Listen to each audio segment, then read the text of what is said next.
Across Mongolian Plains. By Roy Chapman Andrews. Across Mongolian Plains. A Naturalist's Account of China's Great Northwest. By Roy Chapman Andrews.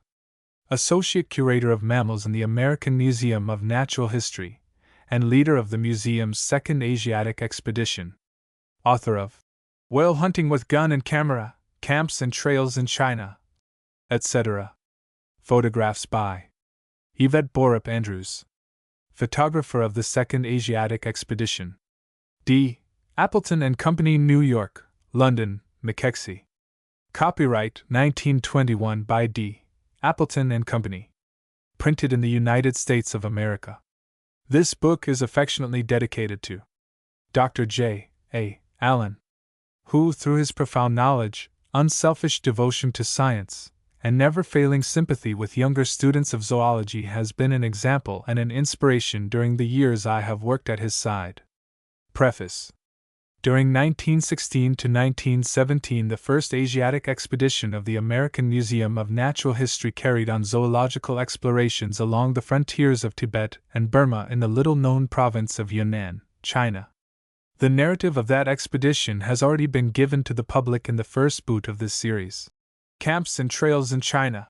It was always the intention of the American Museum to continue the Asiatic investigations, and my presence in China on other work in 1918 gave the desired opportunity at the conclusion of the war.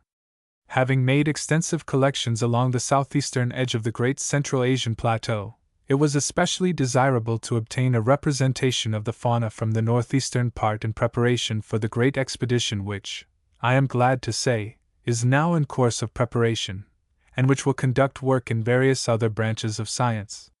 Consequently, my wife and I spent one of the most delightful years of our lives in Mongolia and North China on the second Asiatic expedition of the American Museum of Natural History. The present book is the narrative of our work and travels. As in Camps and Trails, I have written it entirely from the sportsman's standpoint, and have purposely avoided scientific details which would prove uninteresting or wearisome to the general public.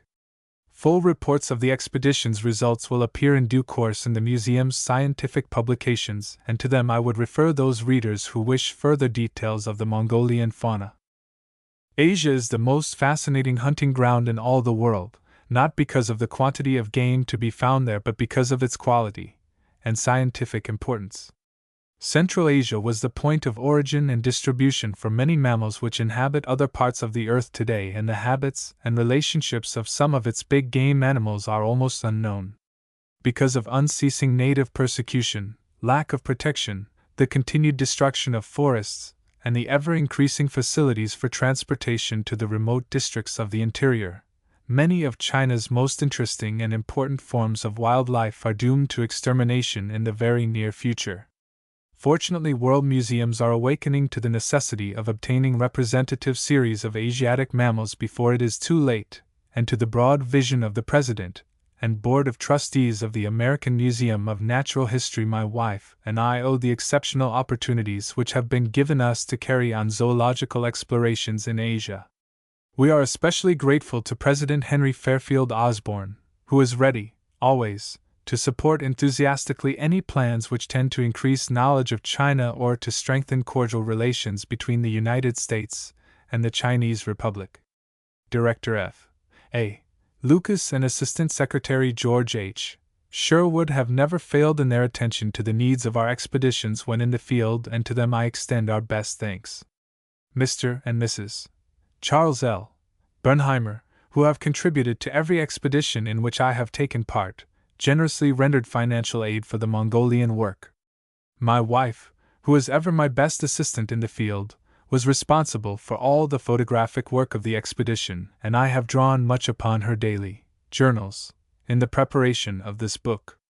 I wish to acknowledge the kindness of the editors of Harper's Magazine, Natural History, Asia Magazine, and the Trans-Pacific Magazine, in whose publications parts of this book have already appeared. We are indebted to a host of friends who gave assistance to the expedition and to us personally in the field. The Y. Chao Piu, Ministry of Foreign Affairs, freely granted permits for the expedition to travel throughout China and extended other courtesies for which I wish to express appreciation on behalf of the President and Board of Trustees of the American Museum of Natural History. In Peking, His Excellency Paul S. Reinsch, formerly American Minister to China, Dr. C. D. Tenney, Mr. Willis Peck, Mr. Ernest B. Price, and other members of the legation staff obtained import permits and attended to many details connected with the Chinese government. Mr. A. M. Guptill acted as our Peking representative while we were in the field and assumed much annoying detail in forwarding and receiving shipments of supplies and equipment. Other gentlemen in Peking who rendered us courtesies in various ways are Commanders I. V. Gillis and C. T. Hutchins, Dr. George D. Wilder, Dr. J. G. Anderson, and Messrs. H. C. Faxon, E. G. Smith, C. R. Bennett, M. E. Weatherall, and J. Kenrick. In Kalgan, Mr. Charles L. Coltman arranged for the transportation of the expedition to Mongolia and not only gratuitously acted as our agent, but was always ready to devote his own time and the use of his motor cars to further the work of the party. In Urga, Mr. F. A.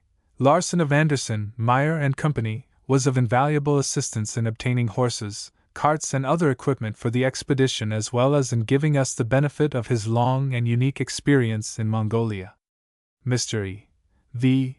Olufsen of Anderson, Meyer and Company put himself, his house, and his servants at our disposal whenever we were in Urga and aided us in innumerable ways. Mr. and Mrs. Oscar Mamman often entertained us in their home. Mr. and Mrs. E. L. McAlley, who accompanied us on one trip across Mongolia and later resided temporarily in Urga, brought equipment for us across Mongolia and entertained us while we were preparing to return to Peking. Monsieur A. Orlo, Russian diplomatic agent in Urga, obtained permits from the Mongolian government for our work in the Urga region and gave us much valuable advice. In South China, Reverend H. Castle of Tunglu and Reverend Lacey Moffat planned a delightful hunting trip for us in Zhejiang Province.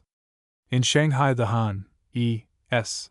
Cunningham, American Consul General, materially aided the expedition in the shipment of specimens. To Mr. G. M.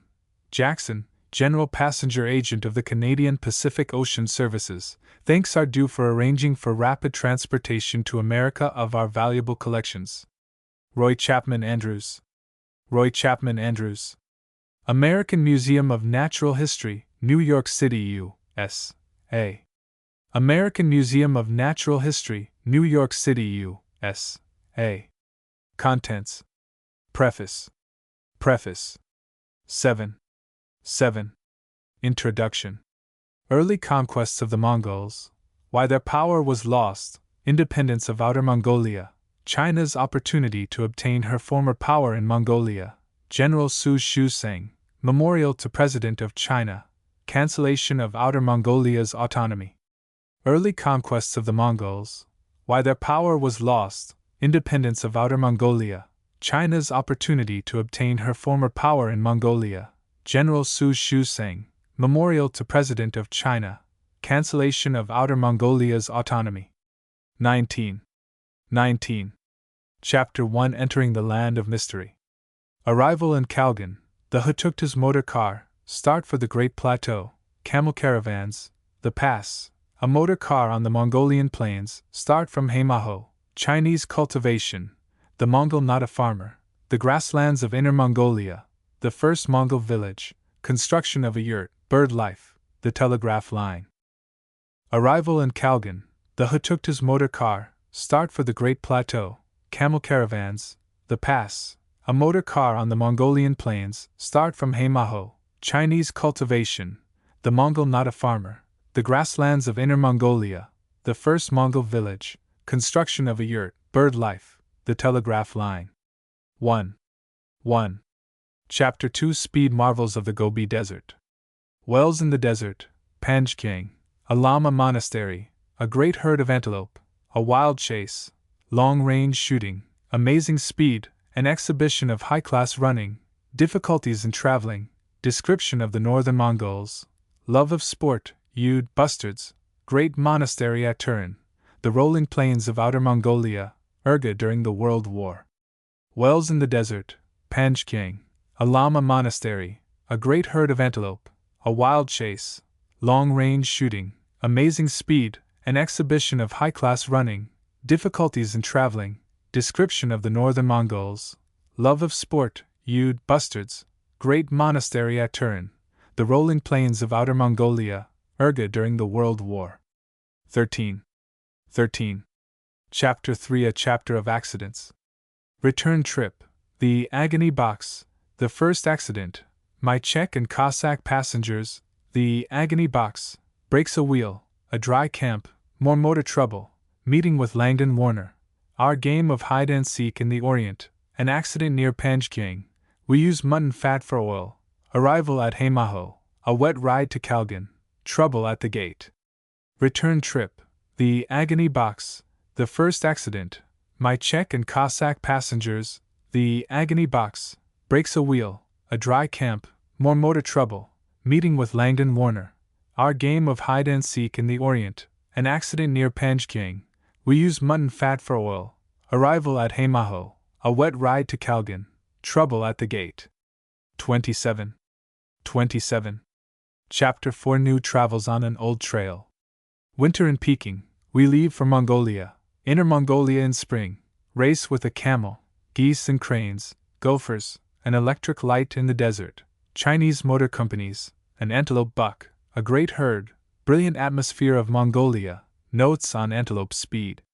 Winter in Peking, we leave for Mongolia, Inner Mongolia in spring, race with a camel, geese and cranes, gophers, an electric light in the desert, Chinese motor companies, an antelope buck, a great herd, brilliant atmosphere of Mongolia, notes on antelope speed.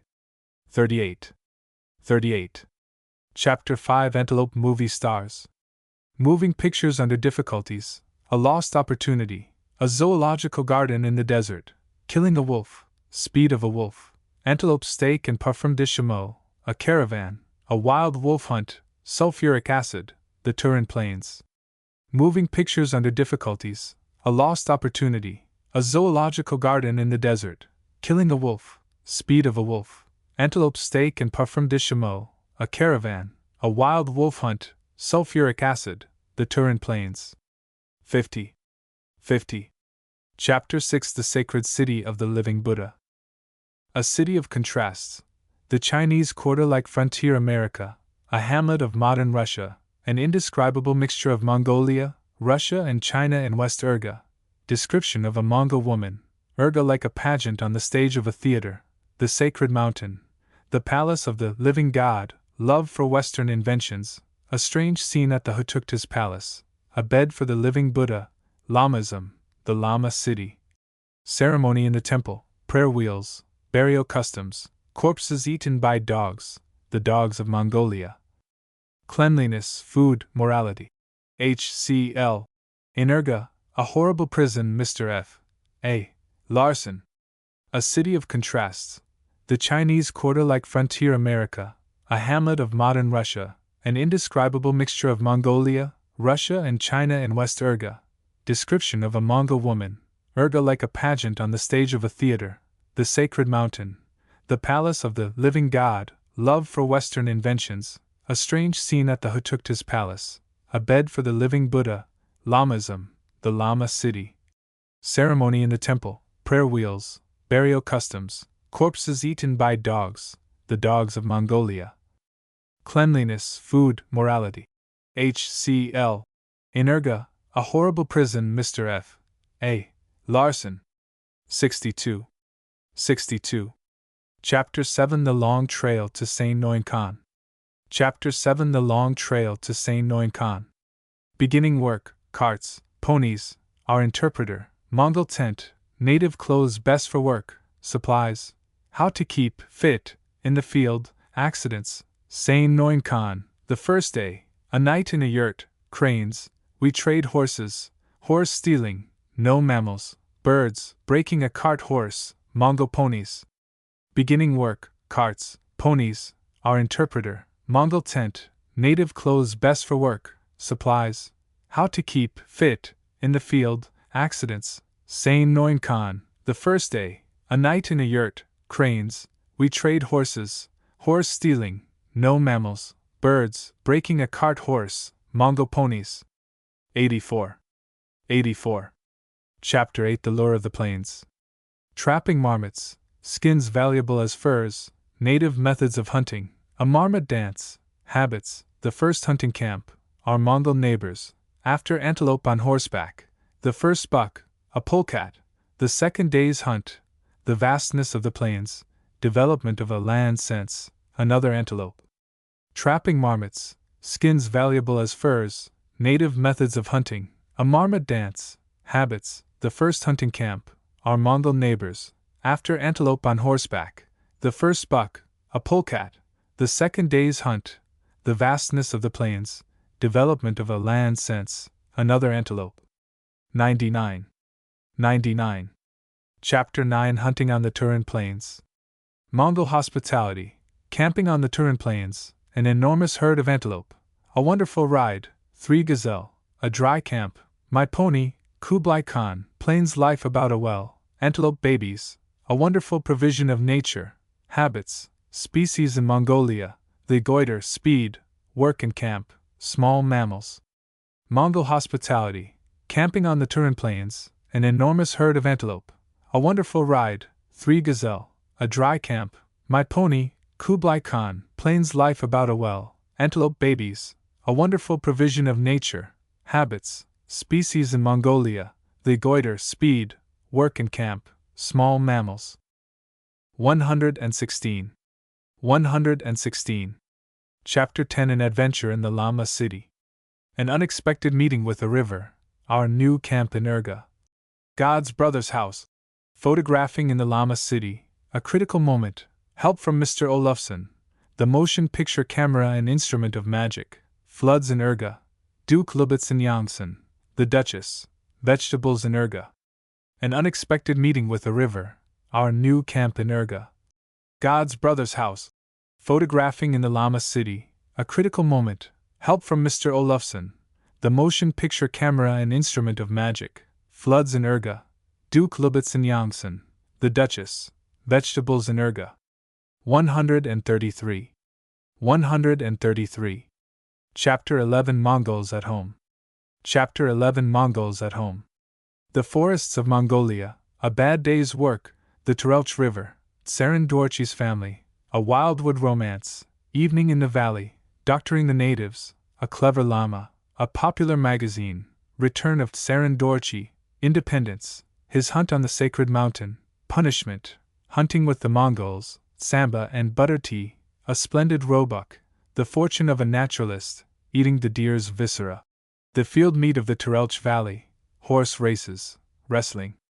The forests of Mongolia, a bad day's work, the Terelch River, Tsarin Dorchi's family, a wildwood romance, evening in the valley, doctoring the natives, a clever lama, a popular magazine, return of Tsarin Dorchi, independence, his hunt on the sacred mountain, punishment, hunting with the Mongols, samba and butter tea, a splendid roebuck, the fortune of a naturalist, eating the deer's viscera. The field meet of the Terelch Valley, horse races, wrestling. 143. 143. Chapter 12 Nomads of the Forest. An ideal camp, the first wapiti, a roebuck, currants and berries, catching fish, enormous trout, a rainy day in camp, a wapiti scene from camp, Mongolian weather, flowers, beautiful country, a musk deer, habits and commercial value, a wild boar, success and failure in hunting, we killed 2 wapiti, returned to Urga, Mr. and Mrs. Mac Alley, packing the collections, across the plains to Peking. An ideal camp, the first wapiti, a roebuck, currants and berries, catching fish, enormous trout, a rainy day in camp, a wapiti scene from camp, Mongolian weather, flowers, beautiful country, a musk deer, habits and commercial value, a wild boar, success and failure in hunting, we killed 2 wapiti, returned to Urga, Mr. and Mrs.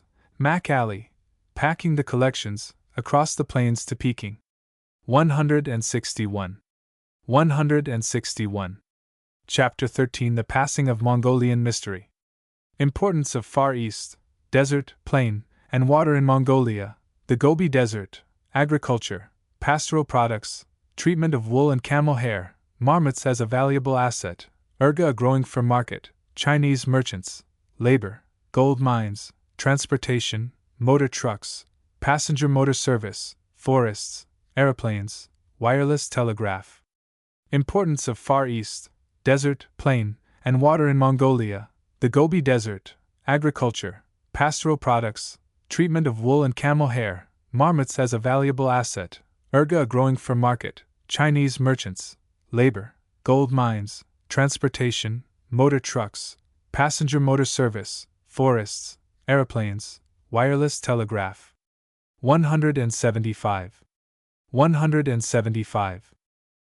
Chapter 14 The Great Ram of the Shanxi Mountains. Brigands, Chinese soldiers and battles, the Mongolian sheep, Harry Caldwell, difference between North and South China, the Dust Age, in China, Inns, Brigand Scouts, the Tai-Hai Lake, splendid shooting, the Sheep Mountains, an awe-inspiring gorge, an introduction to the Argali, Caldwell's Big Ram, a herd of sheep, my first ram, a second sheep, the end of a perfect day. Brigands, Chinese soldiers and battles, the Mongolian sheep, Harry Caldwell, difference between North and South China, the Dust Age, in China, Inns, Brigand Scouts, the Tai-Hai Lake, splendid shooting, the Sheep Mountains, an awe-inspiring gorge, an introduction to the Argali, Caldwell's Big Ram, a herd of sheep, my first ram, a second sheep, the end of a perfect day. 184. 184. Chapter 15 Mongolian Argali.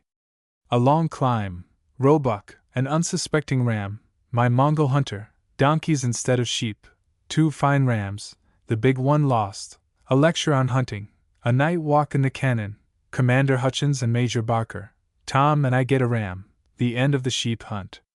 A long climb, roebuck, an unsuspecting ram, my Mongol hunter, donkeys instead of sheep, 2 fine rams, the big one lost, a lecture on hunting, a night walk in the cannon, Commander Hutchins and Major Barker, Tom and I get a ram, the end of the sheep hunt. 205. 205. Chapter 16 The Horse Deer of Shanxi. Wu Tai-Hai, the American Legation, interior of a North Shanxi house, North China villages, the people. Horse deer.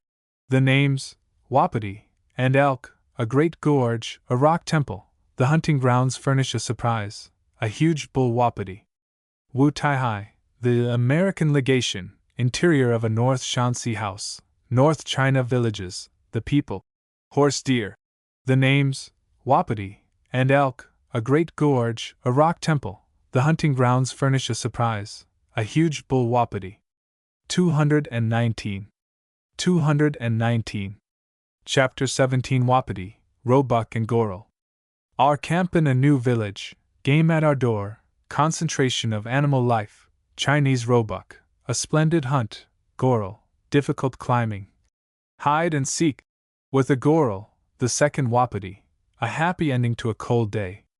Our camp in a new village, game at our door, concentration of animal life, Chinese roebuck, a splendid hunt, Goral, difficult climbing. Hide and seek. With a Goral, the second wapiti, a happy ending to a cold day. 230. 230. Chapter 18 Wild Pigs Animal and Human.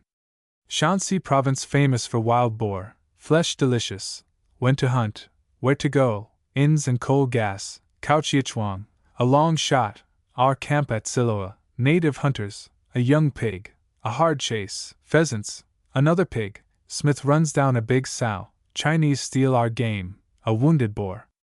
Shanxi province famous for wild boar, flesh delicious, when to hunt, where to go, inns and coal gas, Kaochiachuang, a long shot, our camp at Siloa, native hunters, a young pig, a hard chase, pheasants, another pig, Smith runs down a big sow, Chinese steal our game, a wounded boar. 241. 241. Chapter 19 The Hunting Park of the Eastern Tombs. A visit to duked sites say, a personality, the Tungling, the road to the tombs, a country inn, the front view of the Tungling, the tombs of the Empress Dowager in Xianlong, the hinterland, an area of desolation, our camp in the forest, Reeves's pheasant, the most beautiful Chinese deer, bloodhorns, as medicine, goral, animals and birds of the Tongling, a new method of catching trout, a forest fire, native stupidity, wanton destruction, China's great opportunity. A visit to duped sites, say, a personality, the Tongling, the road to the tombs, a country inn, the front view of the Tongling, the tombs of the Empress Dowager in Xianlong, the hinterland, an area of desolation, our camp in the forest, Reeves's pheasant, the most beautiful Chinese deer, bloodhorns, as medicine, goral, animals and birds of the Tongling, a new method of catching trout, a forest fire, native stupidity, wanton destruction, China's great opportunity. 256. 256. Index. Index. 271. 271. Introduction. The romantic story of the Mongols and their achievements has been written so completely that it is unnecessary to repeat it here, even though it is as fascinating as a tale from the Arabian Nights. The present status of the country, however, is but little known to the Western world.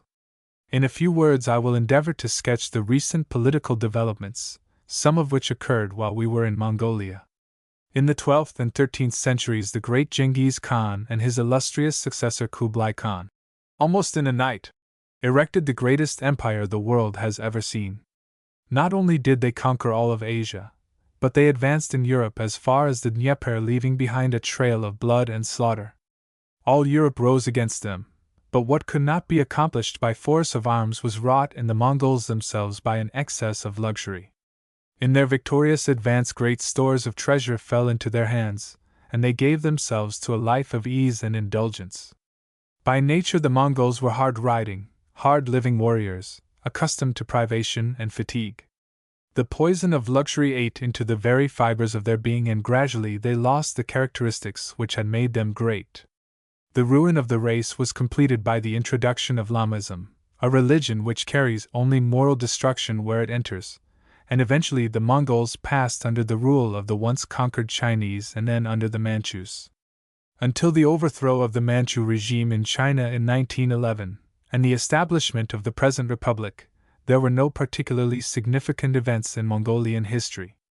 But at that time the Russians, wishing to create a buffer state between themselves and China as well as to obtain special commercial privileges in Mongolia, aided the Mongols in rebellion, furnished them with arms and ammunition and with officers to train their men. A somewhat tentative proclamation of independence for Outer Mongolia was issued in December 1911 by the Hutuktu and nobles of Urga, and the Chinese were driven out of the country with little difficulty. Beset with internal troubles, the Chinese paid but scant attention to Mongolian affairs until news was received in Peking in October 1912 that M. Korostovets, formerly Russian minister to China, had arrived secretly in Urga and on November 3, 1912, had recognized the independence of Outer Mongolia on behalf of his government. It then became incumbent upon China to take official note of the situation, especially as foreign complications could not be faced in view of her domestic embarrassments. Consequently, on November 5, 1913, there was concluded a Russo-Chinese agreement wherein Russia recognized that Outer Mongolia was under the suzerainty of China, and China, on her part, admitted the autonomy of Outer Mongolia. The essential element in this situation was the fact that Russia stood behind the Mongols with money and arms, and China's hand was forced at a time when she was powerless to resist. Quite naturally, Mongolia's political status has been a sore point with China, and it is hardly surprising that she should have awaited an opportunity to reclaim what she considered to be her own. This opportunity arrived with the collapse of Russia and the spread of Bolshevism, for the Mongols were dependent upon Russia for material assistance in anything resembling military operations, although, as early as 1914, they had begun to realize that they were cultivating a dangerous friend. The Mongolian army, at the most, numbered only 2,000 or 3,000 poorly equipped and undisciplined troops who would require money and organization before they could become an effective fighting force. The Chinese were not slow to appreciate these conditions, and General Su Shusang, popularly known as Little Su, by a clever bit of Oriental intrigue, sent 4,000 soldiers to Urga with the excuse of protecting the Mongols from a so-called threatened invasion of Buryats and brigands. A little later he himself arrived in a motor car and, when the stage was set, brought such pressure to bear upon the Hutuktu and his cabinet that they had no recourse except to cancel Mongolia's autonomy and ask to return to their former place under Chinese rule. This they did on November 17, 1919, in a formal memorial address to the President of the Chinese Republic, which is quoted below as it appeared in the Peking press, under date of November 24, 1919. We, the ministers and vice-ministers, here follow their names and ranks, of all the departments of the autonomous government of Outer Mongolia, and all the princes, dukes, Hutuktus and lamas and others resident at Urga, hereby jointly and severally submit the following petition for the esteemed perusal of His Excellency the President of the Republic of China. Outer Mongolia has been a dependency of China since the reign of the Emperor Kangxi, remaining loyal for over 200 years, the entire population, from princes and dukes down to the common people, having enjoyed the blessings of peace. During the reign of the Emperor Tao Kuang, changes in the established institutions, which were opposed to Mongolian sentiment, caused dissatisfaction which was aggravated by the corruption of the administration during the last days of the Manchu dynasty. Taking advantage of this Mongolian dissatisfaction, foreigners instigated and assisted the independence movement. Upon the Kyoto Convention being signed, the autonomy of Outer Mongolia was held a fait accompli, China retaining an empty suzerainty while the officials and people of Outer Mongolia lost many of their old rights and privileges. Since the establishment of this autonomous government no progress whatsoever has been chronicled, the affairs of government being indeed plunged in a state of chaos, causing deep pessimism. Lately, chaotic conditions have also reigned supreme in Russia, reports of revolutionary elements threatening our frontiers having been frequently received. Moreover, since the Russians have no united government, it is only natural that they are powerless to carry out the provisions of the treaties. And now that they have no control over their subjects, the Buryat tribes have constantly conspired and cooperated with bandits, and repeatedly sent delegates to Urga urging our government to join with them and form a pan-Mongolian nation. That this propaganda work, so varied and so persistent, which aims at usurping Chinese suzerainty and undermining the autonomy of Outer Mongolia, does more harm than good to Outer Mongolia, our government is well aware. The Buryats, with their bandit allies, now considering us unwilling to espouse their cause, contemplate dispatching troops to violate our frontiers and to compel our submission. Furthermore, forces from the so-called White Army have forcibly occupied Tanayulianghai, an old possession of Outer Mongolia, and attacked both Chinese and Mongolian troops, this being followed by the entry of the Red Army, thus making the situation impossible.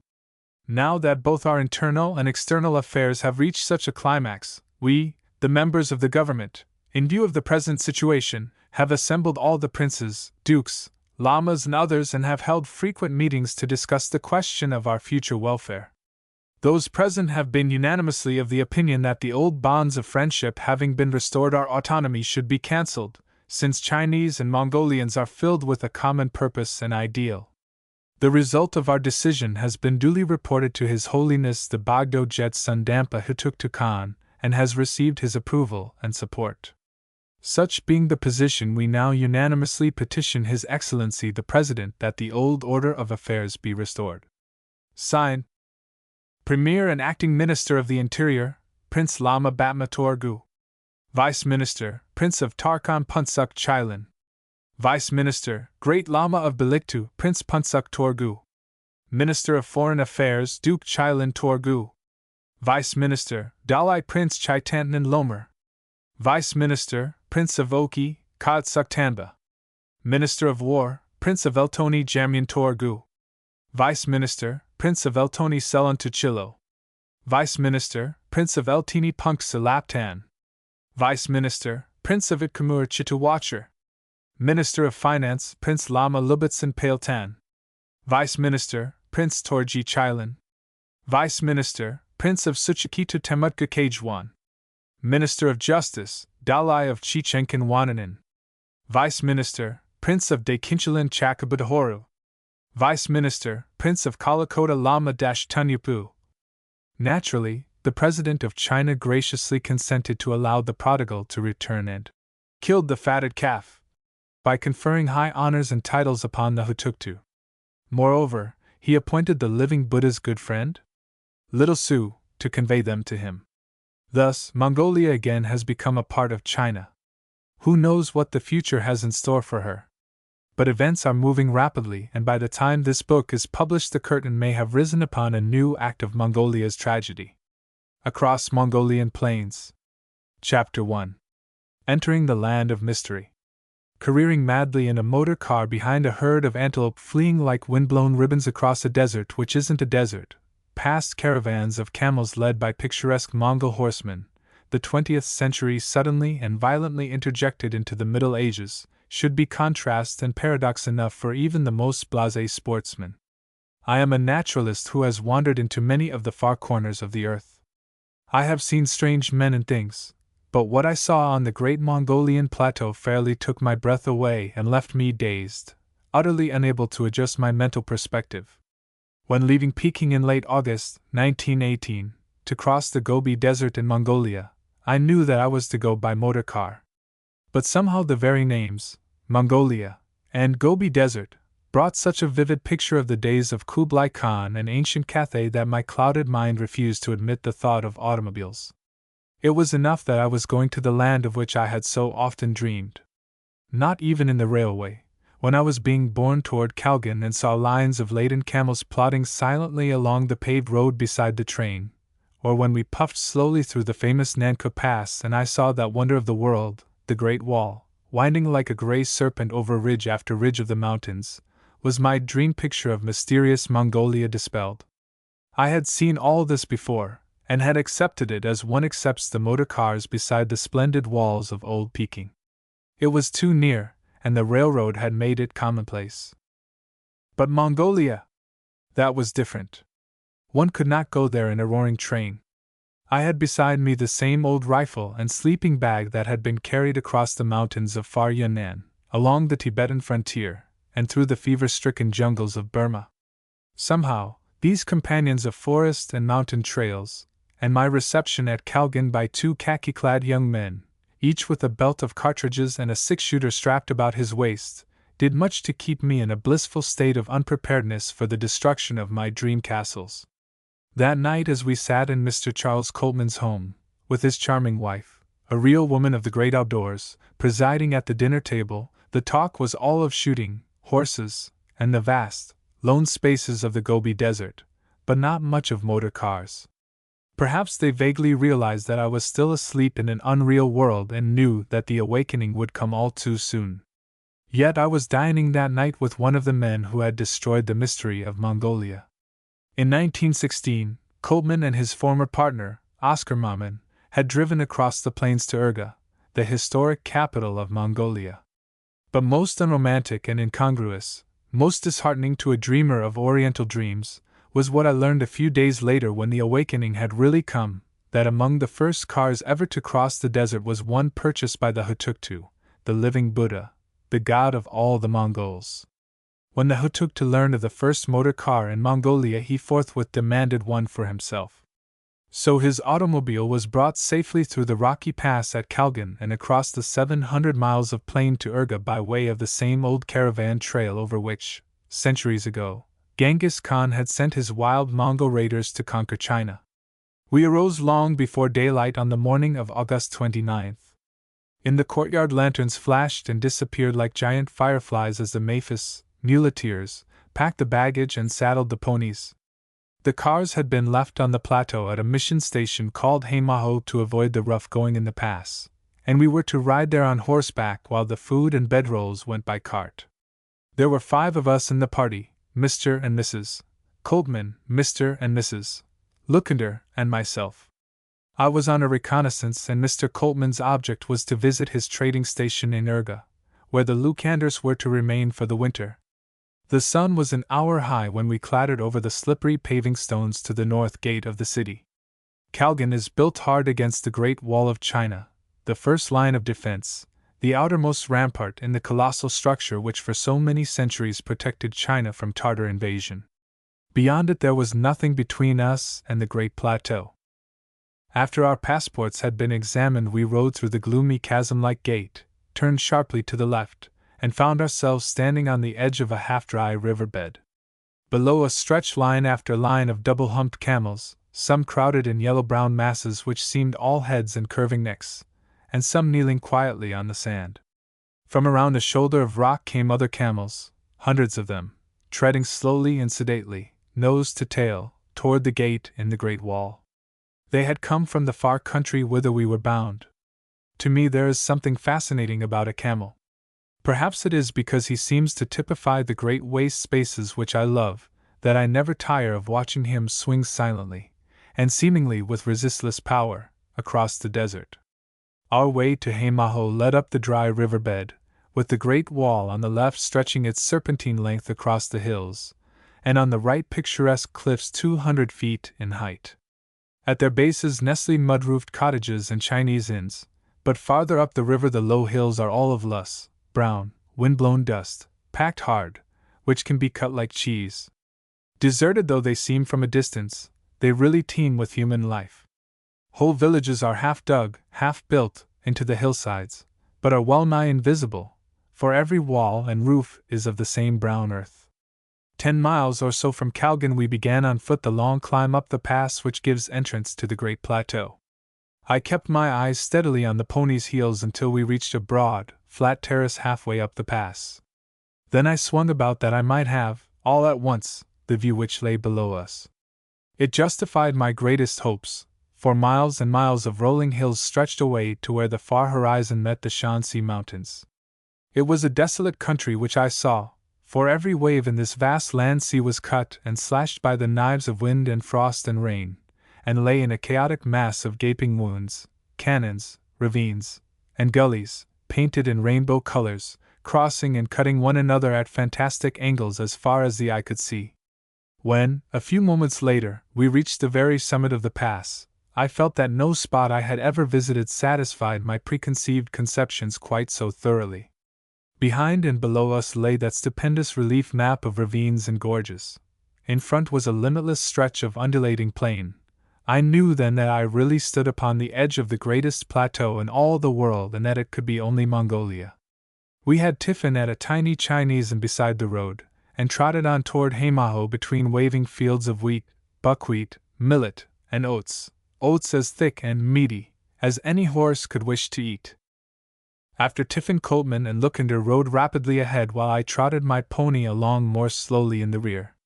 It was nearly 7 o'clock, and the trees about the mission station had been visible for half an hour. I was enjoying a gorgeous sunset which splashed the western sky with gold and red, and lazily watching the black silhouettes of a camel caravan swinging along the summit of a ridge a mile away. On the road beside me a train of laden mules and bullock carts rested for a moment, the drivers half asleep. Over all the plain there lay the peace of a perfect autumn evening. Suddenly, from behind a little rise, I heard the whir of a motor engine and the raucous voice of a klaxon horn. Before I realized what it meant, I was in the midst of a mass of plunging, snorting animals, shouting carters, and kicking mules. In a moment the caravan scattered wildly across the plain, and the road was clear save for the author of the turmoil, a black automobile. I wish I could make those who spend their lives within a city know how strange and out of place that motor seemed, alone there upon the open plain on the borders of Mongolia. Imagine a camel or an elephant with all its oriental trappings suddenly appearing on Fifth Avenue. You would think at once that it had escaped from a circus or a zoo and would be mainly curious as to what the traffic policeman would do when it did not obey his signals. But all the incongruity and the fact that the automobile was a glaring anachronism did not prevent my abandoning my horse to the mafu and stretching out comfortably on the cushions of the rear seat. There I had nothing to do but collect the remains of my shattered dream castles as we bounced over the ruts and stones. It was a rude awakening, and I felt half ashamed to admit to myself as the miles sped by that the springy seat was more comfortable than the saddle on my Mongol pony. But that night when I strolled about the mission courtyard, under the spell of the starry, desert sky, I drifted back again and thought to the glorious days of Kublai Khan. My heart was hot with resentment that this thing had come. I realized then that, for better or for worse, the sanctity of the desert was gone forever. Camels will still plod their silent way across the age-old plains, but the mystery is lost. The secrets which were yielded up to but a chosen few are open now to all, and the world and his wife will speed their noisy course across the miles of rolling prairie, hearing nothing, feeling nothing, knowing nothing of that resistless desert charm which led men out into the great unknown. At daylight we packed the cars. Bedrolls and cans of gasoline were tied on the running boards and every corner was filled with food. Our rifles were ready for use, however, for Coltman had promised a kind of shooting such as I had never seen before. The stories he told of wild rides in the car after strings of antelope which traveled at 50 or 60 miles an hour had left me mildly skeptical. But then, I had never seen a Mongolian antelope run. For 20 or 30 miles after leaving Hamaho we bounced along over a road which would have been splendid except for the deep ruts cut by mule and ox carts. These carts are the despair of anyone who hopes sometime to see good roads in China. The spike-studded wheels cut into the hardest ground and leave a chaos of ridges and chasms which grows worse with every year. We were seldom out of sight of mud-walled huts or tiny Chinese villages, and Chinese peddlers passed our cars, carrying baskets of fruit or trinkets for the women. Chinese farmers stopped to gaze at us as we bounded over the ruts. In fact, it was all Chinese, although we were really in Mongolia. I was very eager to see Mongols, to register first impressions of a people of whom I had dreamed so much. But the blue-clad Chinaman was ubiquitous.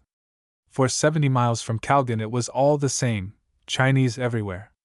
The Great Wall was built to keep the Mongols out, and by the same token it should have kept the Chinese in. But the rolling, grassy sea of the vast plateau was too strong a temptation for the Chinese farmer. Encouraged by his own government, which knows the value of just such peaceful penetration, he pushes forward the line of cultivation a dozen miles or so every year. As a result, the grassy hills have given place to fields of wheat, oats, millet, buckwheat, and potatoes. Played I.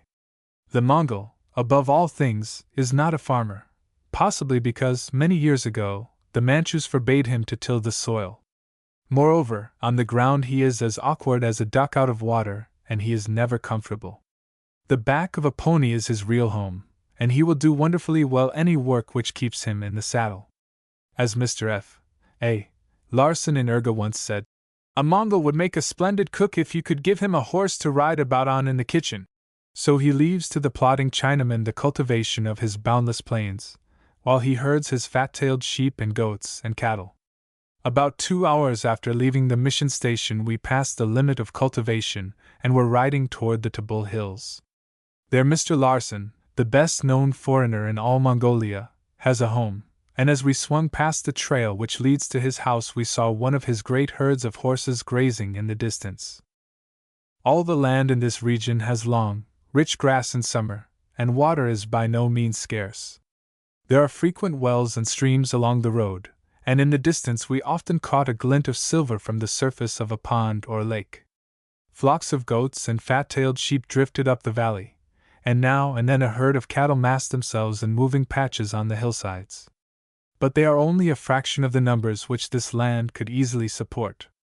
Not far from Tabul is a Mongol village.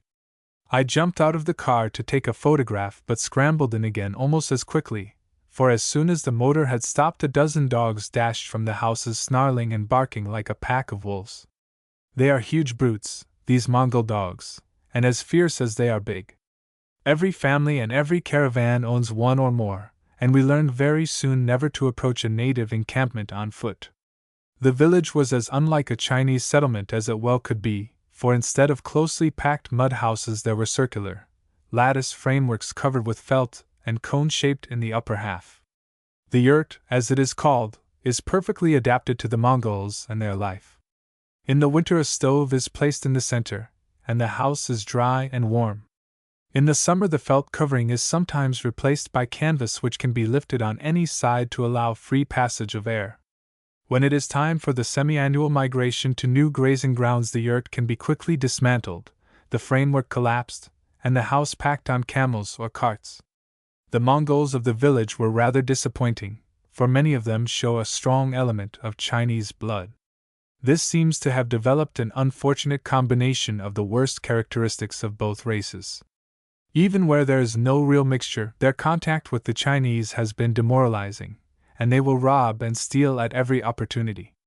The headdresses of the southern women are by no means as elaborate as those in the north.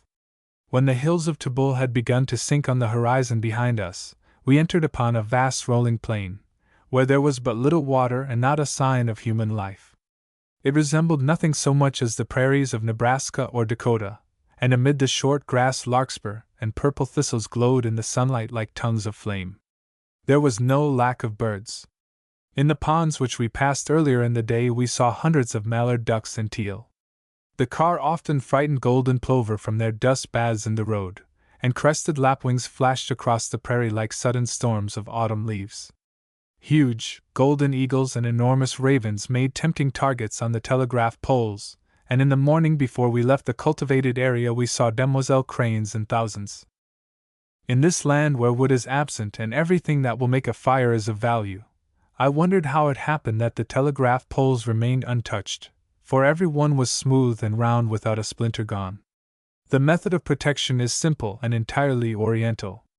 When the line was first erected, the Mongolian government stated in an edict that any man who touched a pole with knife or axe would lose his head.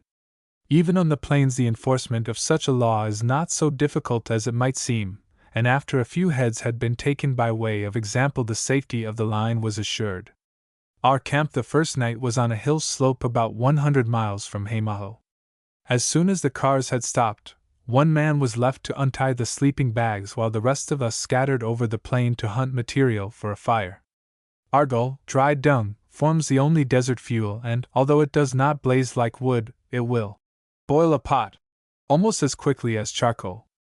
I was elected to be the cook, a position with distinct advantages, for in the freezing cold of early morning I could linger about the fire with a good excuse.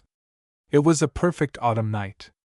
Every star in the world of space seemed to have been crowded into our own particular expanse of sky, and each one glowed like a tiny lantern. When I had found a patch of sand and had dug a trench for my hip and shoulder, I crawled into the sleeping bag and lay for half an hour looking up at the bespangled canopy above my head. Again the magic of the desert night was in my blood, and I blessed the fate which had carried me away from the roar and rush of New York with its hurrying crowds. But I felt a pang of envy when, far away in the distance, there came the mellow notes of a camel bell. Dong, dong, dong it sounded, clear and sweet as cathedral chimes. With surging blood I listened until I caught the measured tread of padded feet, and saw the black silhouettes of rounded bodies and curving necks. Oh, to be with them, to travel as Marco Polo traveled, and to learn to know the heart of the desert in the long night marches. Before I closed my eyes that night I vowed that when the war was done, and I was free to travel where I willed, I would come again to the desert as the great Venetian came. Chapter 2. Speed Marvels of the Gobi Desert. The next morning, 10 miles from camp, we passed a party of Russians en route to Kalgan. They were sitting disconsolately beside two huge cars, patching tires and tightening bolts. Their way had been marked by a succession of motor troubles and they were almost discouraged. Woe to the men who venture into the desert with an untried car and without a skilled mechanic. There are no garages just around the corner, and there are no corners. Lukinder's Chinese boy expressed it with laconic completeness when someone asked him how he liked the country. Well, said he, there's plenty of room here. A short distance farther on we found the caravan which had passed us early in the night. They were camped beside a well and the thirsty camels were gorging themselves with water. Except for these wells, the march across the desert would be impossible. They are 4 or 5 feet wide, walled with timbers, and partly roofed. In some the water is rather brackish but always cool, for it is seldom less than 10 feet below the surface. It is useless to speculate as to who dug the wells or when, for this trail has been used for centuries. In some regions they are 50 or even 60 miles apart, but usually less than that. The camel caravans travel mostly at night. For all his size and apparent strength, a camel is a delicate animal and needs careful handling.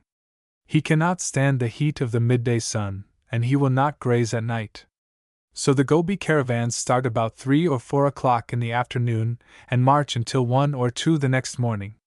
Then the men pitch a light tent and the camels sleep or wander over the plain. At noon on the second day we reached Panjgyang, the first telegraph station on the line. Its single mud house was visible miles away, and we were glad to see it, for our gasoline was getting low. Coltman had sent a plentiful supply by caravan to await us here, and every available inch of space was filled with cans, for we were only 1/4 of the way to Urga. Not far beyond Panjgyang, a Lama monastery has been built beside the road. Its white-walled temple bordered with red and the compound enclosing the living quarters of the Lamas show with startling distinctness on the open plain. We stopped for water at a well a few hundred yards away, and in 5 minutes the cars were surrounded by a picturesque group of Lamas who streamed across the plain on foot and on horseback, their yellow and red robes flaming in the sun. They were amiable enough, in fact, too friendly, and their curiosity was hardly welcome. For we found one of them testing his knife on the tires and another about to punch a hole in one of the gasoline cans. He hoped it held something to drink that was better than water. Thus far the trail had not been bad, as roads go in the Gobi, but I was assured that the next 100 miles would be a different story, for we were about to enter the most arid part of the desert between Kalgan and Urga. We were prepared for the only real work of the trip, however, by a taste of the exciting shooting which Coltman had promised me. I had been told that we should see antelope in thousands, but all day I had vainly searched the plains for a sign of game. 10 miles from Panjgyang we were rolling comfortably along on a stretch of good road when Mrs. Coltman, whose eyes are as keen as those of a hawk, excitedly pointed to a knoll on the right, not 100 yards from the trail. At first I saw nothing but yellow grass, then the whole hillside seemed to be in motion. A moment later I began to distinguish heads and legs and realized that I was looking at an enormous herd of antelope, closely packed together, restlessly watching us. Our rifles were out in an instant and Coltman opened the throttle.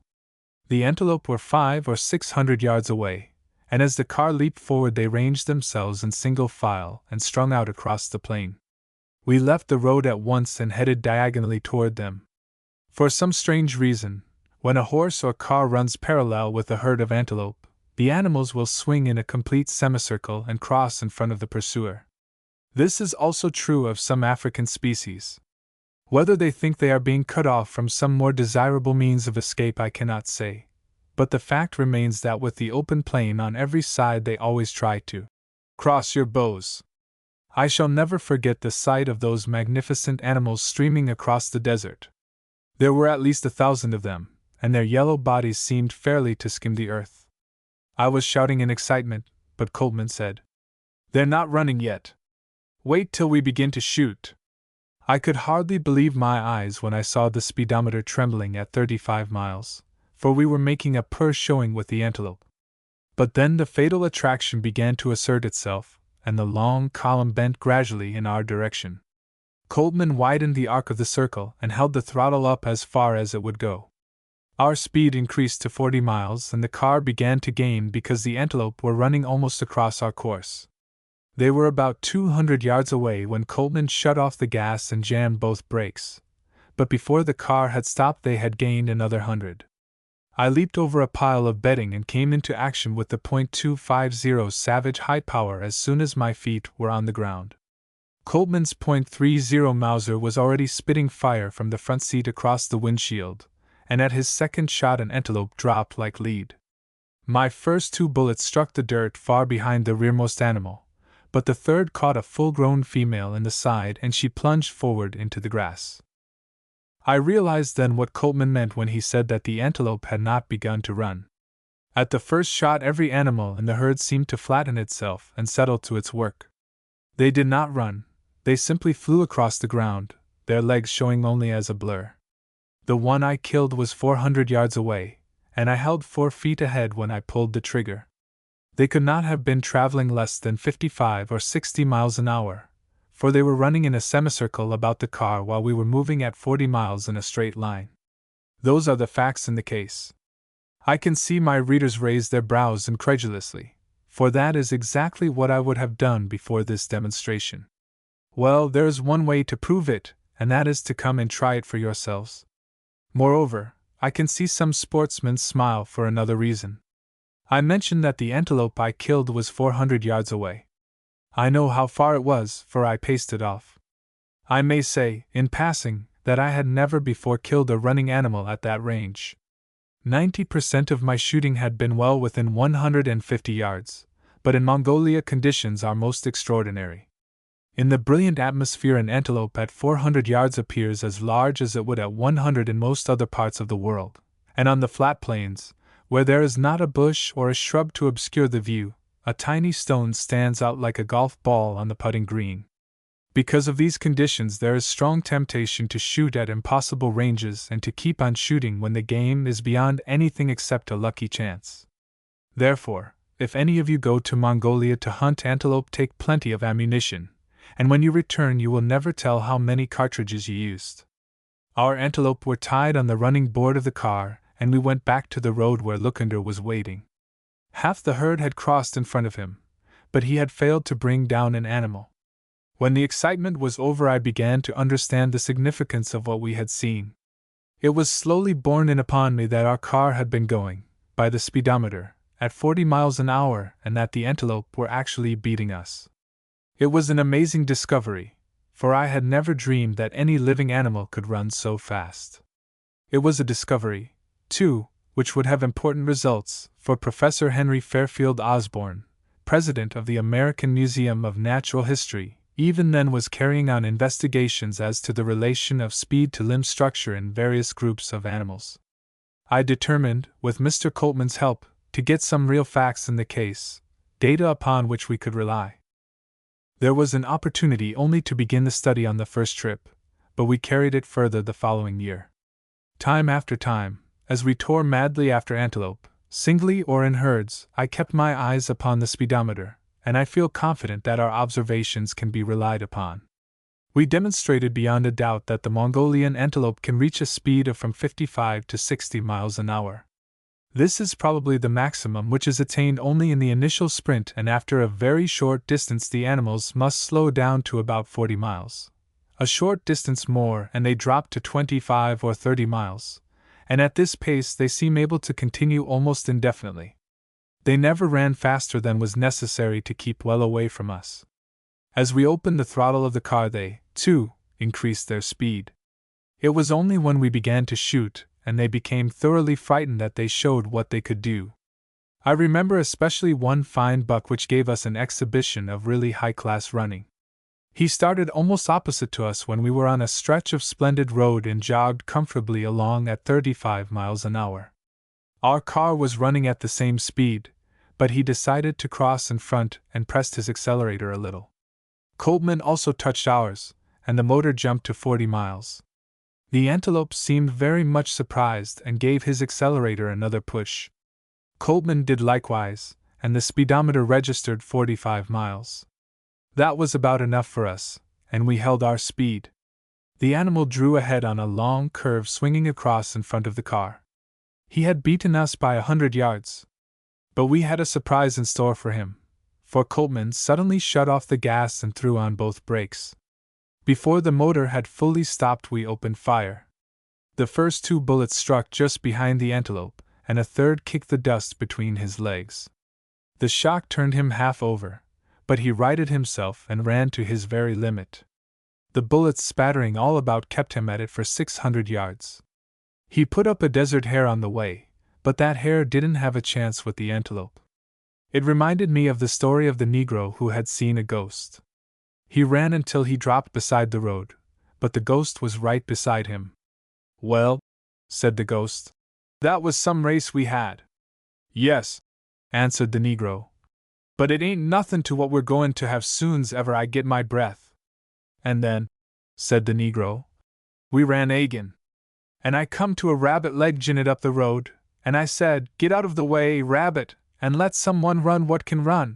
The last we saw of the antelope was a cloud of yellow dust disappearing over a low rise.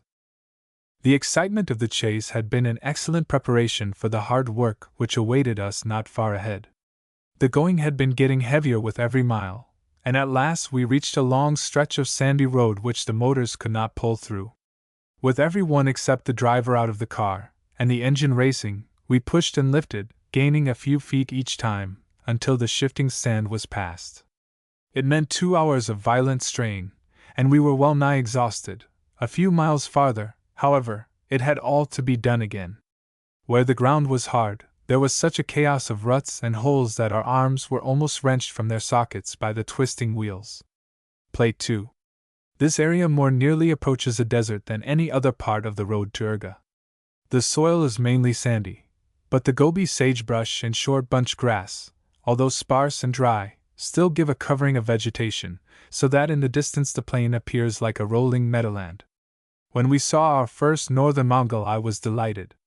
Every one is a study for an artist. He dresses in a long, loose robe of plum color, one corner of which is usually tucked into a gorgeous sash.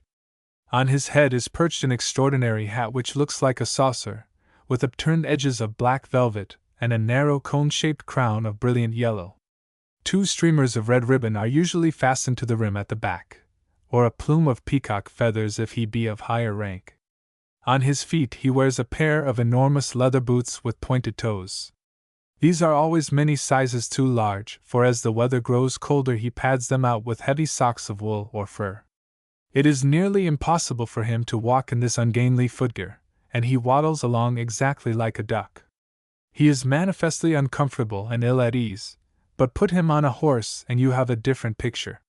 The high-peaked saddle and the horse itself become a part of his anatomy, and he will stay there happily 15 hours of the day. The Mongols ride with short stirrups and, standing nearly upright, lean far over the horse's neck like our western cowboys. As they tear along at full gallop in their brilliant robes, they seem to embody the very spirit of the plains.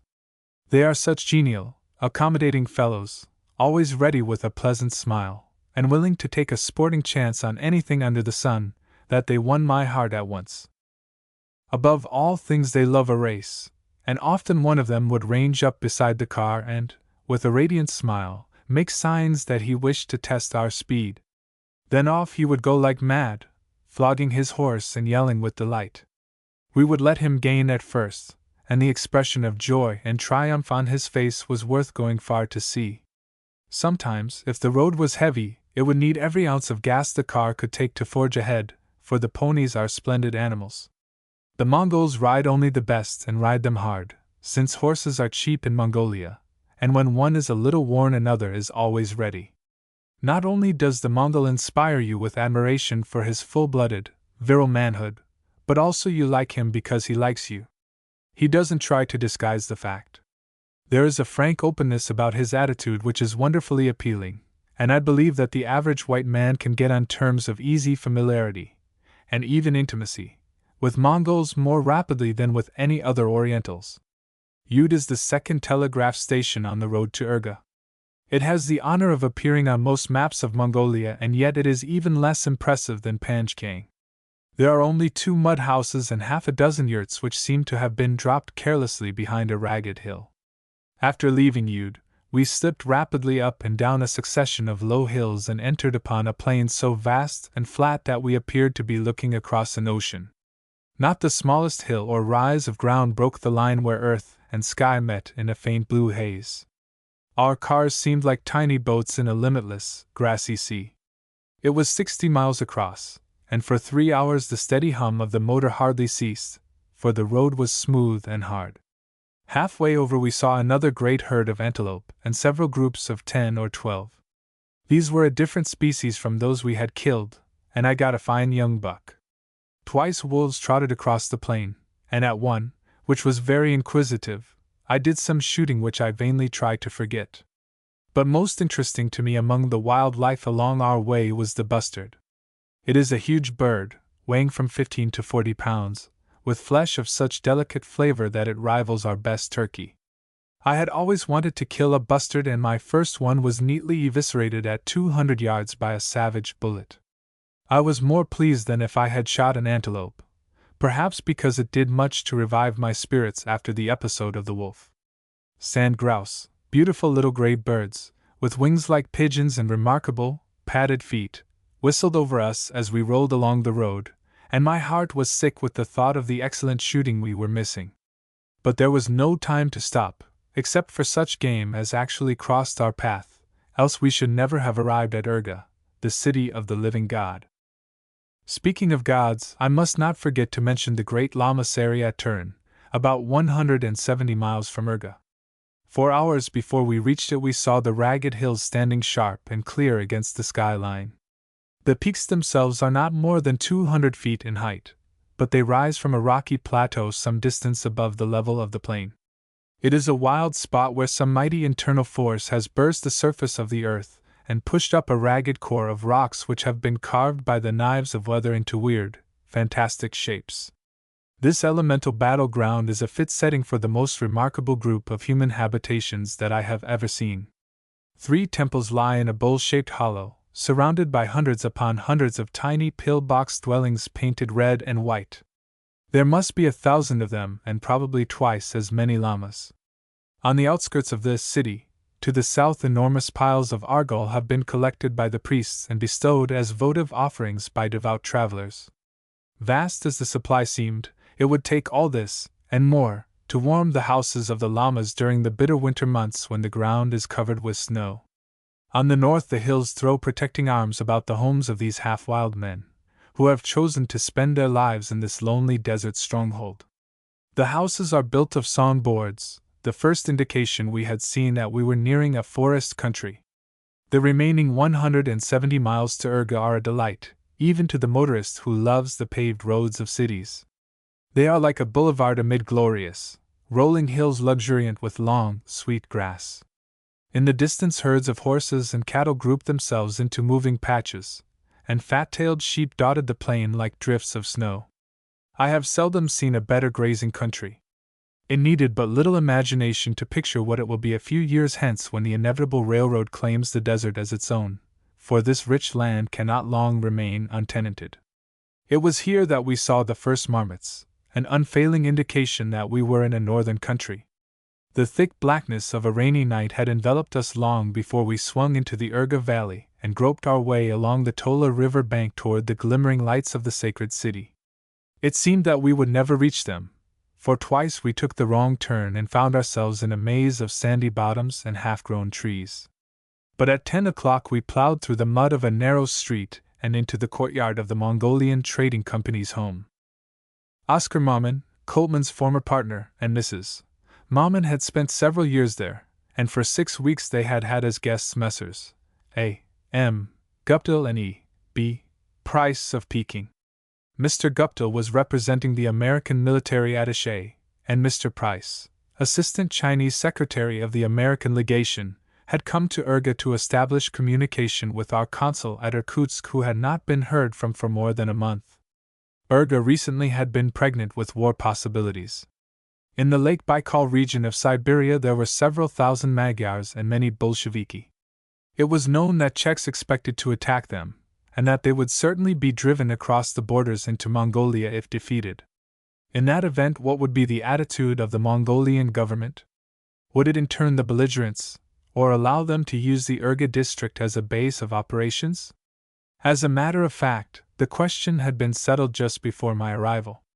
The Czechs had made the expected attack with about 500 men, all the Magyars, to the number of several thousand, had surrendered, and the Bolsheviki had disappeared like mist before the sun. The front of operations had moved in a single night almost 2,000 miles away to the Omsk district, and it was certain that Mongolia would be left in peace. Mr. Price's work also was done, for the telegraph from Urga to Irkutsk was again in operation, and thus communication was established with Peking.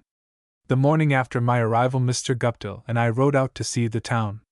Never have I visited such a city of contrasts, or one to which I was so eager to return. As we did come back, I shall tell, in a future chapter, of what we found there.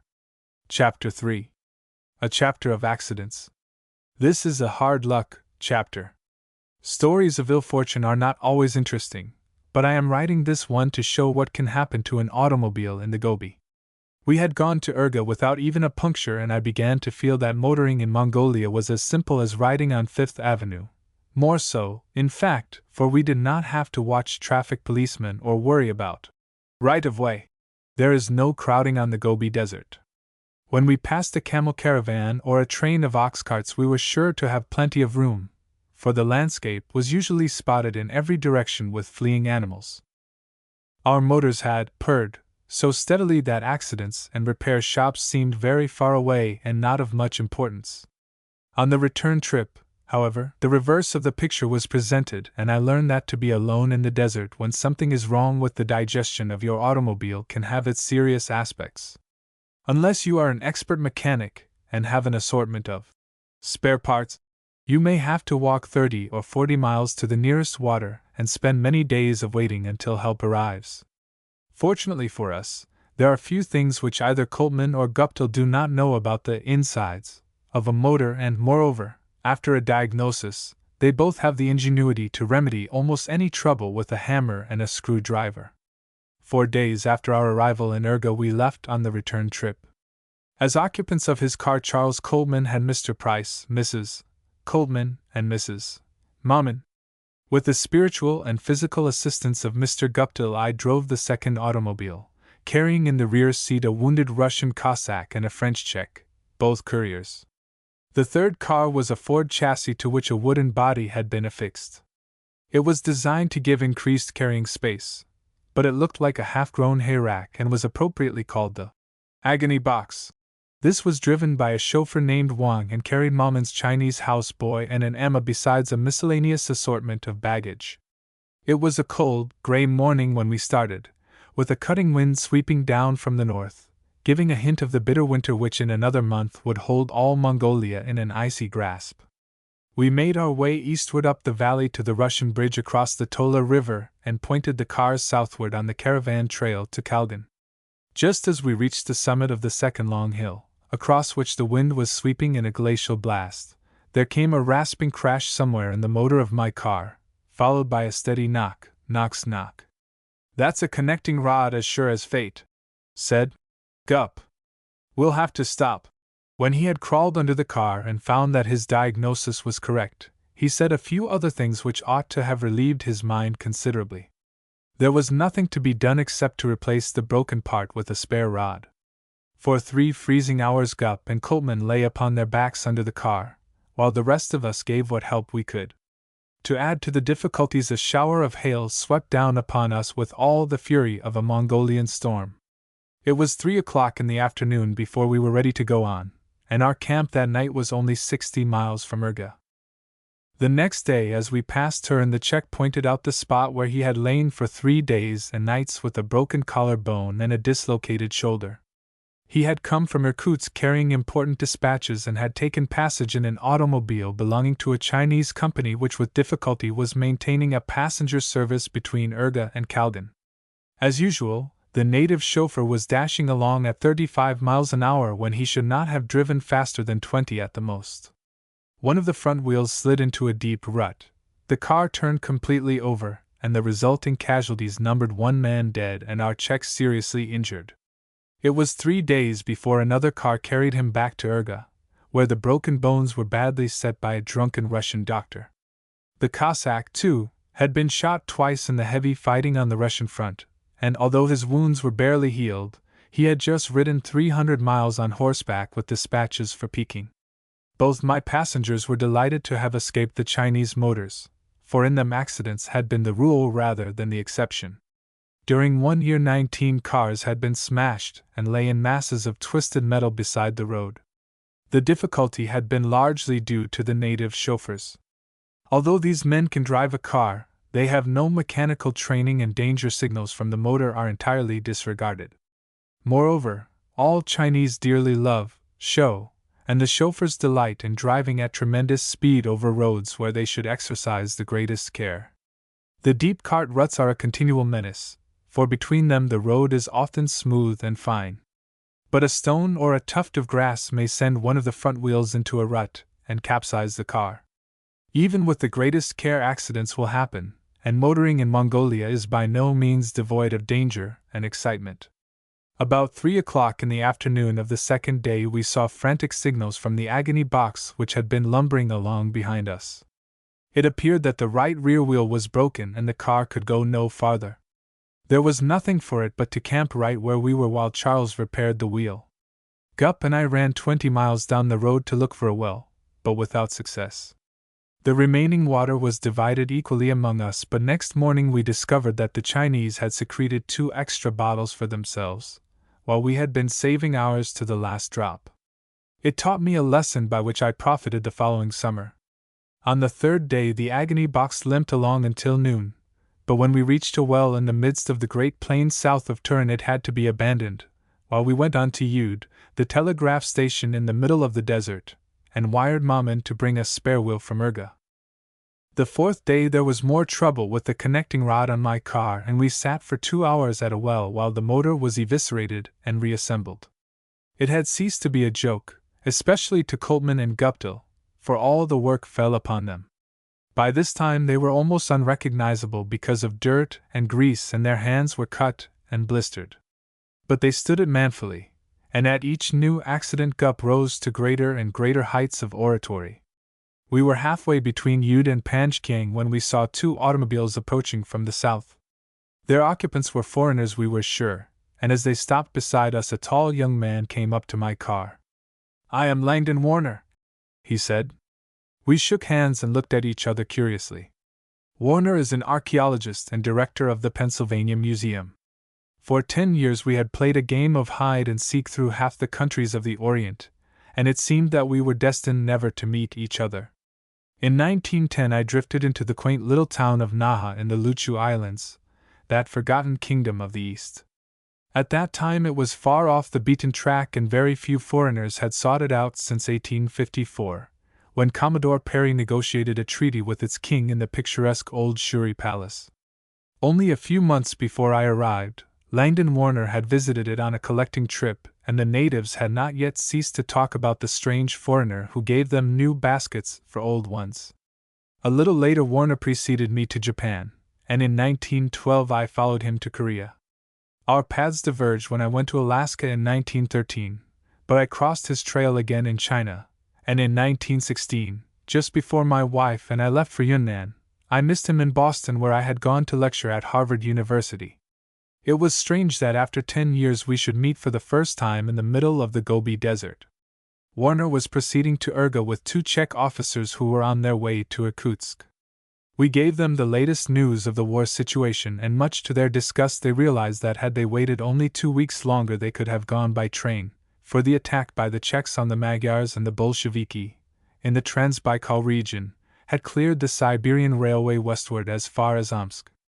After half an hour's talk we drove off in opposite directions. Warner eventually reached Irkutsk, but not without some interesting experiences with Bolsheviki along the way, and I did not see him again until last March, 1920, when he came to my office in the American Museum just after we had returned to New York. When we reached Panjkiang we felt that our motor troubles were at an end, but 10 miles beyond the station my car refused to pull through a sand pit, and we found that there was trouble with the differential. It was necessary to dismantle the rear end of the car, and Coltman and Gup were well nigh discouraged. The delay was a serious matter, for I had urgent business in Japan, and it was imperative that I reach Peking as soon as possible.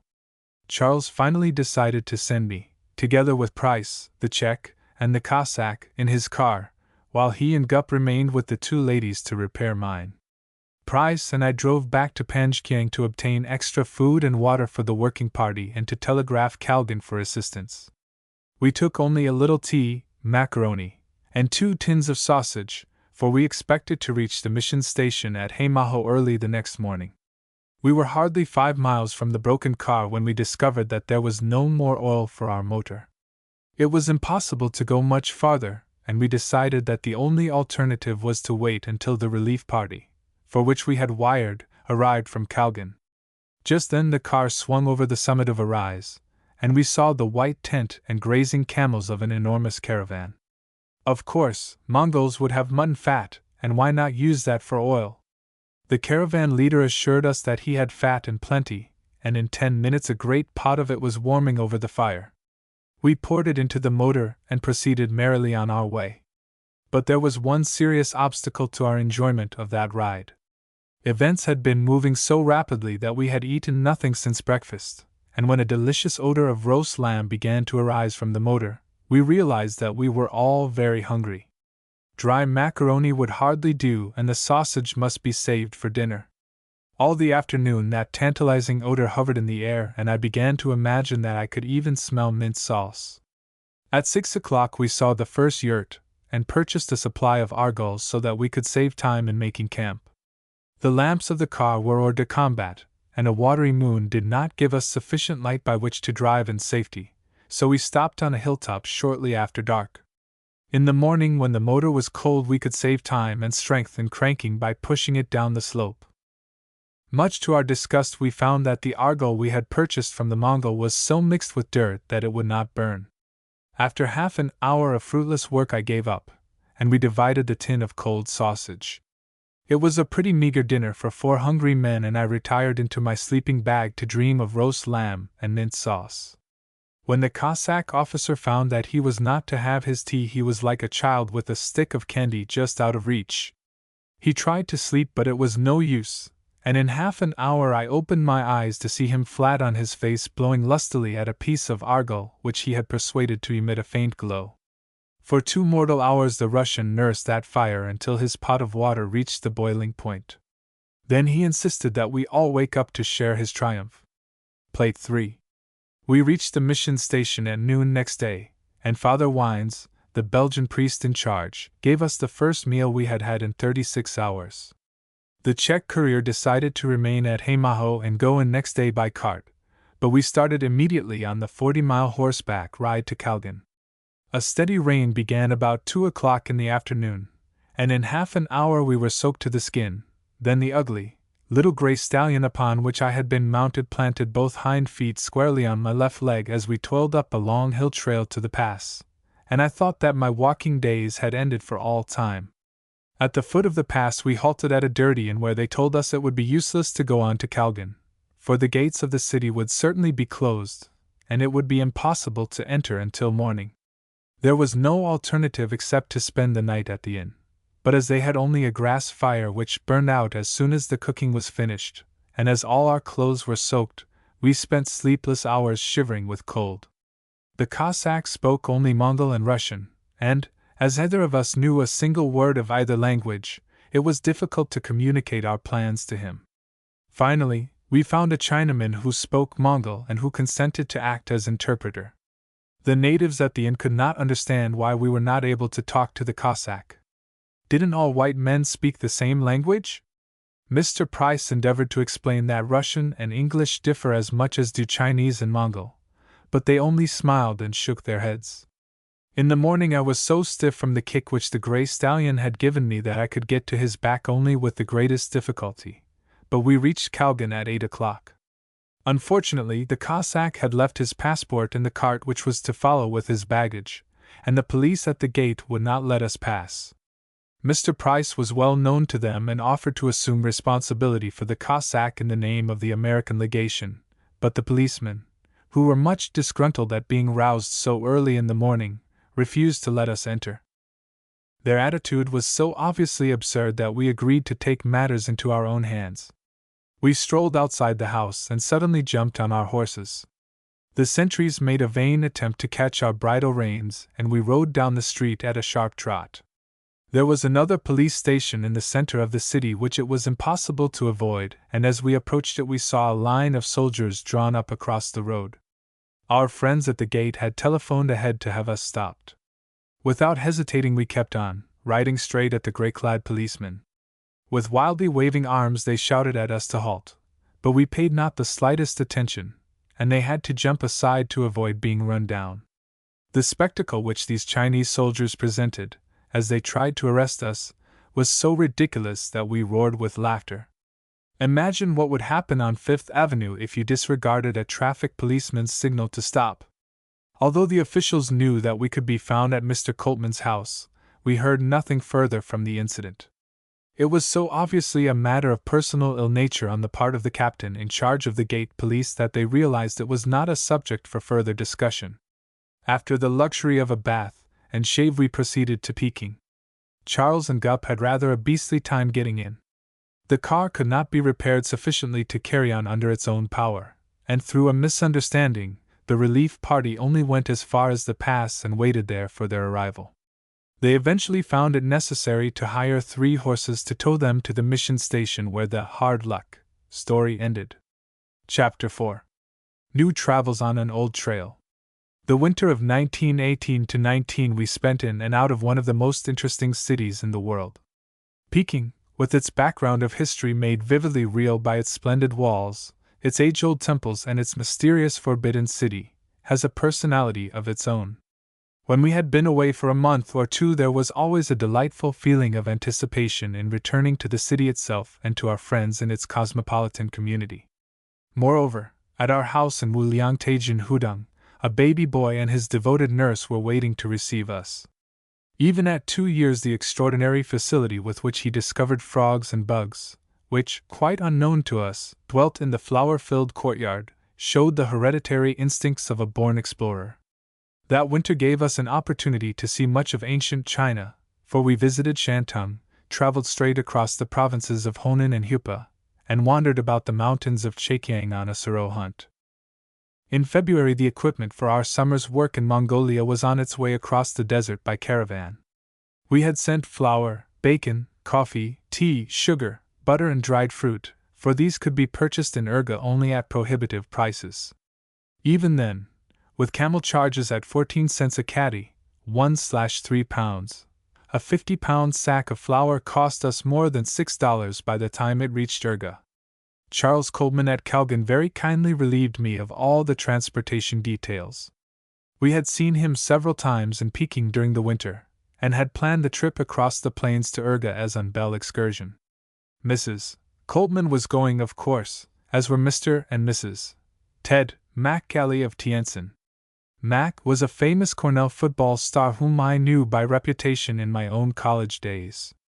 He was to take a complete Delco electric lighting plant to Urga, with the hope of installing it in the palace of the living god. A soldier named Owen from the Legation Guard in Peking was to drive the Delco car, and I had 2 Chinese taxidermists, Chen and Kong, besides Lu, our cook and camp boy. Chen had been loaned to me by Dr. J. G. Anderson, mining advisor to the Chinese Republic, and proved to be one of the best native collectors whom I have ever employed.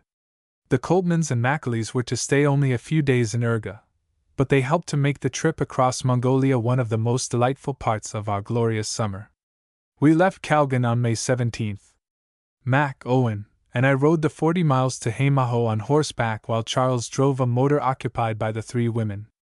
There is a circuitous route by which cars can cross the pass under their own power, but Coltman preferred the direct road and sent 4 mules to tow the automobile up the mountains to the edge of the plateau. It was the same trail I had followed the previous September. Then, as I stood on the summit of the pass gazing back across the far, dim hills, my heart was sad, for I was about to enter a new land alone. My best assistant was on the ocean, coming as fast as steam could carry her to join me in Peking. I wondered if fate's decree would bring us here together, that we might both have, as a precious heritage for future years, the memories of this strange land of romance and of mystery. Now the dream had been fulfilled, and never have I entered a new country with greater hopes of what it would bring to me. Never, too, have such hopes been more gloriously realized. We packed the cars that night, and at 5:30 the next morning were on the road. The sky was gray and cloud-hung, but by 10 o'clock the sun burned out, and we gradually emerged from the fur robes in which we had been buried.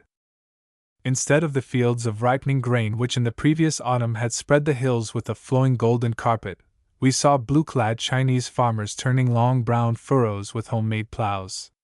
The trees about the mission station had just begun to show a tinge of green, the first sign of awakening at the touch of spring from the long winter sleep. Already caravans were astir, and we passed lines of laden camels now almost at the end of the long journey from Outer Mongolia, whither we were bound. But instead of splendid beasts with upstanding humps and full-necked beards, the camels now were pathetic mountains of almost naked skin on which the winter hair hung in ragged patches. The humps were loose and flat, and flapped disconsolately as the great bodies lurched along the trail. When we passed one caravan, a debonair old Mongol wearing a derby hat swung out of line and signaled us to stop.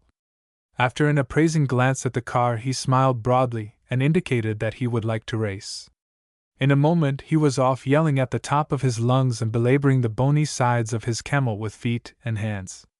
The animal's ungainly legs swung like a windmill in every direction it seemed, except forward, and yet the Mongol managed to keep his rolling old ship of the desert abreast of us for several minutes.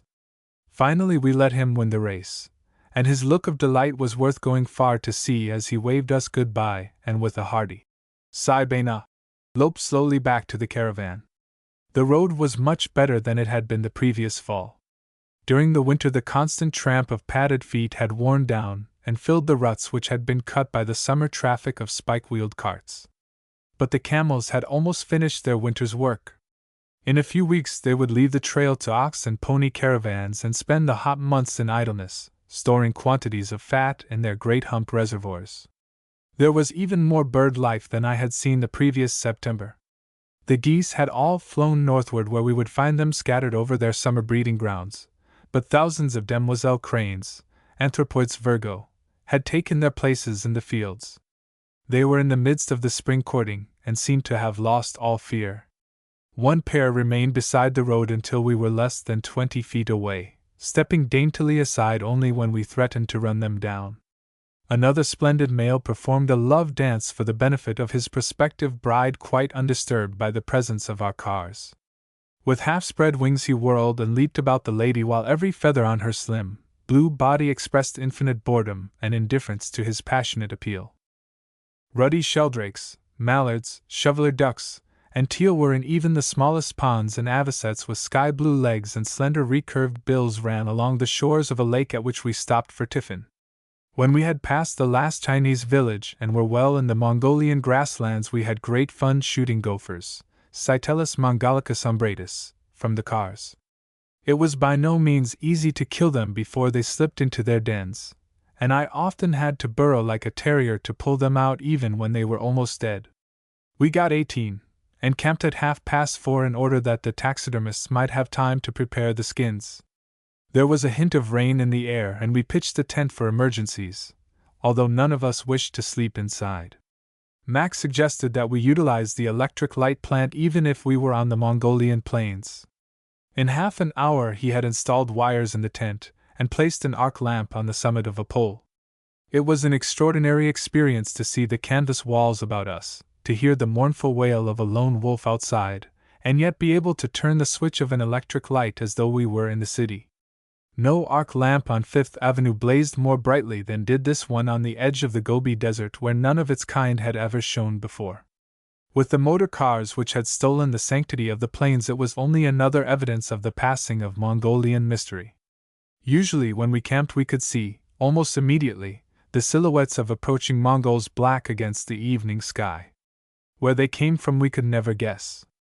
For miles there might not have been the trace of a human being, but suddenly they would appear as though from out the earth itself. Perhaps they had been riding along some distant ridge far beyond the range of white men's eyes, or the roar of a motor had carried to their ears across the miles of plain, or perhaps it was that unknown sense, which seems to have been developed in these children of the desert, which directs them unerringly to water, to a lost horse, or to others of their kind.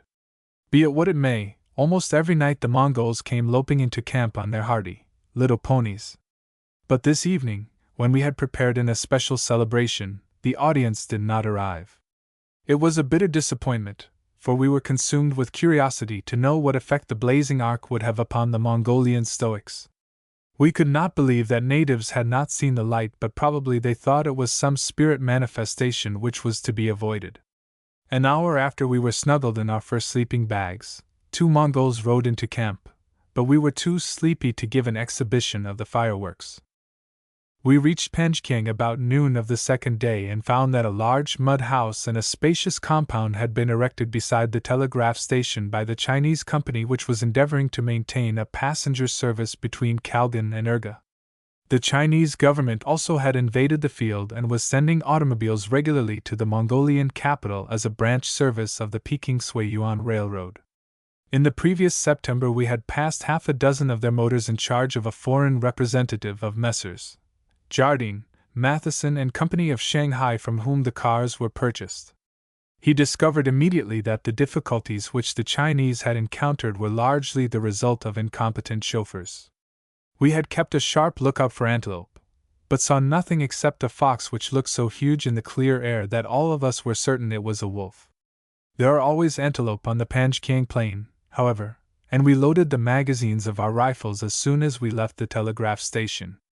I was having a bit of sport with an immense flock of golden plover, Pluvialis dominicus fulvus, when the people in the cars signaled me to return, for a fine antelope buck was standing only a few hundred yards from the road.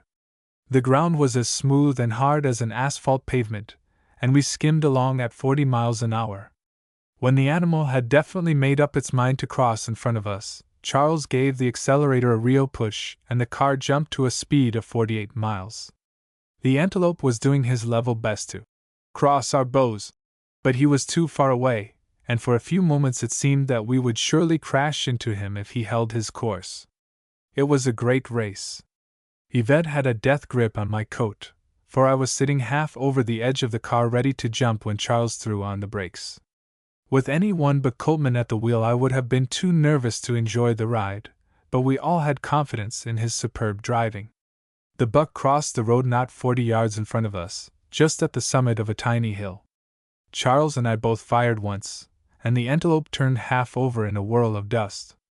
It disappeared behind the hill crest, and we expected to find it dead on the other side, but the slope was empty, and even with our glasses we could not discover a sign of life on the plain, which stretched away to the horizon apparently as level as a floor. It had been swallowed utterly as though by the magic pocket of a conjurer. Mac had not participated in the fun, for it had been a one-man race. 15 minutes later, however, we had a free-for-all, which gave him his initiation. An extract from Yvette's journal gives her impression of the chase. Someone pointed out the distant, moving specks on the horizon, and in a moment our car had left the road and started over the plains. Nearer and nearer we came, and faster ran the antelopes, stringing out in a long, yellow line before us. The speedometer was moving up and up, 30 miles, 35 miles. Roy was sitting on the edge of the car with his legs hanging out, rifle in hand, ready to swing to the ground as soon as the car halted. Mr. Coltman, who was driving, had already thrown on the brakes, but Roy, thinking in his excitement that he had stopped, jumped too soon. The speed at which we were going threw him violently to the ground. I hardly dared look to see what had happened, but somehow he turned a complete somersault, landed on his knees, and instantly began shooting. Mr. Coltman, his hands trembling with the exertion of the drive, opened fire across the windshield. As the first reports crashed out, the antelope, which had seemed to be flying before, flattened out and literally skimmed over the plain. Half a dozen bullets struck behind the herd, then as Roy's rifle cracked again, one of those tiny specks dropped to the ground. A 35-pound buzzard. It was a wonderful shot, 420 yards measured distance. No, this isn't a woman's inaccuracy of figures, it's a fact. But then you must remember the extraordinary clearness of the air in Mongolia, where every object appears to be magnified half a dozen times. The brilliant atmosphere is one of the most bewildering things of the desert. Once we thought we saw an antelope grazing on the hillside, and Mr. Coltman remarked disdainfully, "Pooh, that's a horse." But the laugh was on him, for as we drew near the horse proved to be only a bleached bone. At a short distance camels and ponies stood out as though cut in steel, seeming as high as a village church steeple, and most ridiculous of all, my husband mistook me once at a long distance for a telegraph pole. Tartarin de Tarascon would have had some wonderful stories to tell of Mongolia. We had hardly reached the road again before Mrs. Coltman discovered a great herd of antelope on the slope of a low hill, and when the cars carried us over the crest we could see animals in every direction, feeding in pairs or in groups of 10 to 40. We all agreed that no better place could be found at which to obtain motion pictures, and camp was made forthwith. Unfortunately, the gazelles were shedding their winter coats and the skins were useless except for study. However, I did need half a dozen skeletons, so the animals we killed would not be wasted. It was 4 o'clock in the afternoon when the tents were up and too late to take pictures. Therefore, the photography was postponed until the next day, and we ran over toward a herd of antelope which was just visible on the skyline. When each of us had killed an animal, the opinion was unanimous that we had enough. I got mine on the first chase and thenceforth employed my time in making observations on the antelope's speed. Time after time the car reached 40 miles an hour, but with an even start the gazelles could swing about in front and cross our bows.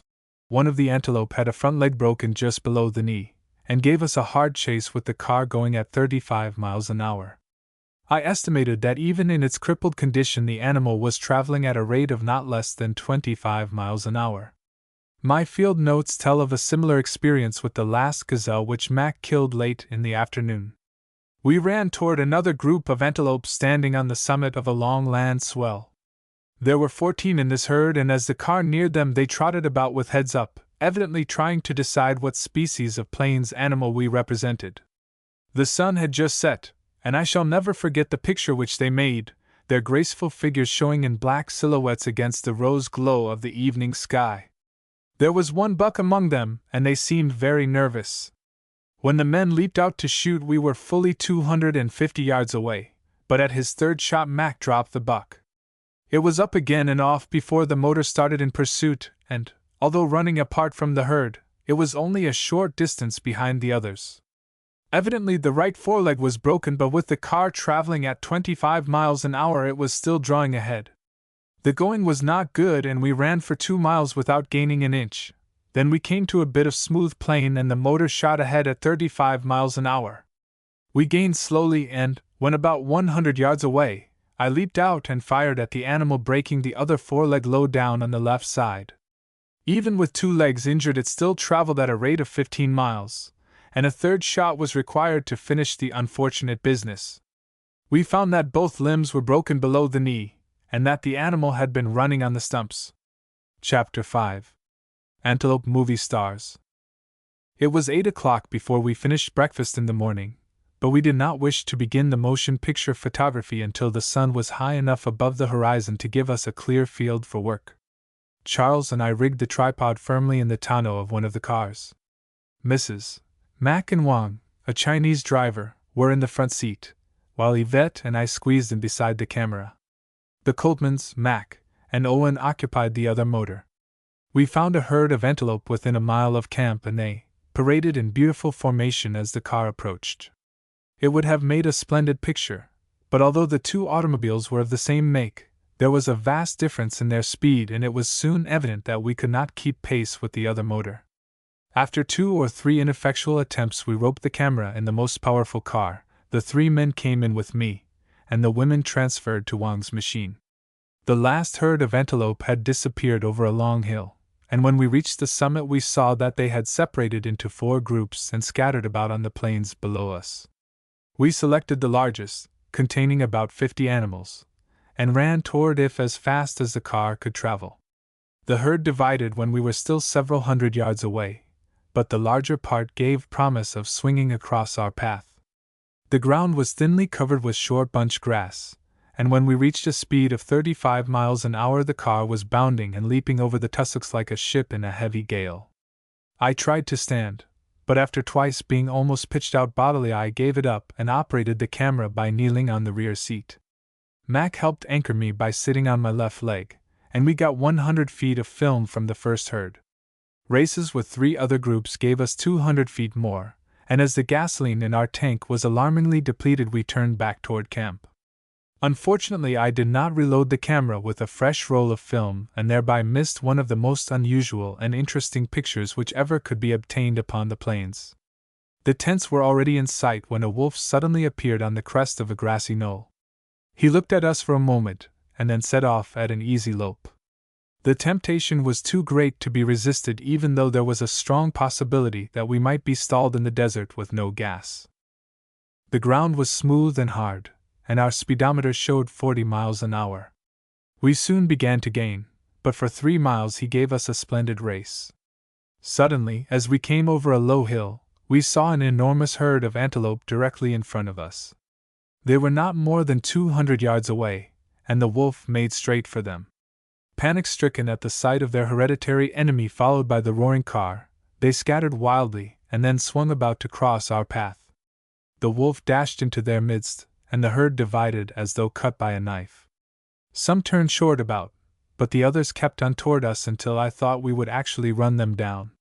When not more than 50 yards from the motor, they wheeled sharply and raced along beside the wolf. To add to the excitement, a fat, yellow marmot, which seemed suddenly to have lost his mind, galloped over the plain as fast as his short legs could carry him until he remembered that safety lay underground. Then he popped into his burrow like a billiard ball into a pocket. With this strange assortment fleeing in front of the car, we felt as though we had invaded a zoological garden. The wolf paid not the slightest attention to the antelope, for he had troubles of his own. We were almost on him, and I could see his red tongue between the foam-flecked jaws. Suddenly he dodged at right angles, and it was only by a clever bit of driving that Charles avoided crashing into him with the left front wheel. Before we could swing about, the wolf had gained 500 yards, but he was almost done. In another mile we had him right beside the car, and Coltman leaned far out to kill him with his pistol. The first bullet struck so close behind the animal that it turned him half over, and he dodged again just in time to meet a shot from Mac's rifle which broke his back. With its dripping lips drawn over a set of ugly teeth, the beast glared at us, as much as to say, "It is your move next, but don't come too close." Had it been any animal except a wolf, I should have felt a twinge of pity, but I had no sympathy for the skulking brute. There will be more antelope next year because of its death. All this had happened with an unloaded camera in the automobile. I had tried desperately to adjust a new roll of film, but had given up in despair, for it was difficult enough even to sit in the bounding car. Were I to spend the remainder of my life in Mongolia, there might never be such a chance again. But we had an opportunity to learn just how fast a wolf can run, for the one we had killed was undoubtedly putting his best foot forward. I estimated that even at first he was not doing more than 35 miles an hour, and later we substantiated it on another, which gave us a race of 12 miles. With antelope which can reach 55 to 60 miles an hour, a wolf has little chance, unless he catches them unawares, or finds the newly born young. To avoid just this, the antelope are careful to stay well out on the plains where there are no rocks or hills to conceal a skulking wolf. The wolf we had killed was shedding its hair and presented a most dilapidated, moth-eaten appearance. Moreover, it had just been feeding on the carcass of a dead camel, which subsequently we discovered a mile away. When we reached camp, I directed the 2 taxidermists to prepare the skeleton of the wolf, but to keep well away from the tents. Charles and I had been talking a good deal about antelope steak, and for Tiffin I had cut the fillets from one of the young gazelle. We were very anxious to make good on all that had been promised, so we cooked the steak ourselves. Just when the party was assembled in the tent for luncheon, the Chinese began work upon the wolf. They had obediently gone to a considerable distance to perform the last rites, but had not chosen wisely in regard to the wind. As the antelope steak was brought in, a gentle breeze wafted with it a concentrated essence of defunct camel. Yvette put down her knife and fork and looked up. She caught my eye and burst out laughing. Mrs. Mac had her hand clasped firmly over her mouth, and on her face was an expression of horror and deathly nausea. Although I am a great lover of antelope steak, I will admit that when accompanied by parfum de chameau, especially when it is a very dead chameau, there are other things more attractive. Moreover, the antelope which we killed on the Panjkang plain really were very strong indeed. I have never been able to discover what was the cause, for those farther to the north were as delicious as any we have ever eaten. The introduction was such an unfortunate one that the party shied badly whenever antelope meat was mentioned during the remainder of the trip to Urga. Coltman, who had charge of the commissary, quite naturally expected that we would depend largely on meat, and had not provided a sufficiency of other food. As a result, we found that after the 3rd day rations were becoming very short. We camped that night at a well in a sandy river bottom about 10 miles beyond Ude, the halfway point on the trip to Urga. It had been a bad day, with a bitterly cold wind which drove the dust and tiny pebbles against our faces like a continual storm of hail. As soon as the cars had stopped, every one of us set to work with soap and water before anything had been done toward making camp. Our one desire was to remove a part of the dirt which had sifted into our eyes, hair, mouths, and ears. In half an hour we looked more brightly upon the world and began to wonder what we would have for dinner. It was a discussion which could not be carried on for very long since the bread was almost gone, and only macaroni remained. Just then a demoiselle crane alighted beside the well not 40 yards away. "There's our dinner!" Charles shouted. "Shoot it!" 2 minutes later I was stripping off the feathers, and in less than 5 minutes it was sizzling in the pan. That was a bit too much for Mrs. Mac, hungry as she was. "Just think," she said, "that bird was walking about here not 10 minutes ago, and now it's on my plate. It hasn't stopped wiggling yet. I can't eat it." Poor girl, she went to bed hungry, and in the night waked to find her face terribly swollen from wind and sunburn. She was certain that she was about to die, but decided, like the good sport she is, to die alone upon the hillside where she wouldn't disturb the camp. After half an hour of wandering about she felt better, and returned to her sleeping bag on the sandy river bottom. Just before dark we heard the dong, dong, dong of a camel's bell and saw the long line of dusty yellow animals swing around a sharp earth corner into the sandy space beside the well. Like the trained units of an army, each camel came into position, kneeled upon the ground and remained quietly chewing its cud until the driver removed the load. Long before the last straggler had arrived the tents were up and a fire blazing, and far into the night the thirsty beasts grunted and roared as the trough was filled with water.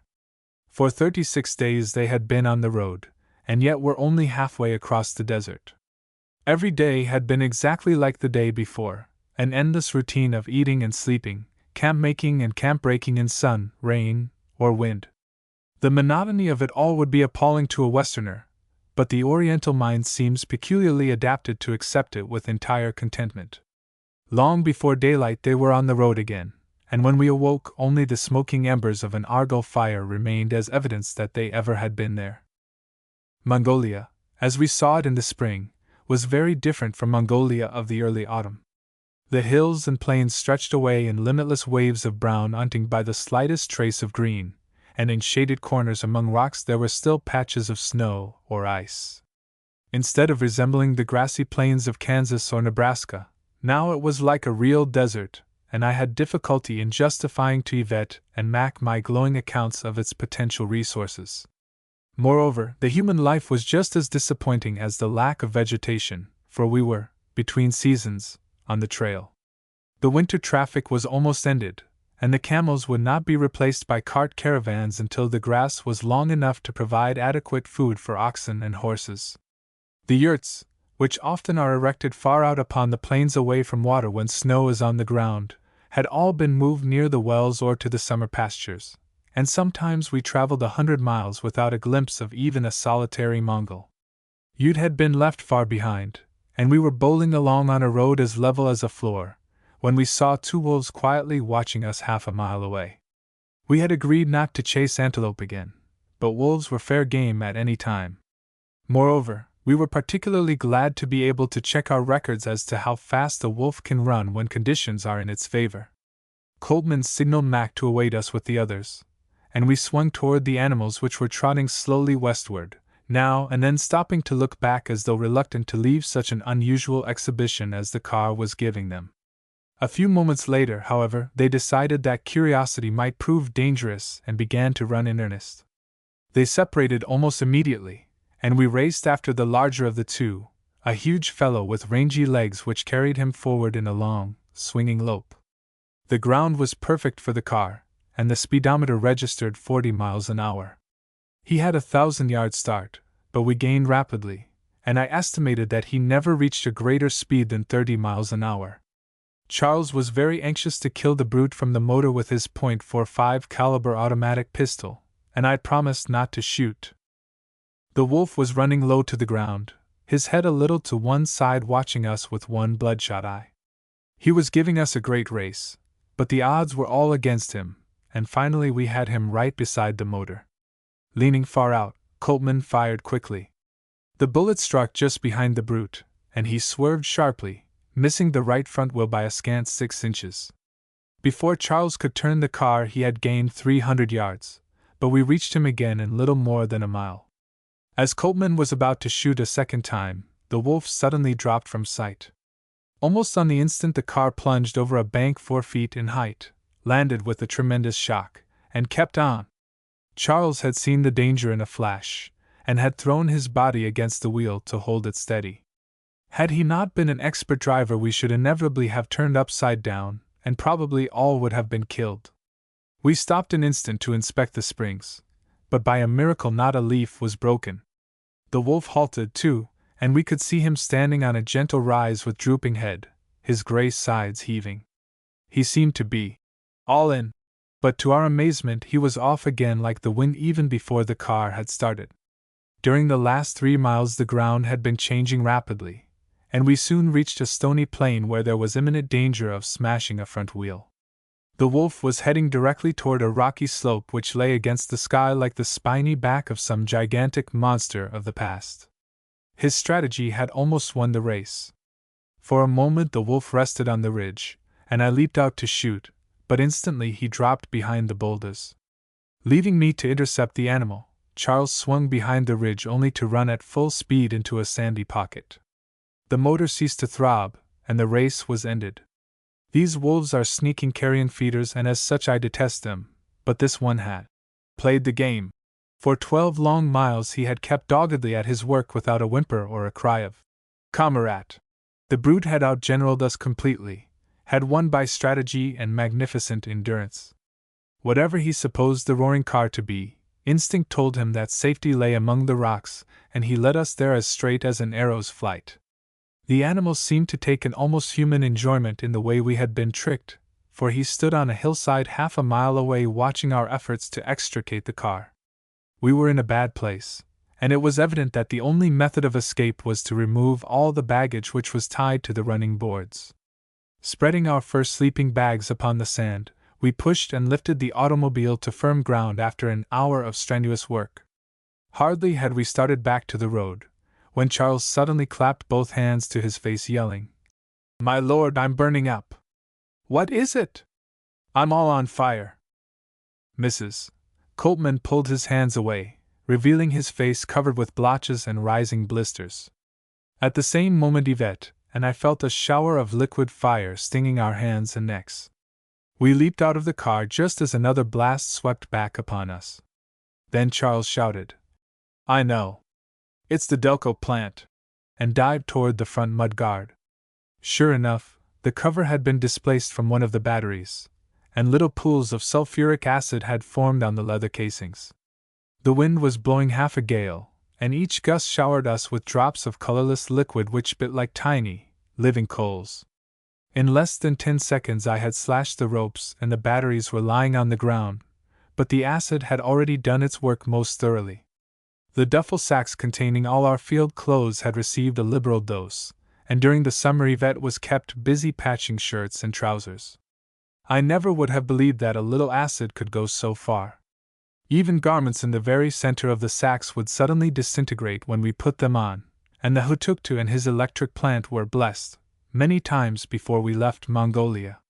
Plague V. When we reached the road, Mrs. Mac was sitting disconsolately in a car beside the servants. We had been gone nearly 3 hours and the poor girl was frantic with anxiety. Mac and Owen had followed our tracks in another motor, and arrived 30 minutes later.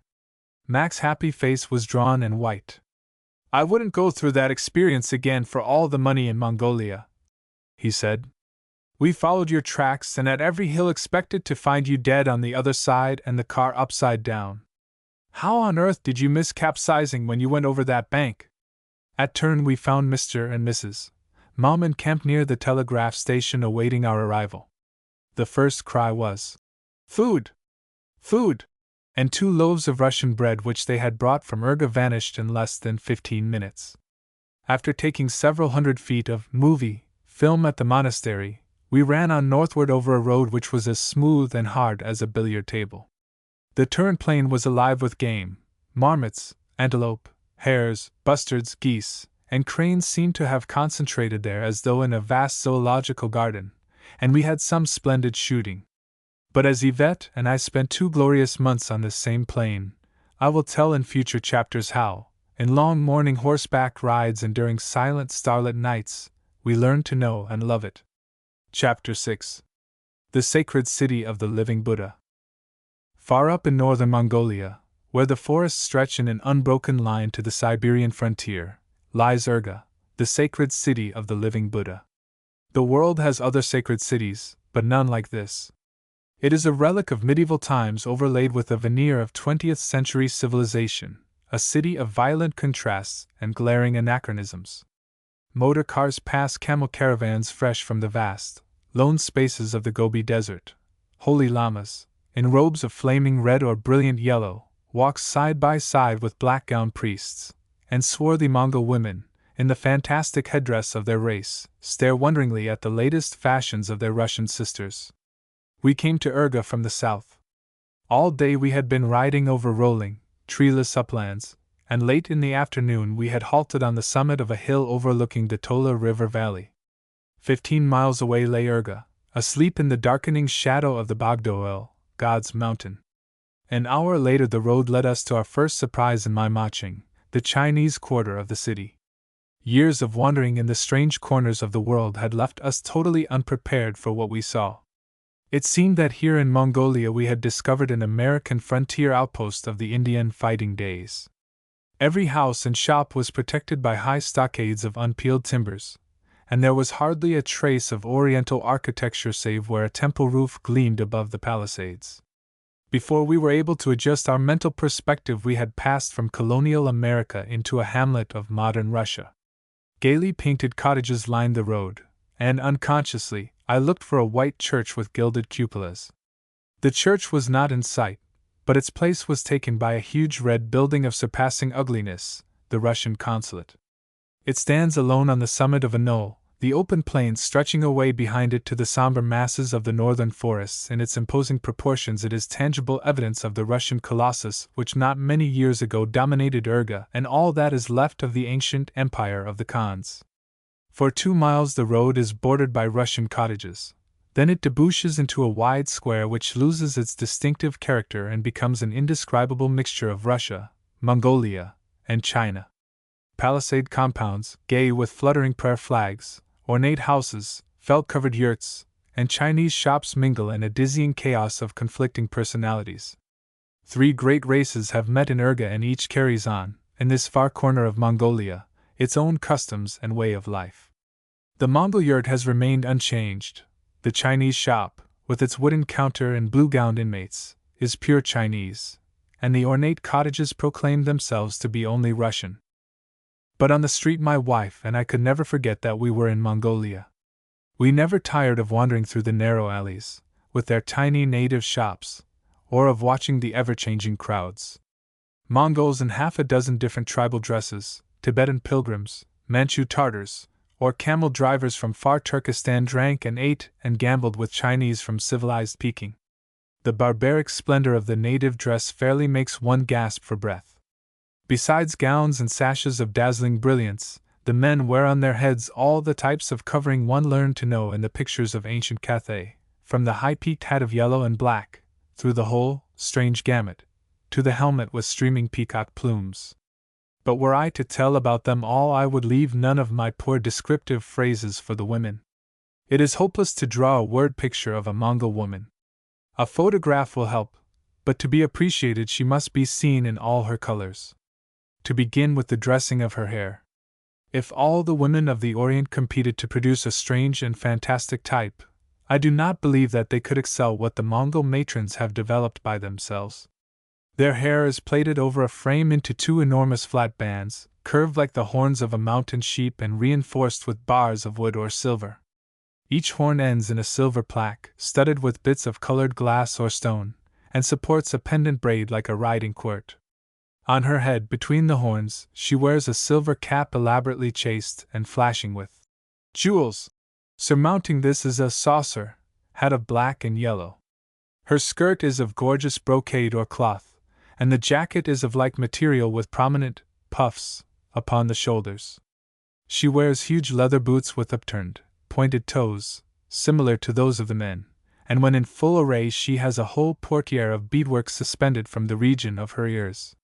She is altogether satisfying to the lover of fantastic Oriental costumes, except in the matter of footgear, and this slight exception might be allowed, for she has so amply decorated every other available part of her anatomy.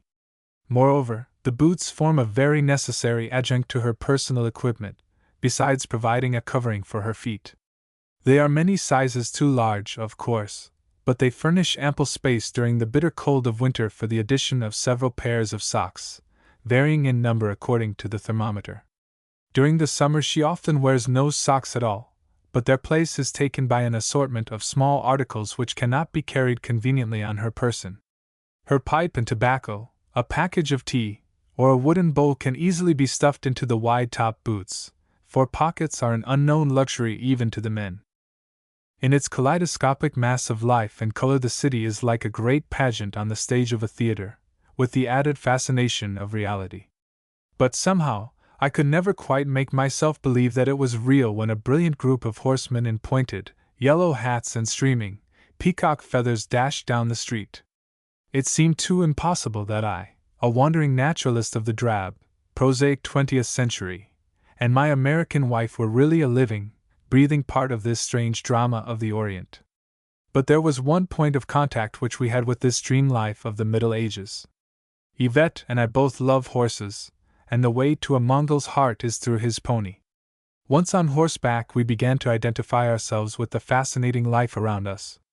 We lost the uncomfortable sense of being merely spectators in the Urga theatricals, and forgot that we had come to the holy city by means of a very unromantic motor car. We remained at Urga for 10 days while preparations were underway for our first trip to the plains, and returned to it often during the summer. We came to know it well, and each time we rode down the long street it seemed more wonderful that, in these days of commerce, Urga, and in fact all Mongolia, could have existed throughout the centuries with so little change. There is, of course, no lack of modern influence in the sacred city, but as yet it is merely a veneer which has been lightly superimposed upon its ancient civilization, leaving almost untouched the basic customs of its people. This has been due to the remoteness of Mongolia. Until a few years ago, when motor cars first made their way across the 700 miles of plains, the only access from the south was by camel caravan, and the monotonous trip offered little inducement to casual travelers. The Russians came to Urga from the north, and until the recent war, their influence was paramount along the border. They were by no means anxious to have other foreigners exploit Mongolia, and they wished especially to keep the country as a buffer state between themselves and China. Not only is Urga the capital of Mongolia and the only city of considerable size in the entire country, but it is also the residence of the Hutuktu, or living Buddha, the head of both the church and the state. Across the valley his palaces nestle close against the base of the Bogdoel, God's mountain, which rises in wooded slopes from the river to an elevation of 11,000 feet above sea level. The sacred mountain is a vast game preserve, which is patrolled by 2,000 llamas, and every approach is guarded by a temple or a camp of priests. Great herds of elk, roebuck, boar, and other animals roam the forests, but to shoot within the sacred precincts would mean almost certain death for the transgressor. Some years ago several Russians from Urga made their way up the mountain during the night and killed a bear. They were brought back in chains by a mob of frenzied llamas. Although the hunters had been beaten nearly to death, it required all the influence of the Russian diplomatic agent to save what remained of their lives. The Bogdoel extends for 25 miles along the Tola Valley, shutting off Urga from the rolling plains to the south. Like a gigantic guardian of the holy city at its base, it stands as the only obstacle to the wireless station which is soon to be erected. The Hutuktu has 3 palaces on the banks of the Tola River. One of them is a hideous thing, built in Russian style. The other 2 at least have the virtue of native architecture.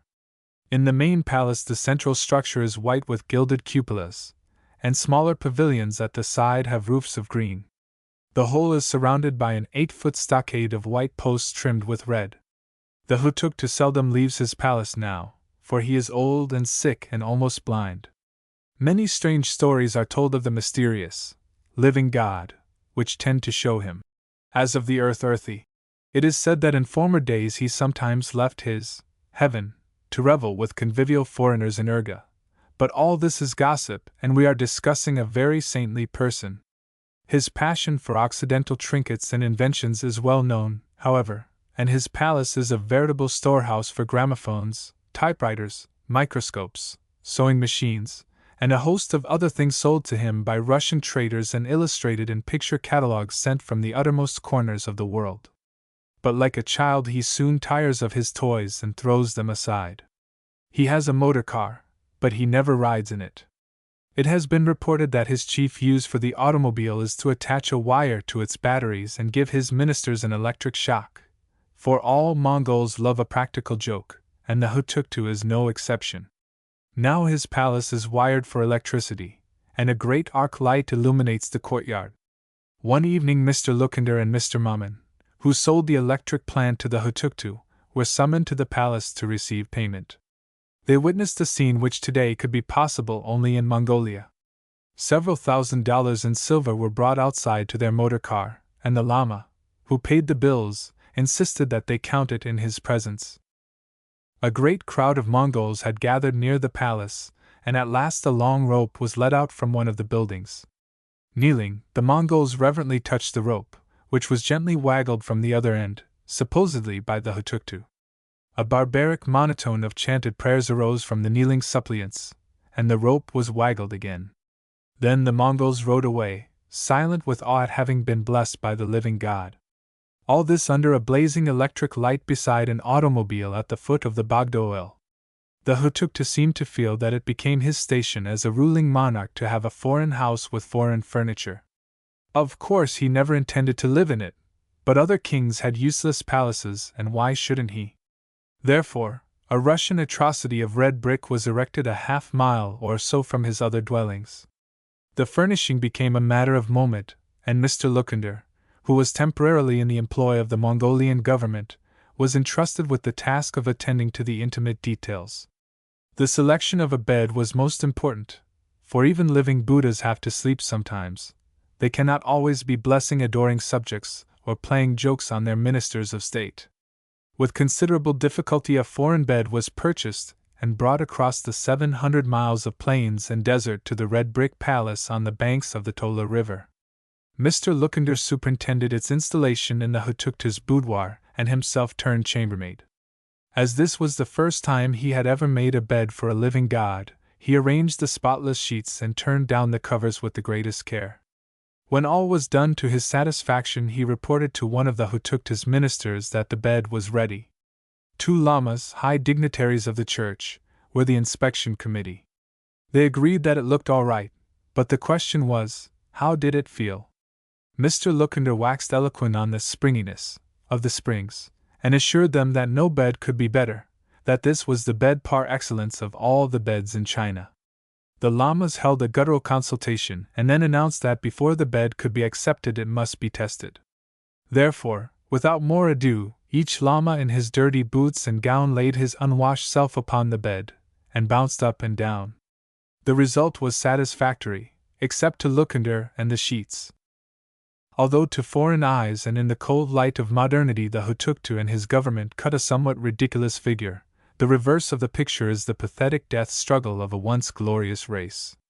I have said that unaccustomed luxury was responsible for the decline of the Mongol Empire, but the ruin of the race was due to the Lama Church. Lamaism, which was introduced from Tibet, gained its hold not long after the time of Kublai Khan's death in 1295. Previous to this the Mongols had been religious liberals, but eventually Lamaism was made the religion of the state. It is a branch of the Buddhist cult, and its teachings are against war and violent death. By custom 1 or more sons of every family are dedicated to the priesthood, and as Lamaism requires its priests to be celibate, the birth rate is low. Today there are only a few million Mongols in a country half as large as the United States, exclusive of Alaska, a great proportion of the male population being lamas. With no education, except in the books of their sect, they lead a lazy, worthless existence, supported by the lay population and by the money they extract by preying upon the superstitions of their childlike brothers. Were Lamaism abolished, there still would be hope for Mongolia under a proper government, for the Mongols of today are probably the equals of Genghis Khan's warriors in strength, endurance, and virility. The religion of Mongolia is like that of Tibet, and the Dalai Lama of Lhasa is the head of the entire church. The Tashi Lama residing at Tashilhunpo, also in Tibet, ranks second. The Hutuktu of Mongolia is third in the Lama hierarchy, bearing the title Chepsendampa Hutuktu, Venerable Best Saint. According to ancient tradition, the Hutuktu never dies. His spirit simply reappears in the person of some newly born infant, and thus comes forth re-embodied. The names of infants, who have been selected as possible candidates for the honor, are written upon slips of paper encased in rolls of paste and deposited in a golden urn. The one which is drawn is hailed as the new incarnation. Some years ago the eyesight of the Hutuktu began to fail, and a great temple was erected as a sacrifice to appease the gods. It stands on a hill at the western end of Urga, surrounded by the tiny wooden dwellings of the priests. The Lama City, it is called, for only those in the service of the church are allowed to live within its sacred precincts. In the temple itself there is an 80-foot bronze image of Buddha standing on a golden lotus flower. The great figure is heavily gilded, encrusted with precious stones, and draped with silken cloths. I was fortunate in being present one day when the temple was open to women and the faithful in the city. Somewhat doubtful as to my reception, I followed the crowd as it filed through an outer pavilion between a double row of kneeling lamas in high-peaked hats and robes of flaming yellow. I carried my hat in my hand and tried to wear a becoming expression of humility and reverence. It was evidently successful, for I passed unhindered into the presence.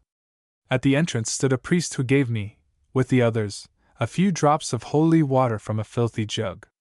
Silent with awe, the people bathed their faces with the precious fluid and prostrated themselves before the gigantic figure standing on the golden lotus blossom, its head lost in the shadows of the temple roof. They kissed its silken draperies, soiled by the lips of other thousands, and each one gathered a handful of sacred dirt from the temple floor. From niches in the walls hundreds of tiny Buddhas gazed impassively on the worshipping Mongols. Plate 6. The Great Temple at Urga. The scene was intoxicating in its barbaric splendor. The women in their fantastic headdresses and brilliant gowns, the blazing yellow robes of the kneeling lamas, and the chorus of prayers which rose and fell in a meaningless half-wild chant broken by the clash of cymbals and the boom of drums, all this set the blood leaping in my veins. There was a strange dizziness in my head, and I had an almost overpowering desire to fall on my knees with the Mongols and join in the chorus of adoration. The subtle smell of burning incense, the brilliant colors, and the barbaric music were like an intoxicating drink which inflamed the senses but dulled the brain. It was then that I came nearest to understanding the religious fanaticism of the East. Even with a background of 20th-century civilization, I felt its sensuous power. What wonder that it has such a hold on a simple, uneducated people, fed on superstition from earliest childhood and the religious traditions of 700 years. The service ended abruptly in a roar of sound. Rising to their feet, the people streamed into the courtyard to whirl the prayer wheels about the temple's base. Each wheel is a hollow cylinder of varying size, standing on end, and embellished with Tibetan characters in gold. The wheels are sometimes filled with thousands of slips of paper upon which is written a prayer or a sacred thought, and each revolution adds to the store of merit in the future life. The Mongol goes farther still in accumulating virtue, and every native house in Urga is gay with fluttering bits of cloth or paper on which a prayer is written. Each time the little flag moves in the wind it sends forth a supplication for the welfare of the Mongol spirit in the Buddhistic heaven. Not only are the prayer wheels found about the temples, but they line the streets, and no visiting Mongol need be deprived of trying the virtue of a new device without going to a place of worship. He can give a whirl or two to half a dozen within 100 yards of where he buys his tea or sells his sheep. On every hand there is constant evidence that Urga is a sacred city. It never can be forgotten even for a moment. The golden roofs of scores of temples give back the sunlight, and the moaning chant of praying lamas is always in the air. Even in the main street I have seen the prostrate forms of ragged pilgrims who have journeyed far to this Mecca of the Lama faith. If they are entering the city for the first time and crave exceeding virtue, they approach the great temple on the hill by lying face down at every step and beating their foreheads upon the ground. Wooden shrines of dazzling whiteness stand in quiet streets, or cluster by themselves behind the temples. In front of each, raised slightly at one end, is a prayer board worn black and smooth by the prostrated bodies of worshipping Mongols. Although the natives take such care for the repose of the spirit in afterlife, They have a strong distaste for the body from which the spirit has fled, and they consider it a most undesirable thing to have about the house. The stigma is imposed even upon the dying. In Urga, a family of Mongols had erected their yurt in the courtyard of one of our friends. During the summer, the young wife became very ill, and when her husband was convinced that she was about to die, he moved the poor creature bodily out of the yurt. She could die if she wished, but it must not be inside his house. The corpse itself is considered unclean and the abode of evil spirits, and as such must be disposed of as quickly as possible. Sometimes the whole family will pack up their yurt and decamp at once, leaving the body where it lies. More usually, the corpse is loaded upon a cart which is driven at high speed over a bit of rough ground. The body drops off at some time during the journey, but the driver does not dare look back until he is sure that the unwelcome burden is no longer with him. Otherwise, he might anger the spirit following the corpse and thereby cause himself and his family unending trouble. Unlike the Chinese, who treat their dead with the greatest respect and go to enormous expense in the burial, every Mongol knows that his coffin will be the stomachs of dogs, wolves, or birds. Indeed, the Chinese name for the raven is the Mongol's coffin. The first day we camped in Urga, my wife and Mrs. McGalley were walking beside the river. Only a short distance from our tent they discovered a dead Mongol who had just been dragged out of the city.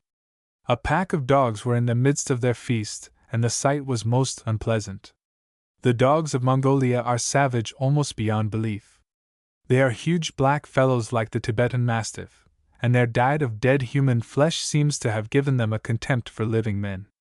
Every Mongol family has one or more, and it is exceedingly dangerous for a man to approach a yurt or caravan unless he is on horseback or has a pistol ready. In Urga itself you will probably be attacked if you walk unarmed through the meat market at night. I have never visited Constantinople, but if the Turkish city can boast of more dogs than Urga, it must be an exceedingly disagreeable place in which to dwell. Although the dogs live to a large extent upon human remains, they are also fed by the llamas. Every day about 4 o'clock in the afternoon you can see a cart being driven through the main street, followed by scores of yelping dogs. On it are 2 or more dirty llamas with a great barrel from which they ladle out refuse for the dogs, for according to their religious beliefs they accumulate great merit for themselves if they prolong the life of anything, be it bird, beast, or insect. In the river valley, just below the llama city, numbers of dogs can always be found, for the dead priests usually are thrown there to be devoured. Dozens of white skulls lie about in the grass, but it is a serious matter even to touch one. I very nearly got into trouble one day by targeting my rifle upon a skull which lay 200 or 300 yards away from our tent.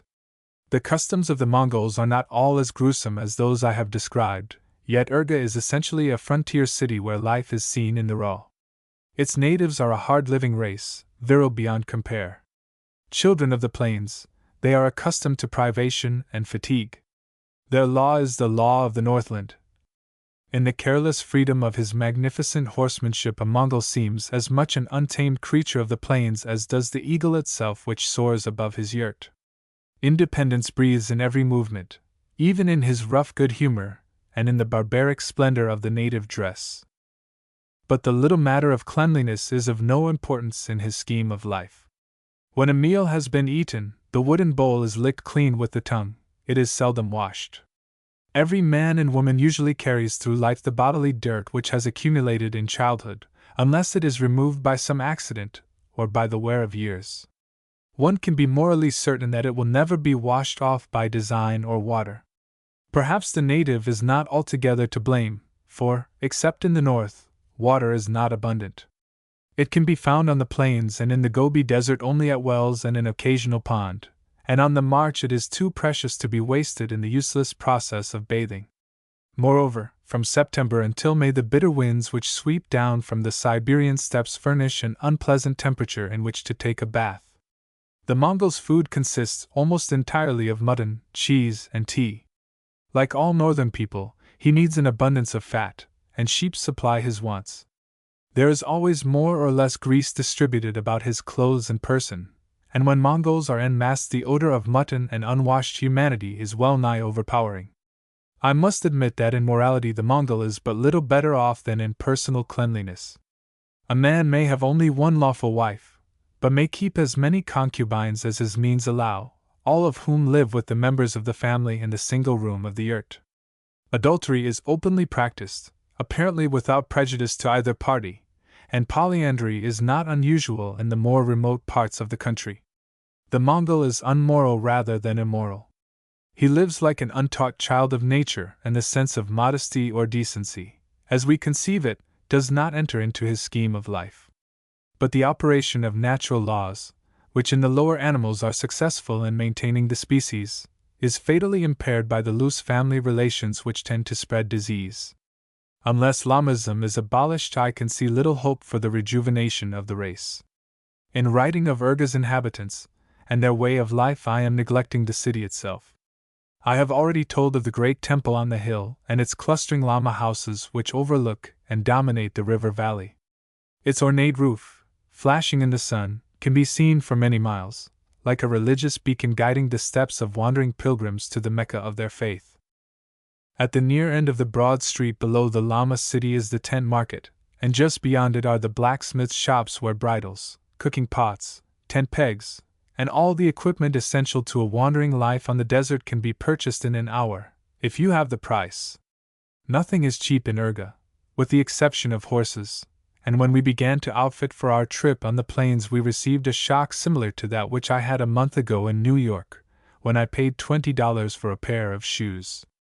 We ought to be hardened to it now, but when we were being robbed in Urga by profiteering Chinese, who sell flour at $10 and $12 a sack and condensed milk at 75 cents a tin, we roared and grumbled, and paid the price. I vowed I would never pay $20 for a pair of shoes at home, but roaring and grumbling is no more effective in procuring shoes in New York than it was in obtaining flour and milk in Urga. We paid in Russian rubles, then worth 3 cents each. In former years a ruble equaled more than half a dollar. Eggs were well nigh non-existent, except those which had made their way up from China over the long caravan trail and were guaranteed to be addled, or whatever it is that sometimes makes an egg an unpleasant companion at the breakfast table. Even those cost 3 rubles each. Only a few Russians own chickens in Urga, and their productions are well nigh golden eggs, for grain is very scarce and it takes an astounding number of rubles to buy a bushel. Fortunately, we had sent most of our supplies and equipment to Urga by caravan during the winter, but there were a good many odds and ends needed to fill our last requirements, and we came to know the ins and outs of this sacred city intimately before we were ready to leave for the plains. The Chinese shops were our real help, for in Urga, as everywhere else in the Orient, the Chinese are the most successful merchants. Some firms have accumulated considerable wealth, and the Chinaman does not hesitate to exact the last cent of profit when trading with the Mongols. At the eastern end of Urga's central street, which is made picturesque by gaily painted prayer wheels and alive with a moving throng of brilliant horsemen, are the Custom House and the Ministry of Foreign Affairs. The former is at the far end of an enormous compound filled with camel caravans or loaded carts. There is a more or less useless wooden building, but the business is conducted in a large yurt, hard against the compound wall. It was an extraordinary contrast to see a modern filing cabinet at one end and a telephone box on the felt-covered framework of the yurt. Not far beyond the Custom House is what I believe to be one of the most horrible prisons in the world. Inside a double palisade of unpeeled timbers is a space about 10 feet square upon which open the doors of small rooms, almost dark. In these dungeons are piled wooden boxes, 4 feet long by 2½ feet high. These coffins are the prisoners' cells. Some of the poor wretches have heavy chains about their necks and both hands manacled together.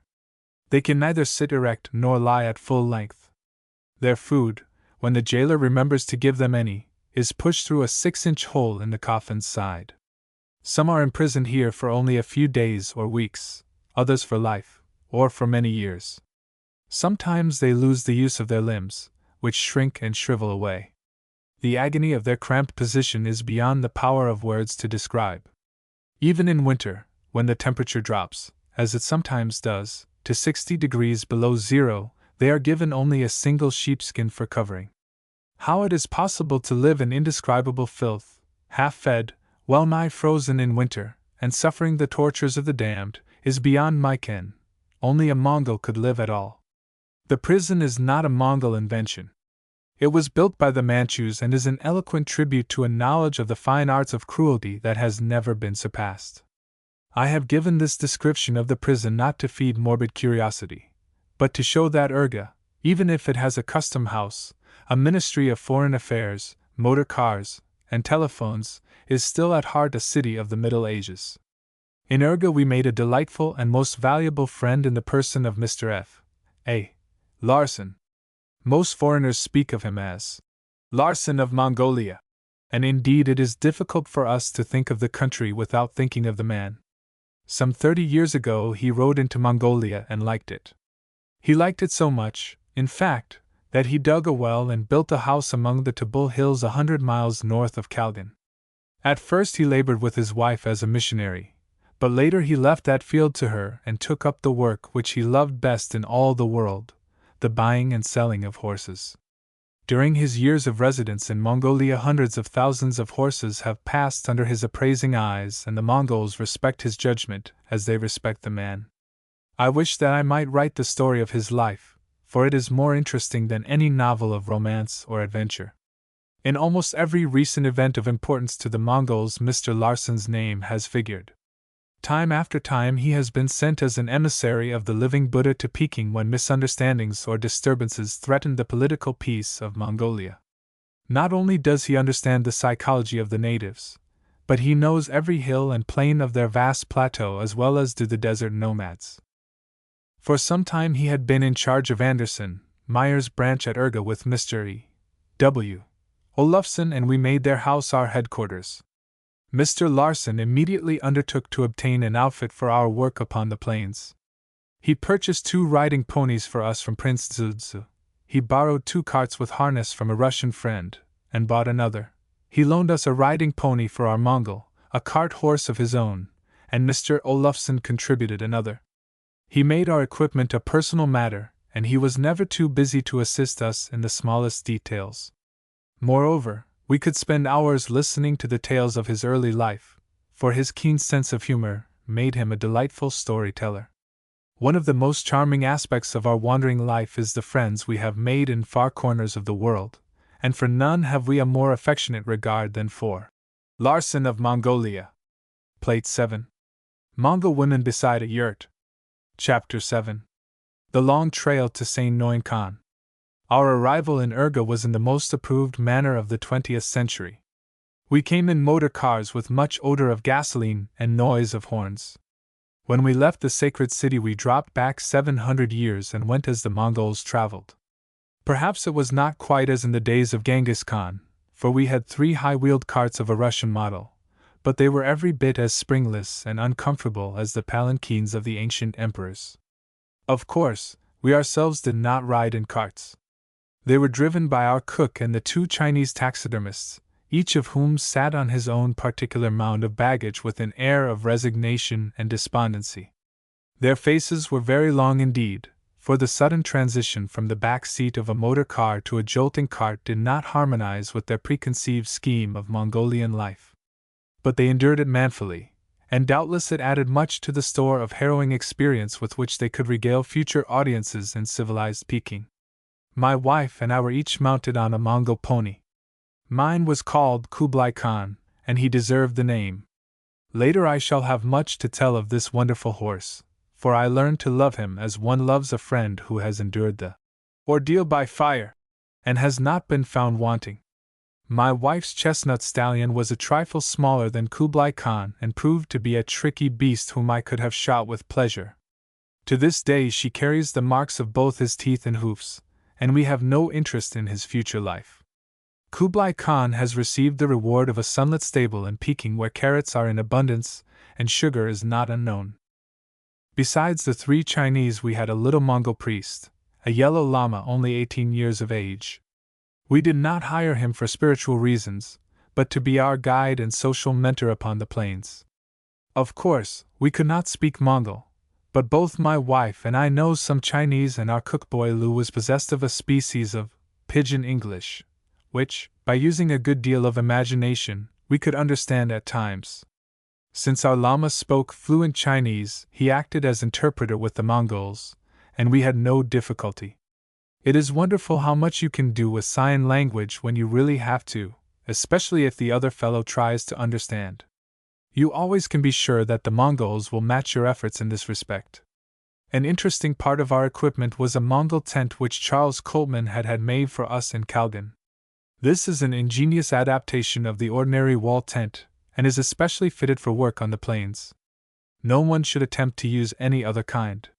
From the ridgepole the sides curve down and out to the ground, presenting a sloping surface to the wind at every angle.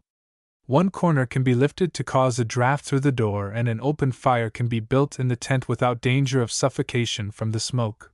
Moreover, it can be erected by a single person in 10 minutes.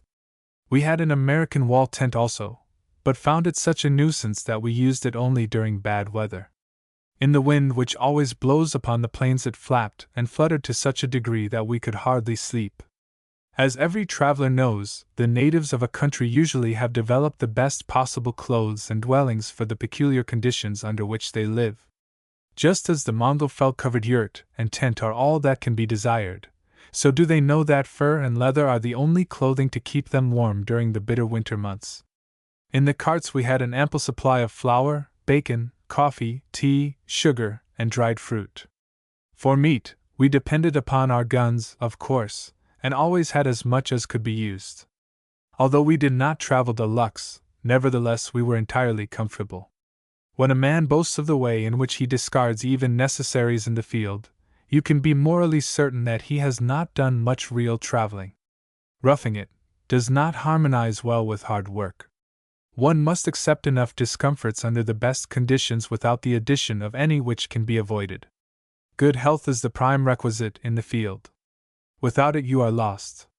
The only way in which to keep fit and ready to give every ounce of physical and mental energy to the problems of the day is to sleep comfortably, eat wholesome food, and be properly clothed. It is not often, then, that you will need a doctor. We have not as yet had a physician on any of our expeditions, even though we have often been very many miles from the nearest white men. It never ceases to amuse me that the insurance companies always cancel my accident policies as soon as I leave for the field. The excuse is that I am not a good risk, although they are ready enough to renew them when I return to New York. And yet the average person has 100 times more chance of being killed or injured right on Fifth Avenue than do we who live in the open, breathing God's fresh air and sleeping under the stars. My friend Stephenson, the Arctic explorer, often says that adventures are a mark of incompetence, and he is doubtless right. If a man goes into the field with a knowledge of the country he is to visit and with the proper equipment, he probably will have very few adventures. If he has not the knowledge and equipment, he had much better remain at home, for he will inevitably come to grief. We learned from the Mongols that there was a wonderful shooting ground 300 miles southwest of Urga in the country belonging to Sain Noin Khan. It was a region backed by mountains 15,000 feet in height, inhabited by bighorn sheep and ibex, and antelope were reported to be numerous upon the plains which merged gradually into the sandy wastes of the western Gobi, where herds of wild horses, Equus Przewalski, and wild asses, Equus Hemianus, could be found. Sain Noin, one of the 4 Mongolian kings, had died only a short time earlier under suspicious circumstances, and his widow had just visited the capital. Monsieur Orlov, the Russian diplomatic agent, had written her regarding our prospective visit, and through him she had extended to us a cordial invitation. Our start from Urga was on a particularly beautiful day, even for Mongolia. The golden roof of the great white temple on the hill blazed with light, and the undulating crest of the sacred mountain seemed so near that we imagined we could see the deer and boar in its park-like openings. Our way led across the valley and over the Tola River just below the Palace of the Living God. We climbed a long hill and emerged on a sloping plain where marmots were bobbing in and out of their burrows like toy animals manipulated by a string. 2 great flocks of demoiselle cranes were daintily catching grasshoppers not 100 yards away. We wanted both the cranes for dinner and the marmots for specimens, but we dared not shoot. Although not actually upon sacred soil, we were in close proximity to the Bogdoel, and a rifle shot might have brought a horde of fanatical priests upon our heads. It is best to take no chances with religious superstitions, for the lamas do not wait to argue when they are once aroused. The first day began most beautifully, but it ended badly, as all first days are apt to do. We met our Waterloo on a steep hill shortly after tiffin, for two of the horses absolutely refused to pull. The loads were evidently too heavy, and the outlook for the future was not encouraging. An extract from my wife's journal tells what we did that afternoon. It took 2 hours to negotiate the hill, and the men were almost exhausted when the last load reached the summit. Ever since tiffin the sky had been growing darker and darker, and great masses of black clouds gathered about the crest of the Bogdoel. Suddenly a vivid flash of lightning cut the sky as though with a flaming knife, and the rain came down in a furious beat of icy water. In 5 minutes we were soaked and shivering with cold, so when at last we reached the plain we turned off the road toward 2 Mongol yurts, which rested beside the river a mile away like a pair of great white birds. Roy and I galloped ahead over the soft, slushy grass, nearly blinded by the rain, and hobbling our horses outside the nearest yurt, went inside with only the formality of a shout. The room was so dark that I could hardly see, and the heavy smoke from the open fire burned and stung our eyes. On the floor sat a frowsy-looking woman, blowing at the fire, and a yellow llama, his saucer hat hidden under its waterproof covering. Apparently he was a traveler like ourselves. The frowsy lady smiled and motioned us to sit down on a low couch beside the door. As we did so, I saw a small face peering out of a big sheepskin coat and 2 black eyes staring at us unblinkingly. It was a little Mongol girl whose nap had been disturbed by so many visitors. She was rather a pretty little thing and so small, just a little older than my own baby in Peking, that I wanted to play with her. She was shy at first, but when I held out a picture advertisement from a package of cigarettes she gradually edged nearer, encouraged by her mother. Soon she was leaning on my knee. Then, without taking her black eyes from my face, she solemnly put one finger in her mouth and jerked it out with a loud pop, much to her mother's gratification. But when she decided to crawl up into my lap, my interest began to wane, for she exuded such a concentrated essence of Mongol and rancid mutton fat that I was almost suffocated. Our hostess was busy stirring a thick, white soup in a huge cauldron, and by the time the carts arrived every one was dipping in with their wooden bowls. We begged to be excused, since we had already had some experience with Mongol soup. The yurt really was not a bad place when we became accustomed to the bitter smoke and the combination of native odors. There were 2 couches, about 6 inches from the ground, covered with sheepskins and furs. Opposite the door stood a chest, rather a nice one, on top of which was a tiny god with a candle burning before it, and a photograph of the Hutuktu. We had dinner in the yurt, and the boys slept there while we used our Mongol tent. There was no difficulty in erecting it even in the wind and rain, but it would have been impossible to have put up the American wall tent. Even though it was the 5th of June, there was a sharp frost during the night, and we were thankful for our first sleeping bags. Always in Mongolia after a heavy rain the air is crystal clear, and we had a delightful morning beside the river. Hundreds of demoiselle cranes were feeding in the meadow-like valley bottom where the grass was as green as emeralds. We saw 2 of the graceful birds standing on a sandbar and, as we rode toward them, they showed not the slightest sign of fear. When we were not more than 20 feet away they walked slowly about in a circle, and the llama discovered 2 spotted brown eggs almost under his pony's feet.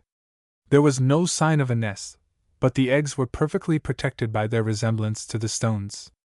Our way led close along the Tola River, and just before tiffin we saw a line of camels coming diagonally toward us from behind a distant hill.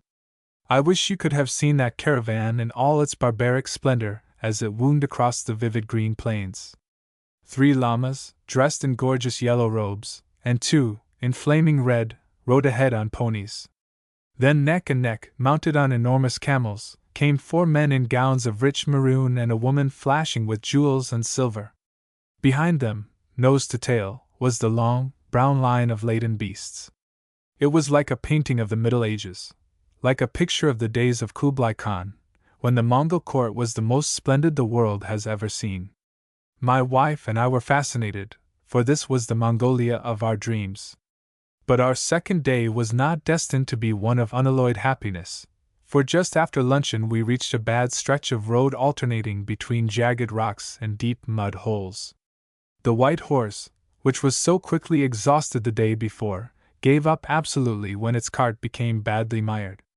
Just then a red llama appeared with 4 led ponies and said that one of his horses could extricate the cart. He hitched a tiny brown animal between the shafts. We all put our shoulders to the wheels, and in 10 minutes the load was on solid ground. We at once offered to trade horses, and by giving a bonus of $5 I became the possessor of the brown pony. But the story does not end there. 2 months later, when we had returned to Urga, a Mongol came to our camp in great excitement and announced that we had one of his horses. He said that 5 animals had been stolen from him, and that the little brown pony for which I had traded with the llama was one of them. His proof was incontrovertible, and according to the law of the country I was bound to give back the animal and accept the loss. However, a half-dozen hard-riding Mongol soldiers at once took up the trail of the llama, and the chances are that there will be one less thieving priest before the incident is closed. It is interesting to note how a similarity of conditions in Western America and in Mongolia has developed exactly the same attitude of mutual protection in regard to horses. In both countries, horse stealing is considered to be one of the worst crimes. It is punishable by death in Mongolia or, what is infinitely worse, by a life in one of the prison coffins. Moreover, the spirit of mutual assistance is carried further, and several times during the summer when our ponies had strayed miles from the tents they were brought in by passing Mongols, or we were told where they could be found. Our camp the second night was on a beautiful, grassy plateau beside a tiny stream, a tributary of the river.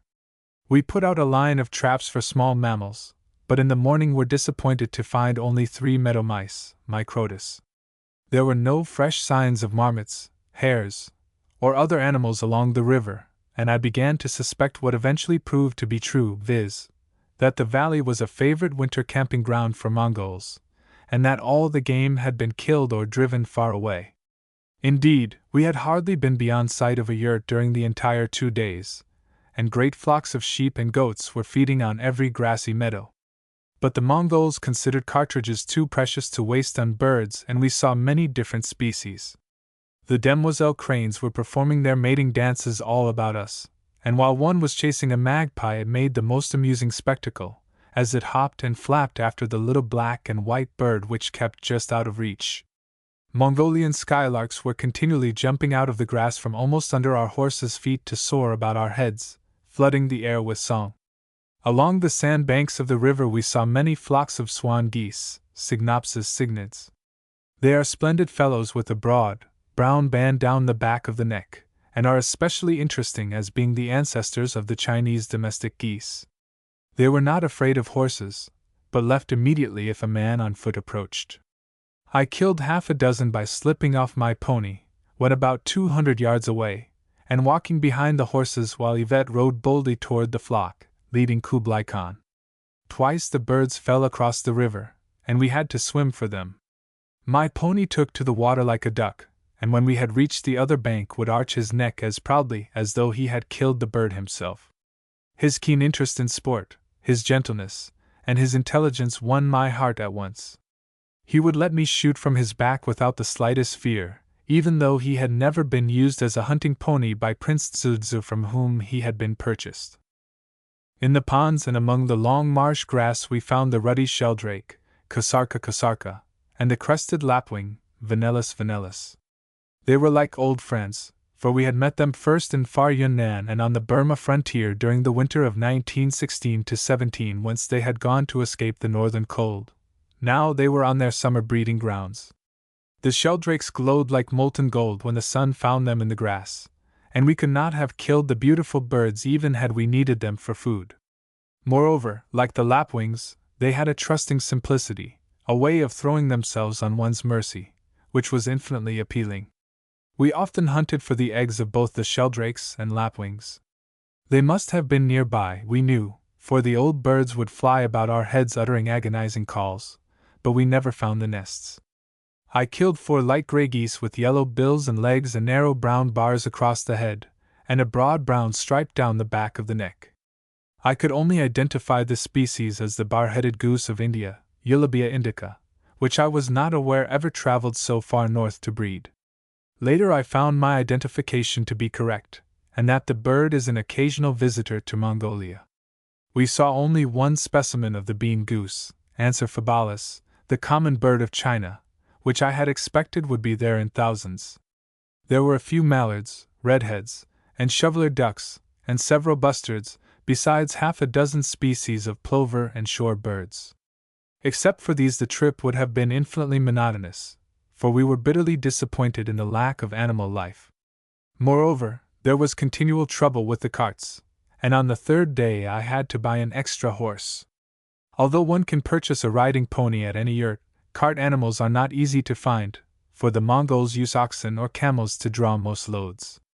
The one we obtained had not been in the shafts for more than 2 years and was badly frightened when we brought him near the cart. It was a liberal education to see our Mongol handle that horse. He first put a hobble on all 4 legs, then he swung a rope about the hindquarters, trussed him tightly, and swung him into the shafts.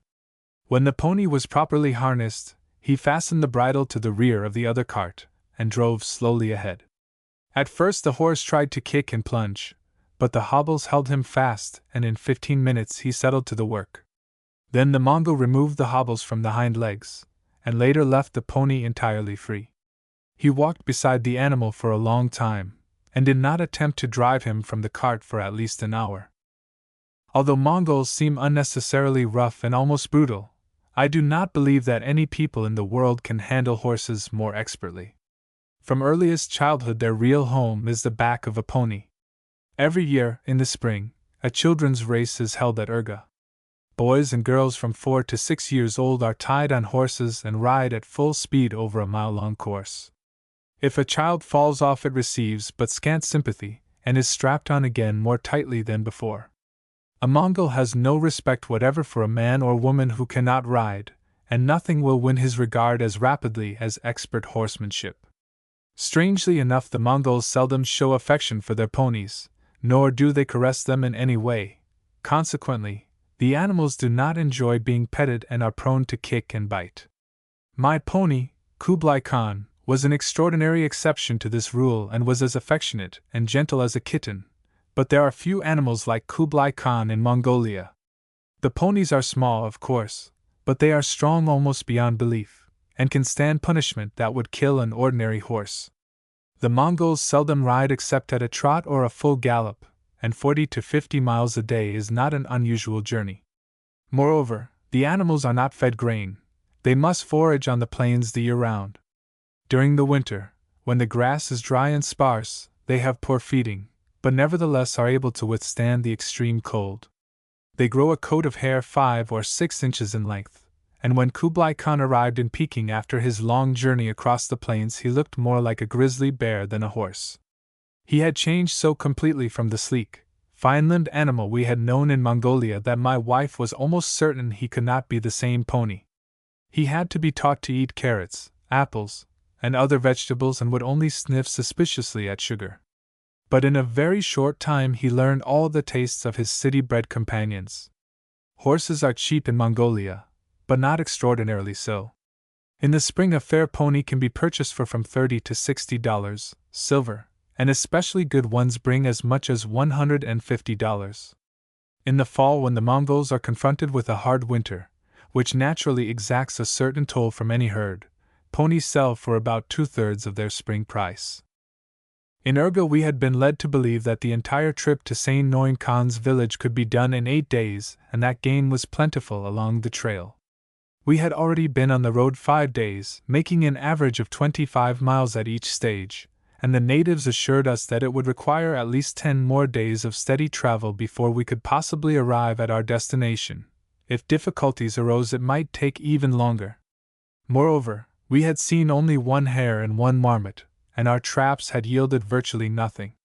It was perfectly evident that the entire valley had been denuded of animal life by the Mongols, and there was little prospect that conditions would change as long as we remained on such rich grazing grounds. It was hard to turn back and count the time lost, but it was certainly the wisest course, for we knew that there was good collecting on the plains south of Urga, although the fauna would not be as varied as at the place we had hoped to reach. The summer in Mongolia is so short that every day must be made to count if results which are worth the money invested are to be obtained. Yvette and I were both very despondent that evening when we decided it was necessary to turn back. It was one of those nights when I wished with all my heart that we could sit in front of our own campfire without the thought of having to make good to anyone but ourselves. However, once the decision was made, we tried to forget the past days and determined to make up for lost time in the future. Plate 8. The Traffic Policeman on Urga's Broadway. Chapter 8. The Lure of the Plains. On Monday, June 16th, we left Urga to go south along the old caravan trail toward Kalgan. Only a few weeks earlier we had skimmed over the rolling surface in motor cars, crossing in one day then as many miles of plains as our own carts could do in 10. But it had another meaning to us now, and the first night as we sat at dinner in front of the tent and watched the afterglow fade from the sky behind the pine-crowned ridge of the Bagdoel, we thanked God that for 5 long months we could leave the 20th century with its roar and rush, and live as the Mongols live. We knew that the days of discouragement had ended and that we could learn the secrets of the desert life which are yielded up to but a chosen few. Within 25 miles of Urga we had seen a dozen marmots and a species of gopher, Cytellus, that was new to us. The next afternoon at 2 o'clock we climbed the last long slope from out the Tola River drainage basin, and reached the plateau which stretches in rolling waves of plain and desert to the frontier of China 600 miles away. Before us 3 pools of water flashed like silver mirrors in the sunlight, and beyond them, tucked away in a sheltered corner of the hills, stood a little temple surrounded by a cluster of gray-white yurts. Our Mongol learned that the next water was on the far side of a plain 35 miles in width, so we camped beside the largest pond. It was a beautiful spot with gently rolling hills on either side, and in front, a level plain cut by the trail's white line. As soon as the tents were up, Yvette and I rode off, accompanied by the llama, carrying a bag of traps. Within 300 yards of camp we found the first marmot. When it had disappeared underground, we carefully buried a steel trap at the entrance of the hole and anchored it securely to an iron tent peg. With rocks and earth we plugged all the other openings, for there are usually 5 or 6 tunnels to every burrow. While the work was going on, other marmots were watching us curiously from half a dozen mounds, and we set 9 traps before it was time to return for dinner. The 2 Chinese taxidermists had taken 100 wooden traps for smaller mammals, and before dark we inspected the places they had found. Already one of them held a gray meadow vole, Microtus, quite a different species from those which had been caught along the Tola River, and Yvette discovered one of the larger traps dragged halfway into a hole with a baby marmot safely caught. He was only 10 inches long and covered with soft yellow-white fur. Shortly after daylight the next morning the llama came to our tent to announce that there was a marmot in one of the traps. The boy was as excited as a child of 10 and had been up at dawn. When we were dressed we followed the Mongol to the first burrow where a fine marmot was securely caught by the hind leg. A few yards away we had another female, and the third trap was pulled far into the hole. A huge male was at the other end, but he had twisted his body halfway around a curve in the tunnel, and by pulling with all our strength the Mongol and I could not move him a single inch. Finally we gave up and had to dig him out. He had given a wonderful exhibition of strength for so small an animal. It was especially gratifying to catch these marmots so easily, for we had been told in Urga that the Mongols could not trap them. I was at a loss to understand why, for they are closely related to the woodchucks of America with which every country boy is familiar. Later I learned the reason for the failure of the natives. In the Urga market we saw some double-spring traps exactly like those of ours, but when I came to examine them I found they had been made in Russia, and the springs were so weak that they were almost useless. These were the only steel traps which the Mongols had ever seen. The marmots, Marmota robusta, were supposed to be responsible for the spread of the pneumonia plague which swept into northern China from Manchuria a few years ago, but I understand from physicians of the Rockefeller Foundation in Peking, who especially investigated the disease, that the animal's connection with it is by no means satisfactorily determined. The marmots hibernate during the winter, and retire to their burrows early in October, not to emerge until April. When they first come out in the spring their fur is bright yellow, and the animals contrast beautifully with the green grass. After the middle of June the yellow fur begins to slip off in patches, leaving exposed the new coat, which is exceedingly short and is mouse gray in color. Then, of course, the skins are useless for commercial purposes. As the summer progresses, the fur grows until by September 1st it has formed a long, soft coat of rich gray-brown which is of considerable economic value. The skins are shipped to Europe and America, and during the past winter, 1919 to 1920, were especially popular as linings for winter coats. We had an opportunity to see how quickly the demand in the great cities reaches directly to the center of production thousands of miles away. When we went to Urga in May, prime marmot skins were worth 30 cents each to the Mongols. Early in October, when we returned, the hunters were selling the same skins for $1.25 apiece. The natives always shoot the animals. When a Mongol has driven one into its burrow, he lies quietly beside the hole waiting for the marmot to appear. It may be 20 minutes or even an hour, but the Oriental patience takes little note of time. Finally, a yellow head emerges and a pair of shining eyes glance quickly about in every direction. Of course, they see the Mongol, but he looks only like a mound of earth, and the marmot raises itself a few inches higher. The hunter lies as motionless as a log of wood until the animal is well put of its burrow, then he shoots. The Mongols take advantage of the marmot's curiosity in an amusing and even more effective way.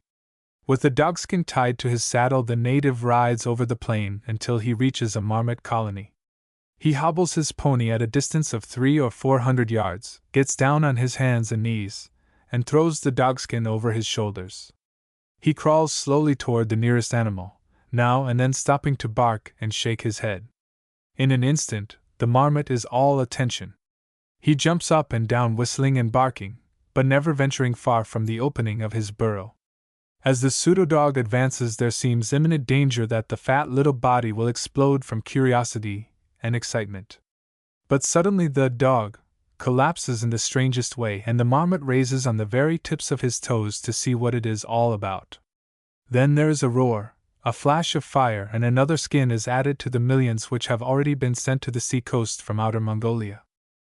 Mr. Maman often spoke of an extraordinary dance which he had seen the marmots perform, and when Mr. and Mrs. Mac-Galley returned to Calgan they saw it also. We were never fortunate enough to witness it. Mac said that two marmots stood erect on their hind legs, grasping each other with their front paws, and danced slowly about exactly as though they were waltzing. He agreed with Maman that it was the most extraordinary and amusing thing he had ever seen an animal do. I can well believe it, for the marmots have many curious habits which would repay close study. The dance could hardly be a mating performance, since Max saw it in late May, and by that time the young had already been born. One morning at the marmot camp, as we named the one where we first began real collecting, Yvette saw 6 or 7 young animals on top of a mound in the green grass. We went there later with a gun and found the little fellows playing like kittens, chasing each other about and rolling over and over. It was hard to make myself bring tragedy into their lives, but we needed them for specimens. A group showing an entire marmot family would be interesting for the museum, especially so in view of their reported connection with the pneumonic plague. We collected a dozen others before the summer was over to show the complete transition from the first yellow coat to the gray-brown of winter. Like most rodents, the marmots grow rapidly and have so many young in every litter that they will not soon be exterminated in Mongolia unless the native hunters obtain American steel traps. Even then it would take some years to make a really alarming impression upon the millions which spread over all the plains of northern Mongolia and Manchuria. Since these marmots are a distinctly northern animal, they are a great help in determining the life zones of this part of Asia. We found that their southern limit is at Turin, 175 miles from Urga. A few scattered families live there, but the real marmot country begins about 25 miles farther north. The first hunting camp was 80 miles south of Urga, after we had passed a succession of low hills and reached what, in prehistoric times, was probably a great lake basin. When our tents were pitched beside the well, they seemed pitifully small in the vastness of the plain. The land rolled in placid waves to the far horizon on every hand. It was like a calm sea which is disturbed only by the lazy progress of the ocean swell. 2 yurts, like the sails of hull-down ships, showed black against the skyrim where it met the earth. The plain itself seemed at first as flat as a table, for the swells merged indistinguishably into a level whole. It was only when approaching horsemen dipped for a little out of sight and the depression swallowed them up that we realized the unevenness of the land. Camp was hardly made before our Mongol neighbors began to pay their formal calls. A picturesque fellow, blazing with color, would dash up to our tent at a full gallop, slide off and hobble his pony almost in a single motion. With a side bina of greeting he would squat in the door, produce his bottle of snuff and offer us a pinch. There was a quiet dignity about these plains dwellers which was wonderfully appealing. They were seldom unduly curious, and when we indicated that the visit was at an end, they left at once. Sometimes they brought bowls of curd milk, or great lumps of cheese as presents, and in return we gave cigarettes or now and then a cake of soap. Having been told in Urga that soap was especially appreciated by the Mongols, I had brought a supply of red, blue, and green cakes which had a scent even more wonderful than the color. I can't imagine why they like it, for it is carefully put away and never used. Strangely enough, the Mongols have no word for thank you other than "sai good," but when they wish to express approbation, and usually when saying goodbye, they put up the thumb with the fingers closed. In Yunnan and eastern Tibet we noted the same custom among the aboriginal tribesmen. I wonder if it is merely a coincidence that in the gladiatorial contests of ancient Rome, thumbs up meant mercy or approval. The Mongols told us that in the rolling ground to the east of camp we could surely find antelope. The first morning my wife and I went out alone. We trotted steadily for an hour, making for the summit of a rise 7 or 8 miles from camp. Yvette held the ponies, while I sat down to sweep the country with my glasses. Directly in front of us 2 small valleys converged into a larger one, and almost immediately I discovered half a dozen orange-yellow forms in its very bottom about 2 miles away. They were antelope quietly feeding. In a few moments I made out 2 more close together, and then 4 off at the right. After my wife had found them with her glasses we sat down to plan the stalk. It was obvious that we should try to cross the 2 small depressions which debouched into the main valley and approach from behind the hill crest nearest to the gazelles. We trotted slowly across the gully while the antelope were in sight, and then swung around at full gallop under the protection of the rising ground. We came up just opposite to the herd and dismounted, but were fully 600 yards away. Suddenly one of those impulses which the hunter never can explain sent them off like streaks of yellow light. But they turned on the opposite hillside, slowed down, and moved uncertainly up the valley. Much to our surprise 4 of the animals detached themselves from the others and crossed the depression in our direction. When we saw that they were really coming we threw ourselves into the saddles and galloped forward to cut them off. Instantly the antelope increased their speed and literally flew up the hill slope. I shouted to Yvette to watch the holes and shook the reins over Kublai Khan's neck. Like a bullet he was off. I could feel his great muscles flowing between my knees, but otherwise there seemed hardly a motion of his body in the long, smooth run. Standing straight up in the stirrups, I glanced back at my wife who was sitting her chestnut stallion as lightly as a butterfly. Hat gone, hair streaming, the thrill of it all showed in every line of her body. She was running a close second, almost at my side. I saw a marmot hole flash by. A second death trap showed ahead, and I swung Kublai Khan to the right. Another and another followed, but the pony leaped them like a cat. The beat of the fresh, clean air, the rush of the splendid horse, the sight of the yellow forms fleeing like wind-blown ribbons across our path, all this set me mad with excitement and a wild exhilaration. Suddenly I realized that I was yelling like an Indian. Yvette, too, was screaming in sheer delight. The antelope were 200 yards away when I tightened on the reins. Kublai Khan stiffened and stopped in 20 yards. The first shot was low and to the left, but it gave the range. At the second, the rearmost animal stumbled, recovered itself, and ran wildly about in a circle. I missed him twice, and he disappeared over a little hill. Leaping into the saddle, we tore after the wounded animal. As we thundered over the rise I heard my wife screaming frantically and saw her pointing to the right where the antelope was lying down. There was just 1 more shell in the gun and my pockets were empty. I fired again at 50 yards and the gazelle rolled over, dead. Leading our horses, Yvette and I walked up to the beautiful orange-yellow form lying in the fresh, green grass. We both saw its horns in the same instant, and hugged each other in sheer delight. At this time of the year the bucks are seldom with the does and then only in the largest herds. This one was in full pelage, spotless and with the hair unworn. Moreover, it had finer horns than any other which we killed during the entire trip. Kublai Khan looked at the dead animal and arched his neck, as much as to say, "Yes, I ran him down. He had to quit when I really got started." My wife held the pony's head, while I hoisted the antelope to his back and strapped it behind the saddle. He watched the proceedings interestedly but without a tremor, and even when I mounted, he paid not the slightest attention to the head dangling on his flanks. Thereby he showed that he was a very exceptional pony. In the weeks which followed he proved it 100 times, and I came to love him as I have never loved another animal. Yvette and I trotted slowly back to camp, thrilled with the excitement of the wild ride.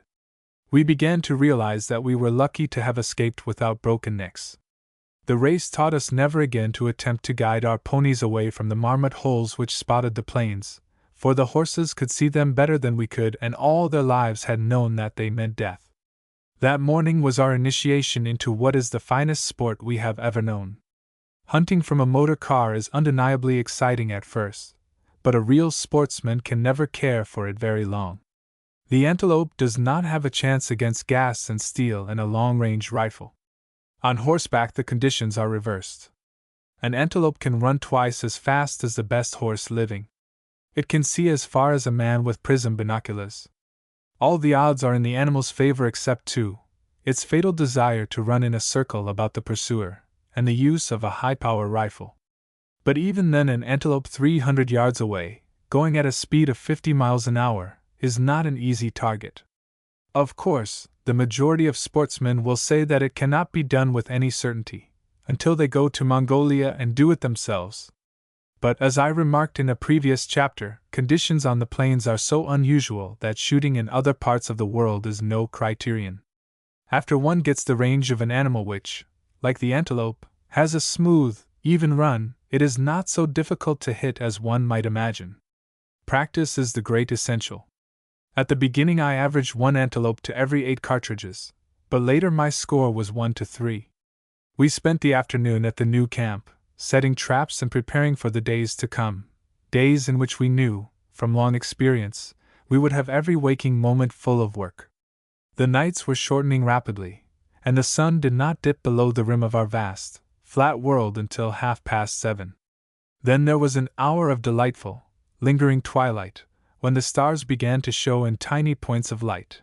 By 9 o'clock the brooding silence of the Mongolian night had settled over all the plain.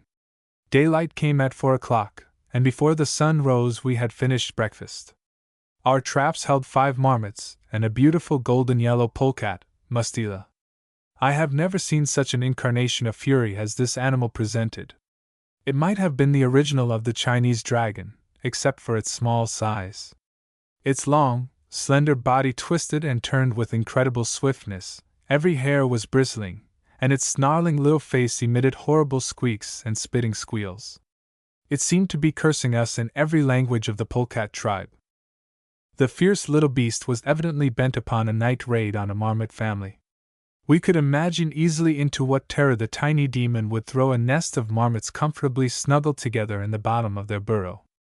Probably it would be most interested in the babies, and undoubtedly would destroy every one within a few moments. All the weasel family, to which the polecat belongs, kill for the pure joy of killing, and in China one such animal will entirely depopulate a hen roost in a single night. At 6 o'clock Yvette and I left camp with the llama and rode northeast. The plain swept away in long, grassy billows, and at every rise I stopped for a moment to scan the horizon with my glasses. Within half an hour we discovered a herd of antelopes 600 or 700 yards away. They saw us instantly and trotted nervously about, staring in our direction. Dropping behind the crest of the rise, I directed the llama to ride toward them from behind, while we swung about to cut them off. He was hardly out of sight when we heard a snort and a rush of pounding hoofs. With a shout to Yvette I loosened the reins over Kublai Khan's neck, and he shot forward like a yellow arrow. Yvette was close beside me, leaning far over her pony's neck. We headed diagonally toward the herd, and they gradually swung toward us as though drawn by a powerful magnet. On we went, down into a hollow and up again on its slope. We could not spare the horses, for the antelope were already over the crest and lost to view, but our horses took the hill at full speed, and from the summit we could see the herd fairly on our course, 300 yards away. Kublai Khan braced himself like a polo pony when he felt the pressure of my knees, and I opened fire almost under his nose. At the crack of the rifle there was a spurt of brown dust near the leading animal. "High and to the left!"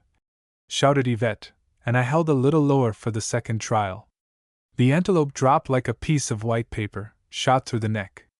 I paced the distance and found it to be 367 yards. It seemed a very long shot then, but later I found that almost none of my antelope were killed at less than 300 yards. As I came up to Kublai Khan with the dead animal, I accidentally struck him on the flank with my rifle in such a way that he was badly frightened. He galloped off, and Yvette had a hard chase before he finally allowed her to catch him. Had I been alone, I should probably have had a long walk to camp. It taught us never to hunt without a companion, if it could possibly be avoided. If your horse runs away, you may be left many miles from water, with rather serious consequences. I think there is nothing which makes me feel more helpless than to be alone on the plains without a horse. For miles and miles there is only the rolling grassland or the wide sweep of desert, with never a house or tree to break the low horizon. It seems so futile to walk, your own legs carry you so slowly and such a pitifully short distance, in these vast spaces. To be left alone in a small boat on the open sea is exactly similar. You feel so very, very small, and you realize then what an insignificant part of nature you really are. I have felt it, too, amid vast mountains when I have been toiling up a peak which stretched thousands of feet above me with others rearing their majestic forms on every side. Then, nature seems almost alive and full of menace, something to be fought and conquered by brain and will. Early in our work upon the plains we learn how easy it is to lose one's way. The vast sea of land seems absolutely flat, but in reality it is a gently rolling surface full of slopes and hollows, every one of which looks exactly like the others. But after a time we developed a land sense. The Mongols all have it to an extraordinary degree. We could drop an antelope on the plain and leave it for an hour or more. With a quick glance about, our llama would fix the place in his mind, and dash off on a chase which might carry us back and forth toward every point of the compass. When it was time to return, he would head his pony unerringly for that single spot on the plain and take us back as straight as the flight of an arrow. At first it gave him unceasing enjoyment when we became completely lost, but in a very short time we learned to note the position of the sun, the character of the ground, and the direction of the wind. Then we began to have more confidence in ourselves. But only by years of training can one hope even to approximate the Mongols. They have been born and reared upon the plains, and have the inheritance of unknown generations whose very life depended upon their ability to come and go at will. To them, the hills, the sun, the grass, the sand, all have become the street signs of the desert. In the afternoon of our second day I remained at the tents to measure specimens, while Yvette and the llama rode out toward the scene of our morning hunt to locate an antelope which one of our Mongol neighbors had reported dead not far away. At 6 o'clock they came galloping back with the news that there were 2 gazelles within 3 miles of camp. I saddled Kublai Khan and left with them at once. 20 minutes of steady trotting brought us to the summit of a slope, where we could see the animals quietly feeding not 500 yards away. It was just possible to stalk them for a long-range shot, and slipping off my pony, I flattened out upon the ground. On hands and knees, and sometimes at full length, I wormed my way through the grass for 100 yards. The cover ended there, and I must shoot or come into full view of the gazelles. They were so far away that the front sight entirely covered the animals, and to increase the difficulty, both were walking slowly.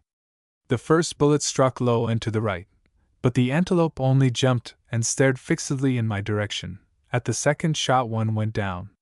The other animal dashed away like a flash of lightning, and although I sent a bullet after its white rump patch, the shot was hopeless. The antelope I had knocked over got to its feet and tried desperately to get away, but the llama leaped on his pony and caught it by one hind leg. My automatic pistol was not in working order, and it was necessary to knife the poor beast, a job which I hate like poison. The llama walked away a dozen yards and covered his face with the sleeve of his gown. It is against the laws of the Buddhist religion to take the life of any animal, or even to see it done, although there are no restrictions as to eating flesh. With a blanket the Mongol made a seat for himself on his pony's haunches, and threw the antelope across his saddle. Then we trotted back to camp into the painted western sky, with the cool night air bringing to us the scent of newborn grass. We would not have exchanged our lot that night with anyone on earth. Chapter 9. Hunting on the Turin Plain. After 10 days we left the antelope camp to visit the Turin Plain, where we had seen much game on the way to Urga. One by one our Mongol neighbors rode up to say farewell, and each to present us with a silk scarf as a token of friendship and goodwill. We received an invitation to stop for tea at the yurt of an old man who had manifested an especial interest in us, but it was a very dirty yurt, and the preparations for tea were so uninviting that we managed to exit gracefully before it was finally served. Yvette photographed the entire family, including half a dozen dogs, a calf, and 2 babies, much to their enjoyment. When we rode off, our hands were heaped with cheese and slabs of mutton which were discarded as soon as we had dropped behind a slope. Mongol hospitality is whole-souled and generously given, but one must be very hungry to enjoy their food. A day and a half of traveling was uneventful, for herds of sheep and horses indicated the presence of yurts among the hills. Game will seldom remain where there are Mongols. Although it was the 1st of July, we found a heavy coating of ice on the lower sides of a deep well. The water was about 15 feet below the level of the plain, and the ice would probably remain all summer. Moreover, it is said that the wells never freeze even during the coldest winter. Plate 9. The changes of temperature were more rapid than in any other country in which I have ever hunted. It was hot during the day, about 85 degrees Fahrenheit, but the instant the sun disappeared we needed coats, and our first sleeping bags were always acceptable at night. We were 150 miles from Urga and were still going slowly south, when we had our next real hunting camp. Great bands of antelope were working northward from the Gobi Desert to the better grazing on the grass-covered Turin Plain. We encountered the main herd one evening about 6 o'clock, and it was a sight which made us gasp for breath. We were shifting camp, and my wife and I were trotting along parallel to the carts, which moved slowly over the trail a mile away. We had had a delightful, as well as a profitable, day. Yvette had been busy with her camera, while I picked up an antelope, a bustard, 3 hares, and half a dozen marmots. We were loafing in our saddles, when suddenly we caught sight of the cook standing on his cart frantically signaling us to come. In 10 seconds our ponies were flying toward the caravan, while we mentally reviewed every accident which possibly could have happened to the boys.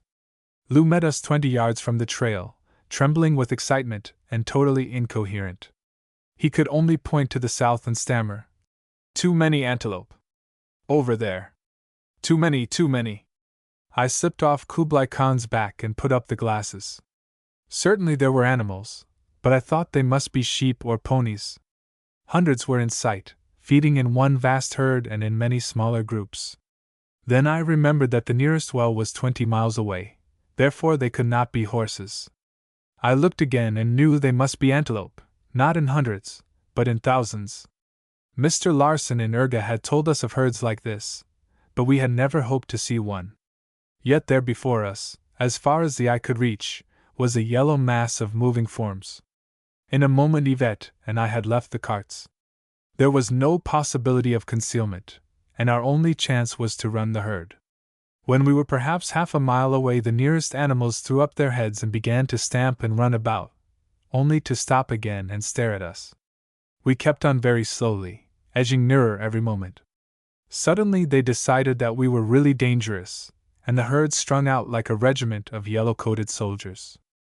Kublai Khan had seen the antelope almost as soon as we left the carts, and although he had already traveled 40 miles that day, was nervously champing the bit with head up and ears erect. When at last I gave him the word, he gathered himself for one terrific spring. Down went his head and he dashed forward with every ounce of strength behind his flying legs. His run was the long, smooth stride of a thoroughbred, and it sent the blood surging through my veins in a wild thrill of exhilaration. Once only I glanced back at Yvette. She was almost at my side. Her hair had loosened and was flying back like a veil behind her head. Tense with excitement, eyes shining, she was heedless of everything save those skimming yellow forms before us. It was useless to look for holes. Ere I had seen one, we were over or around it. With head low down and muzzle out, my pony needed not the slightest touch to guide him. He knew where we were going and the part he had to play. More than 1,000 antelope were running diagonally across our course. It was a sight to stir the gods, a thing to give one's life to see. But when we were almost near enough to shoot, the herd suddenly swerved, heading directly away from us. In an instant we were enveloped in a whirling cloud of dust through which the flying animals were dimly visible like phantom figures. Kublai Khan was choked, and his hot breath rasped sharply through his nostrils, but he plunged on and on into that yellow cloud. Standing in my stirrups, I fired 6 times at the wraith-like forms ahead as fast as I could work the lever of my rifle. Of course it was useless, but just the same I had to shoot. In about a mile the great herd slowed down and stopped. We could see hundreds of animals on every side, in groups of 50 or 100. Probably 2,000 antelope were in sight at once, and many more were beyond the sky rim to the west. We gave the ponies 10 minutes rest, and had another run as unsuccessful as the first. Then a third and fourth. The antelope, for some strange reason, would not cross our path, but always turned straight away before we were near enough to shoot. After an hour we returned to the carts, for Yvette was exhausted from excitement, and the llama took her place. We left the great herd and turned southward, parallel to the road. A mile away we found more antelope. At least 1,000 were scattered about, feeding quietly like those we had driven north. It seemed as though all the gazelles in Mongolia had concentrated on those few miles of plain. The ponies were so exhausted that we decided to try a drive and leave the main herd in peace. When we were concealed from view in the bottom of a land swell, I slipped off and hobbled Kublai Khan.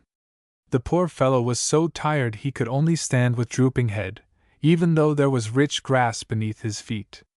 I sent the llama in a long circle to get behind the herd, while I crawled a few hundred yards away and snuggled out of sight into an old wolf den. I watched the antelope for 15 minutes through my binoculars. They were feeding in a vast semicircle, entirely unconscious of my presence. Suddenly every head went up. They stared fixedly toward the west for a moment, and were off like the wind. About 500 drew together in a compact mass, but a dozen smaller herds scattered wildly, running in every direction except toward me. They had seen the llama before he had succeeded in completely encircling them, and the drive was ruined. The Mongols kill great numbers of antelope in just this way. When a herd has been located, a line of men will conceal themselves at distances of 200 or 300 yards, while as many more get behind the animals and drive them toward the waiting hunters. Sometimes the gazelles almost step on the natives and become so frightened that they run the gauntlet of the entire firing line.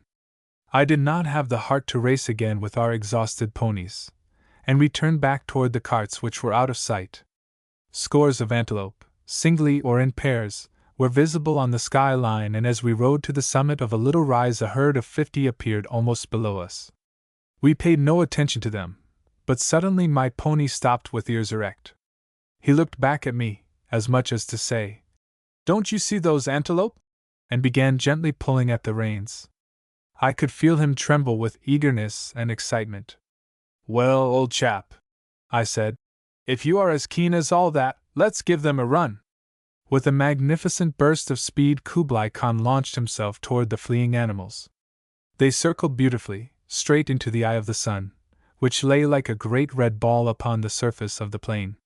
We were still 300 yards away and gaining rapidly, but I had to shoot. In a moment I would be blinded by the sun as the flame leaped from my rifle. We heard the dull thud of a bullet on flesh. At the second shot, another, and then a third. "Sanga 3, yelled the llama, and dashed forward, wild with excitement. The 3 gazelles lay almost the same distance apart, each one shot through the body. It was interesting evidence that the actions of working the lever on my rifle and aiming, and the speed of the antelope, varied only by a fraction of a second. In this case, brain and eye and hand had functioned perfectly. Needless to say, I do not always shoot like that. 2 of the antelope were yearling bucks, and 1 was a large doe. The llama took the female on his pony, and I strapped the other 2 on Kublai Khan.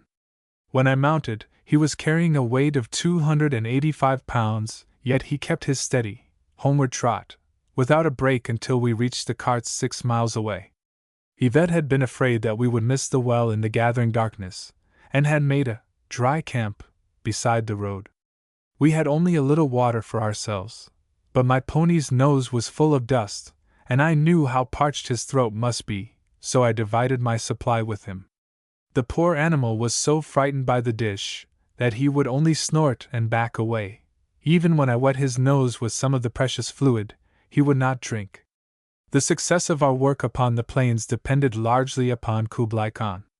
He was only a Mongol pony, but he was just as great, in his own way, as was the Tartar emperor whose name he bore. Whatever it was I asked him to do, he gave his very best. Can you wonder that I loved him? Within a fortnight from the time I bought him, he became a perfect hunting pony. The secret of it all was that he liked the game as well as I. Traveling with the carts bored him exceedingly, but the instant game appeared he was all excitement. Often he saw antelope before we did.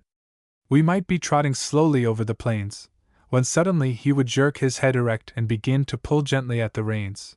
When I reached down to take my rifle from the holster, he would tremble with eagerness to be off. In hunting antelope you should ride slowly toward the animals, drawing nearer gradually.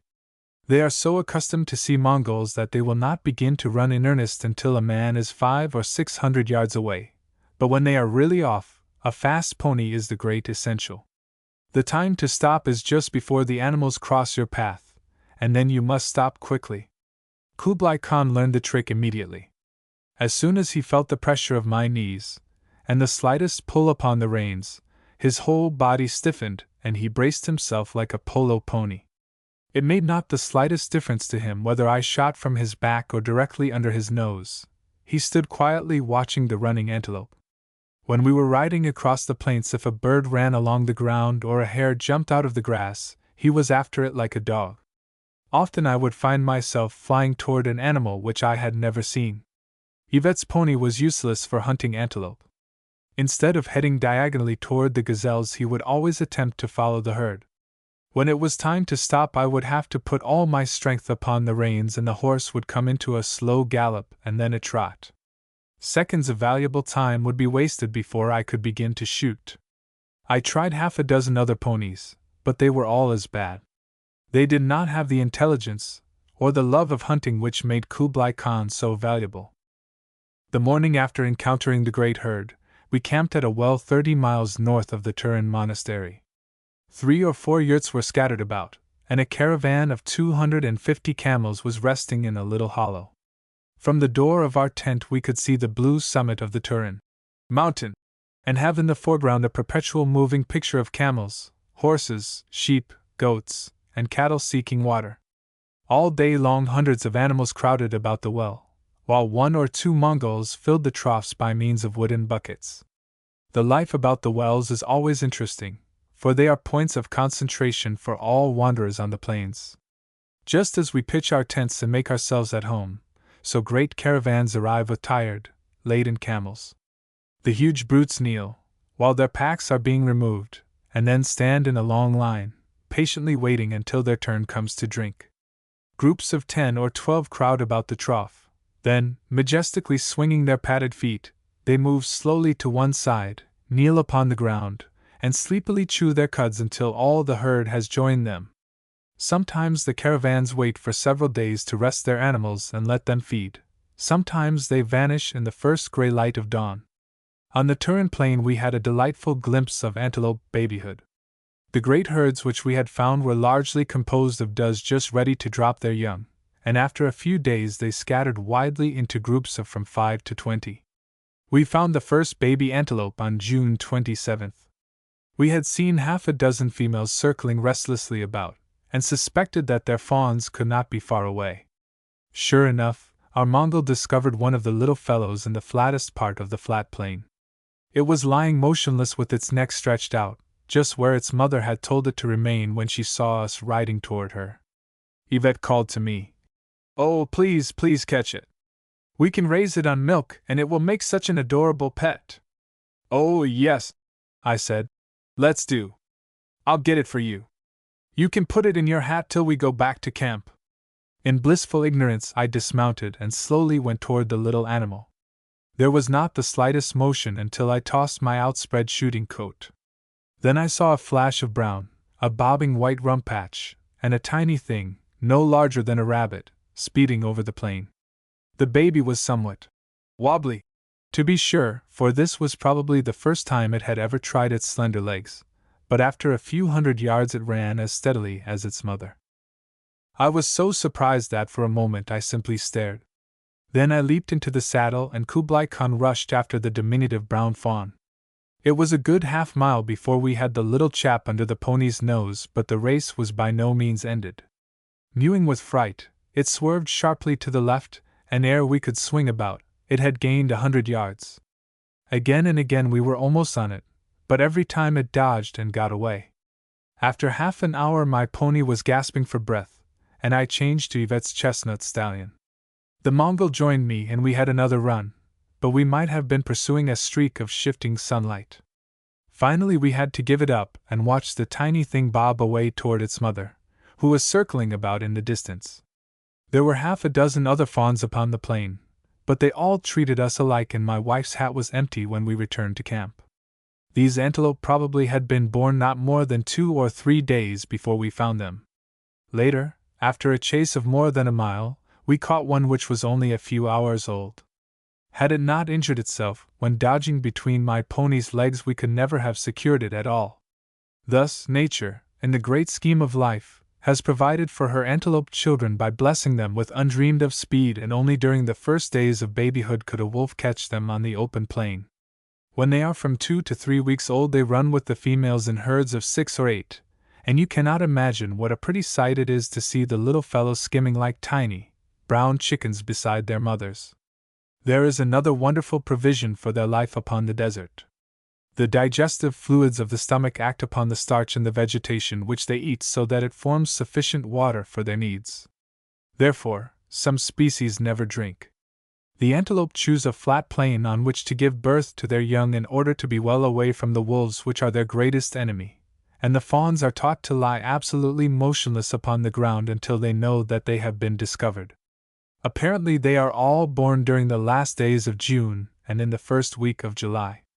The great herds which we encountered were probably moving northward both to obtain better grazing and to drop their young on the Turin plain. During this period the old bucks go off singly into the rolling ground, and the herds are composed only of does and yearling males. It was always possible to tell at once if an antelope had a fawn upon the plain, for she would run in a wide circle around the spot and refuse to be driven away. We encountered only 2 species of antelope between Kalgan and Urga. The one of which I have been writing, and with which we became best acquainted, was the Mongolian gazelle, Gazella gutturosa. The other was the goitered gazelle, Gazella subgutturosa. In the western Gobi, the Prjevalsky gazelle, Gazella prjevalsky, is more abundant than the other species, but it never reaches the region which we visited. The goitered antelope is seldom found on the rolling meadowlands between Kalgan and Panjkang on the south, or between Turin and Urga on the north. According to our observations, they keep almost entirely to the Gobi Desert between Panjkang and Turin, and we often saw them among the niggerheads, or tussocks in the most arid parts. The Mongolian gazelle, on the other hand, is most abundant in the grasslands both north and south of the Gobi, but nevertheless has a continuous distribution across the plateau between Kalgan and Urga. On our northward trip in May, when we took motion pictures of the antelope on the Panjkang plain, both species were present, but the goitered gazelle far outnumbered the others, which is unusual in that locality. It could always be distinguished from the Mongolian gazelle because of its smaller size, darker coloring, and the long tail which it carries straight up in the air at right angles to the back. The Mongolian antelope has an exceedingly short tail. The horns of both species differ considerably in shape and can easily be distinguished. During the winter these antelope develop a coat of very long, soft hair which is light brown-gray in color, strongly tinged with rufous on the head and face. Its summer pelage is a beautiful orange fawn. The winter coat is shed during May, and the animals lose their short summer hair in late August and early September. Both species have a greatly enlarged larynx from which the goitered gazelle derives its name. What purpose this extraordinary character serves the animal, I am at a loss to know. Certainly it is not to give them an exceptional voice, for, when wounded, I have heard them make only a deep-toned roar which was by no means loud. Specimens of the larynx which we preserved in formalin are now being prepared for anatomical study. Although the two species inhabit the same locality, they keep well by themselves, and only once, on the Panjkiang plain, did we see them running together in the same herd. Then it was probably because they were frightened by the car. I doubt if they ever interbreed except in rare instances. The fact that these animals can develop such an extraordinary speed was a great surprise to me, as undoubtedly it will be to most naturalists. Had we not been able to determine it accurately by means of the speedometers on our cars, I should never have dared state that they could reach 55 or 60 miles an hour. It must be remembered that the animals can continue at such a high speed only for a short distance, perhaps half a mile, and will never exert themselves to the utmost unless they are thoroughly frightened. They would run just fast enough to keep well away from the cars or our horses, and it was only when we began to shoot that they showed what they were capable of doing. When the bullets began to scatter about them, they would seem to flatten several inches and run at such a terrific speed that their legs appeared only as a blur. Of course, they have developed their fleetness as a protection from enemies. Their greatest menace is the wolves, but since we demonstrated that these animals cannot travel faster than about 30 miles an hour, the antelope are perfectly safe unless they happen to be caught off their guard. To prevent just this, the gazelles usually keep well out on the open plains and avoid rocks or abrupt hills which would furnish cover for a wolf. Of course, they often go into the rolling ground, but it is usually where the slopes are gradual and where they have sufficient space in which to protect themselves. The gazelles have a perfectly smooth, even run when going at full speed. I have often seen them bound along when not particularly frightened, but never when they are really trying to get away in the shortest possible time. The front limbs, as in the case of a deer, act largely as supports, and the real motive power comes from the hind legs. If an antelope has only a front leg broken, no living horse can catch it, but with a shattered hind limb my pony could run it down. I have already related, see page 49, how, in a car, we pursued an antelope with both front legs broken below the knee. Even then, it reached a speed of 15 miles an hour. The Mongolian plains are firm and hard with no bushes or other obstructions, and consequently, are especially favorable for rapid travel. Page 49. The cheetah, or hunting leopard of Africa, has the reputation of being able to reach a greater speed, for a short dash, than any other animal in that country, and I have often wondered how it would fare in a race with the Mongolian gazelle. Unfortunately, conditions in Africa are not favorable for the use of automobiles in hunting, and no actual facts as to the speed of the cheetah are available. At this camp, and during the journey back to Urga, we had many glorious hunts. Each one held its own individual fascination, for no two were just alike, and every day we learned something new about the life history of the Mongolian antelope.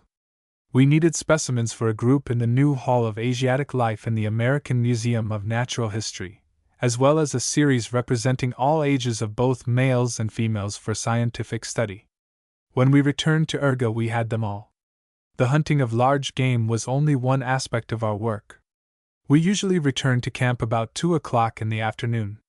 As soon as tiffin had been eaten, my wife worked at her photography, while I busied myself over the almost innumerable details of the preparation and cataloging of our specimens. About 6 o'clock, accompanied by the 2 Chinese taxidermists carrying bags of traps, we would leave the tents. Sometimes we would walk several miles, meanwhile carefully scrutinizing the ground for holes or traces of mammal workings, and set 80 or 100 traps. We might find a colony of meadow voles, Microtus, where dozens of runways betrayed their presence, or discover the burrows of the desert hamster, Chrysechelus. These little fellows, not larger than a house mouse, have their tiny feet enveloped in soft fur, like the slippers of an Eskimo baby. As we walked back to camp in the late afternoon, we often saw a kangaroo rat, a Lactiga mongolica, jumping across the plain, and when we had driven it into a hole, we could be sure to catch it in a trap the following morning. They are gentle little creatures, with huge, round eyes, long, delicate ears, and tails tufted at the end like the feathers on an arrow's shaft. The name expresses exactly what they are like, diminutive kangaroos, but, of course, they are rodents and not marsupials. During the glacial period of the early Pleistocene, about 100,000 years ago, we know from fossil remains that there were great invasions into Europe of most of these types of tiny mammals, which we were catching during this delightful summer on the Mongolian plains. After 2 months we regretfully turned back toward Urga. Our summer was to be divided between the plains on the south and the forests to the north of the sacred city, and the first half of the work had been completed. The results had been very satisfactory, and our boxes contained 500 specimens, but our hearts were sad. The wide sweep of the limitless, grassy sea, the glorious morning rides, and the magic of the starlit nights had filled our blood. Even the lure of the unknown forests could not make us glad to go, for the plains had claimed us as their own. Chapter 10. An Adventure in the Llama City. Late on a July afternoon my wife and I stood disconsolately in the middle of the road on the outskirts of Urga. We had halted because the road had ended abruptly in a muddy river. Moreover, the river was where it had no right to be, for we had traveled that road before and had found only a tiny trickle across its dusty surface. We were disconsolate because we wished to camp that night in Urga, and there were abundant signs that it could not be done. At least the Mongols thought so, and we had learned that what a Mongol does not do had best give us pause. They had accepted the river with Oriental philosophy and had made their camps accordingly. Already a score of tents dotted the hillside, and argol fires were smoking in the doorways.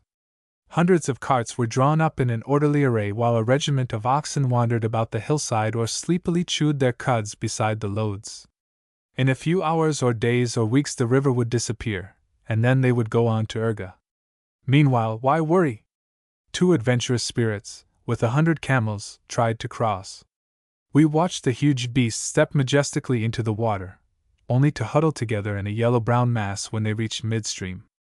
All their dignity fled, and they became merely frightened mountains of flesh amid a chaos of writhing necks and wildly switching tails.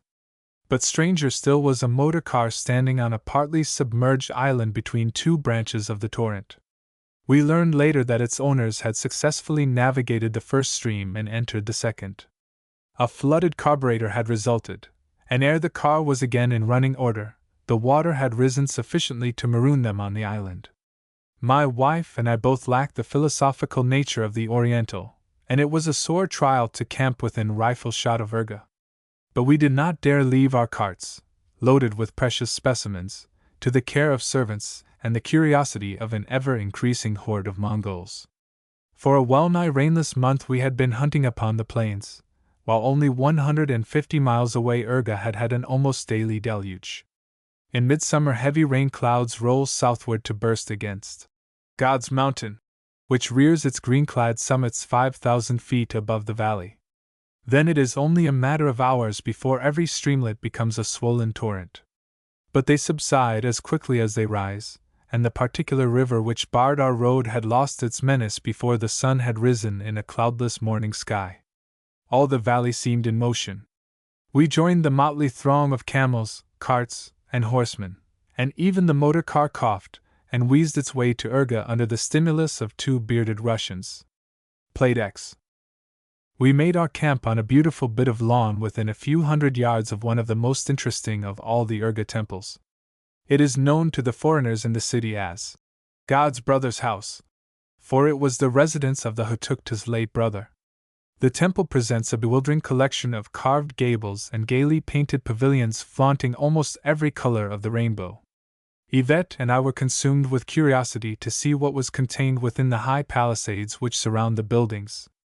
We knew it would be impossible to obtain permission for her to go inside, and one evening as we were walking along the walls we glanced through the open gate. No one was in sight, and from somewhere in the far interior we heard the moaning chant of many voices. Evidently the lamas were at their evening prayers. We stepped inside the door, intending only to take a rapid look. The entire court was deserted, so we slipped through the second gate and stood just at the entrance of the main temple, the Holy of Holies.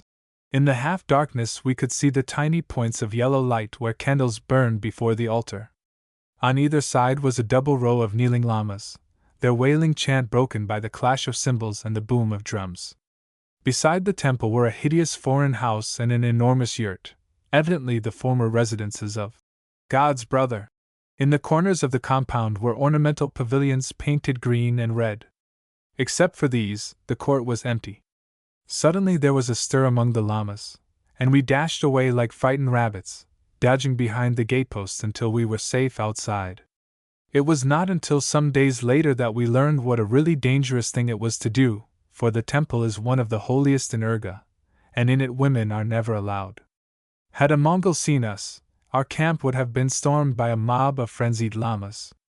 A few days later we had an experience which demonstrates how quickly trouble can arise where religious superstitions are involved. My wife and I had put the motion picture camera in one of the carts, and, with our Mongol driving, went to the summit of the hill above the Lama city to film a panoramic view of Urga. We ourselves were on horseback. After getting the pictures, we drove down the main street of the city and stopped before the largest temple, which I had photographed several times before. As soon as the motion picture machine was in position, about 500 lamas gathered about us. It was a good-natured crowd, however, and we had almost finished work when a black Mongol, i.e., one with a queue, not a lama, pushed his way among the priests and began to harangue them violently. In a few moments he boldly grasped me by the arm. Fearing that trouble might arise, I smiled and said, in Chinese, that we were going away. The Mongol began to gesticulate wildly and attempted to pull me with him farther into the crowd of lamas, who also were becoming excited. I was being separated from Yvette, and realizing that it would be dangerous to get far away from her, I suddenly wrenched my arm free and threw the Mongol to the ground. Then I rushed through the line of lamas surrounding Yvette, and we backed up against the cart. I had an automatic pistol in my pocket, but it would have been suicide to shoot except as a last resort. When a Mongol starts anything, he is sure to finish it. He is not like a Chinese, who will usually run at the first shot. We stood for at least 3 minutes with that wall of scowling brutes 10 feet away. They were undecided what to do and were only waiting for a leader to close in. One huge beast over 6 feet tall was just in front of me, and as I stood with my fingers crooked about the trigger of the automatic in my pocket, I thought, "If you start, I'm going to nail you anyway." Just at this moment of indecision, our Mongol leaped on my wife's pony, shouted that he was going to Duke Lubitsin Yangtsen, an influential friend of ours, and dashed away. Instantly attention turned from us to him. 50 men were on horseback in a second, flying after him at full speed. I climbed into the cart, shouting to Yvette to jump on Kublai Khan and run, but she would not leave me. At full speed we dashed down the hill, the plunging horses scattering lamas right and left. Our young Mongol had saved us from a situation which momentarily might have become critical. At the entrance to the main street of Urga below the Lama city I saw the black Mongol who had started all the trouble. I jumped to the ground, seized him by the collar and one leg, and attempted to throw him into the cart, for I had a little matter to settle with him which could best be done to my satisfaction where we were without spectators. At the same instant a burly policeman, wearing a saber fully 5 feet long, seized my horse by the bridle. At the black Mongol's instigation, who I discovered was himself a policeman, he had been waiting to arrest us when we came into the city. Since it was impossible to learn what had caused the trouble, Yvette rode to Anderson Meyer's compound to bring back Mr. Olufsen and his interpreter. She found the whole courtyard swarming with excited Mongol soldiers. A few moments later Olufsen arrived, and we were allowed to return to his house on parole. Then he visited the foreign minister, who telephoned the police that we were not to be molested further. We could never satisfactorily determine what it was all about, for every one had a different story. The most plausible explanation was as follows. Russians had been rather persona non grata in Urga since the collapse of the empire, and the Mongols were ready to annoy them whenever it was possible to do so and get away with it. All foreigners are supposed to be Russians by the average native, and, when the black Mongol discovered us using a strange machine, he thought it an excellent opportunity to show off before the lamas. Therefore, he told them that we were casting a spell over the great temple by means of the motion picture camera which I was swinging up and down and from side to side. This may not be the true explanation of the trouble, but at least it was the one which sounded most logical to us. Our Lama had been caught in the city, and it was with difficulty that we were able to obtain his release. The police charged that he tried to escape when they ordered him to stop. He related how they had slapped his face and pulled his ears before they allowed him to leave the jail, and he was a very much frightened young man when he appeared at Anderson Meyer's compound.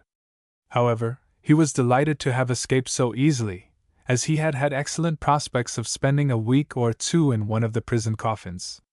The whole performance had the gravest possibilities, and we were exceedingly fortunate in not having been seriously injured or killed. By playing upon their superstitions, the black Mongol had so inflamed the lamas that they were ready for anything. I should never have allowed them to separate me from my wife, and to prevent it, probably would have had to use my pistol. Had I begun to shoot, death for both of us would have been inevitable. The day that we arrived in Urga from the plains, we found the city flooded. The great square in front of the horse market was a chocolate-colored lake. A brown torrent was rushing down the main street, and every alley was 2 feet deep in water, or a mass of liquid mud. It was impossible to walk without wading to the knees, and even our horses floundered and slipped about, covering us with mud and water. The river valley, too, presented quite a different picture than when we had seen it last. Instead of open sweeps of grassland dotted with an occasional yurt, now there were hundreds of felt dwellings interspersed with tents of white or blue. It was like the encampment of a great army, or a collection of huge beehives. Most of the inhabitants were Mongols from the city who had pitched their yurts in the valley for the summer. Although the wealthiest natives seemed to feel that for the reception of guests their position demands a foreign house, they seldom live in it. Duke Lubitzin Yangtsen had completed his mansion the previous winter. It was built in Russian style and furnished with an assortment of hideous rugs and foreign furniture which made one shiver. But in the yard behind the house his yurt was pitched, and there he lived in comfort. Lubitzin was a splendid fellow, one of the best types of Mongol aristocrats. From the crown of his finely molded head to the toes of his pointed boots, he was every inch a duke. I saw him in his house one day reclining on a hang while he received half a dozen minor officials, and his manner of quiet dignity and conscious power recalled accounts of the Mongol princes as Marco Polo saw them. Lubitzin liked foreigners, and one could always find a cordial reception in his compound. He spoke excellent Chinese and was unusually well educated for a Mongol. Although he was in charge of the customs station at Maimaching and owned considerable property, which he rented to the Chinese for vegetable gardens, his chief wealth was in horses. In Mongolia, a man's worldly goods are always measured in horses, not in dollars. When he needs cash, he sells a pony or two and buys more if he has any surplus silver. His bank is the open plain, his herdsmen are the guardians of his riches. Lubitzin's wife, the Duchess, was a nice-looking woman who seemed rather bored with life. She rejoiced in 2 gorgeous strings of pearls, which on state occasions hung from the silver-encrusted horns of hair to the shoulders of her brocade jacket. Ordinarily she appeared in a loose red gown and hardly looked regal. Lubitzin had never seen Peking and was anxious to go. When General Su Shusang made his coup d'état in November 1919, Mr. Larsen and Lubitzin came to the capital as representatives of the Hutuktu, and one day, as my wife was stepping into a millinery shop on Rue Marco Polo, she met him dressed in all his Mongol splendor. But he was so closely chaperoned by Chinese officials that he could not enjoy himself. I saw Larsen not long afterward, and he told me that Lubitzin was already pining for the open plains of his beloved Mongolia. In mid-July, when we returned to Urga, the vegetable season was at its height. The Chinese, of course, do all the gardening, and the splendid radishes, beets, onions, carrots, cabbages, and beans, which were brought every day to market, showed the wonderful possibilities for development along these lines. North of the Bogdoel there is a superabundance of rain, and vegetables grow so rapidly in the rich soil that they are deliciously sweet and tender, besides being of enormous size. While we were on the plains our food had consisted largely of meat, and we reveled in the change of diet. We wished often for fruit, but that is non-existent in Mongolia except a few hard, watery pears, which merchants import from China. Mr. Larson was in Calgon for the summer, but Mr. Olufsen turned over his house and compound for our work. I am afraid we bothered him unmercifully, yet his good nature was unfailing, and he was never too busy to assist us in the innumerable details of packing the specimens we had obtained upon the plains, and in preparing for our trip into the forests north of Urga. It is men like him who make possible scientific work in remote corners of the world. Chapter 11. Mongols at Home. Until we left Urga the second time, Mongolia, to us, had meant only the Gobi Desert and the boundless, rolling plains. When we set our faces northward we found it was also a land of mountains and rivers, of somber forests, and gorgeous flowers. A new forest always thrills me mightily. Be it of stately northern pines, or a jungle tangle in the tropics, it is so filled with glamour and mystery that I enter it with a delightful feeling of expectation. There is so much that is concealed from view, it is so pregnant with the possibility of surprises, that I am as excited as a child on Christmas morning. The forests of Mongolia were by no means disappointing. We entered them just north of Urga, where the Siberian life zone touches the plains of the Central Asian region, and the beginnings of a new fauna are sharply delineated by the limit of the trees. We had learned that the Terelch River would offer a fruitful collecting ground. It was only 40 miles from Urga, and the first day's trip was a delight. We traveled northward up a branch valley enclosed by forested hills and carpeted with flowers. Never had we seen such flowers. Acre after acre of bluebells, forget-me-nots, daisies, buttercups, and cowslips converted the entire valley into a vast, old-fashioned garden, radiantly beautiful. Our camp that night was at the base of a mountain called the Dawut, which shut us off from the Terelch River. On the second morning, instead of golden sunshine, we awoke to a cloud-hung sky and floods of rain. It was one of those days when everything goes wrong, when with all your heart you wish to swear, but instead you must smile and keep on smiling. No one wished to break camp in the icy deluge, but there were 3 marshes between us and the Terelch River which were bad enough in dry weather. A few hours of rain would make them impassable, perhaps for weeks. My wife and I look back upon that day and the next as one of our few, real hardships. After 8 hours of killing work, wet to the skin and almost frozen, we crossed the first dangerous swamp and reached the summit of the mountain. Then the cart, with our most valuable possessions, plunged off the road on a sharp descent and crashed into the forest below. Chun and I escaped death by a miracle, and the other Chinese taxidermist, who was safe and sound, promptly had hysterics. It was discouraging, to say the least. We camped in the gathering darkness on a 45-degree slope in mud 12 inches deep. Next day we gathered up our scattered belongings, repaired the cart, and reached the river. I had a letter from Duke Lubitzin Yangtsen to a famous old hunter, Saren Dorchi by name, who lives in the Terelch region. He had been gone for 6 days on a shooting trip when we came into the beautiful valley where his yurts were pitched, but his wife welcomed us with true Mongolian hospitality and a great dish of cheese. Our own camp we made just within the forest, a mile away. For a week we hunted and trapped in the vicinity, awaiting Saren Dorchi's return.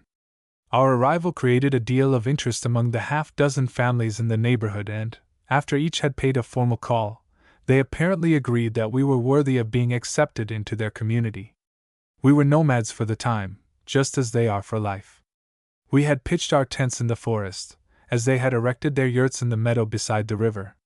When the biting winds of winter swept the valley a few months later, they would move, with all their sheep and goats, to the shelter of the hills, and we would seek new hunting grounds. Before many days we learned all the valley gossip. Moreover, we furnished some ourselves, for one of the Chinese taxidermists became enamored of a Mongol maiden.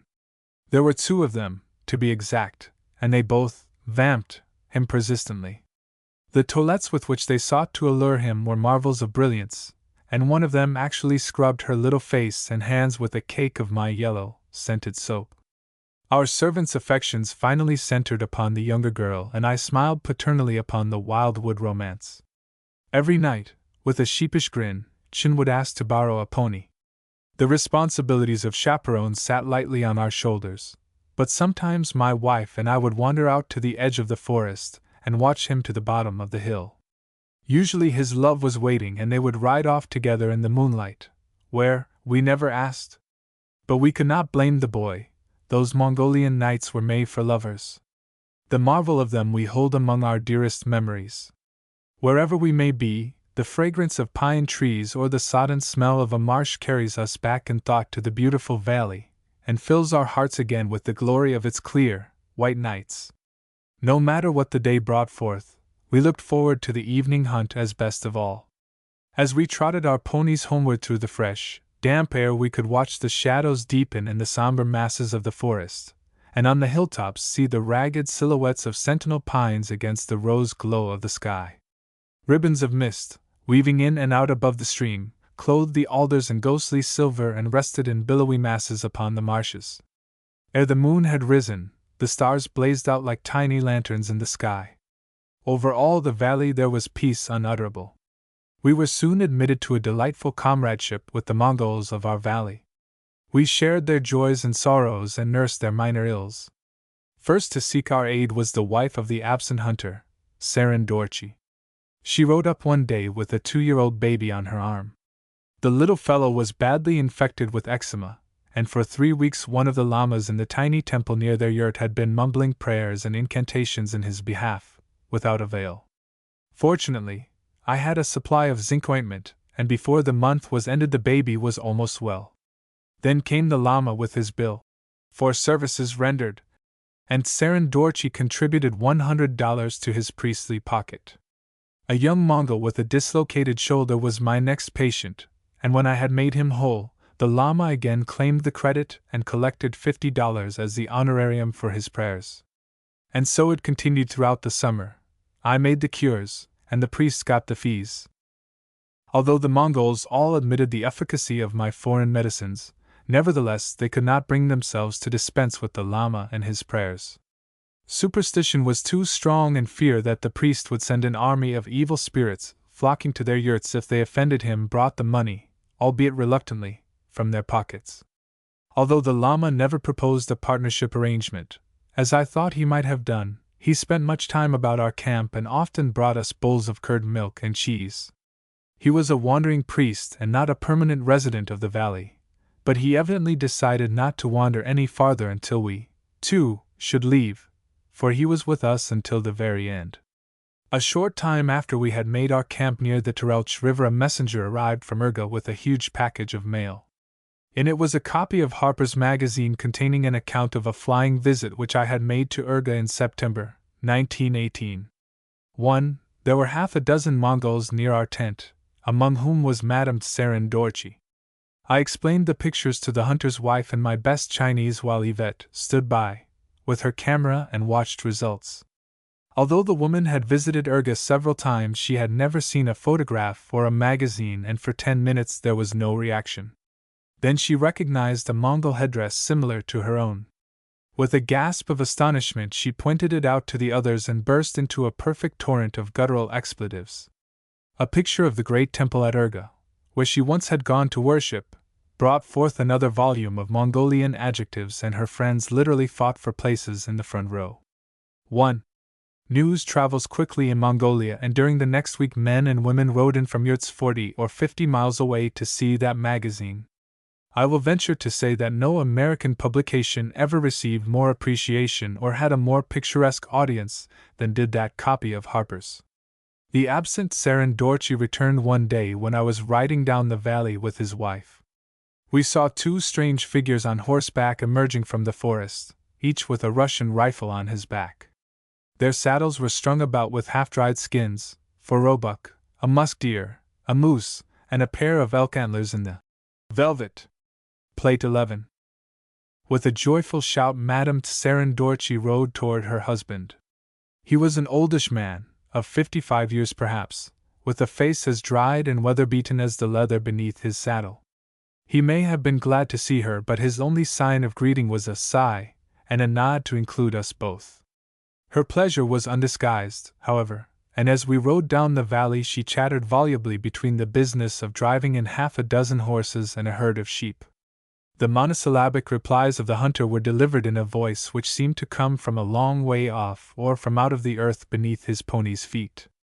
I was interested to see what greeting there would be upon his arrival at the yurt. His 2 daughters and his infant son were waiting at the door, but he had not even a word for them, and only a pat upon the head for the baby. All Mongols are independent, but Tsarin Dorchi was an extreme in every way. He ruled the half-dozen families in the valley like an autocrat. What he commanded was done without a question. I was anxious to get away and announced that we would start the day after his arrival. "No," said he. "We will go 2 days from now." Argument was of no avail. So far as he was concerned, the matter was closed. When it came to arranging wages, he stated his terms, which were exorbitant. I could accept them or not as I pleased. He would not reduce his demands by a single copper. As a matter of fact, offers of money make little impression upon the ordinary Mongols. They produce well nigh everything they need, for they dress in sheepskins during the winter and eat little else than mutton. When they want cloth, tea, or ammunition, they simply sell a sheep or a pony or barter with the Chinese merchants. We found that the personal equation enters very largely into any dealings with a Mongol. If he likes you, remuneration is an incident. If he is not interested, money does not tempt him.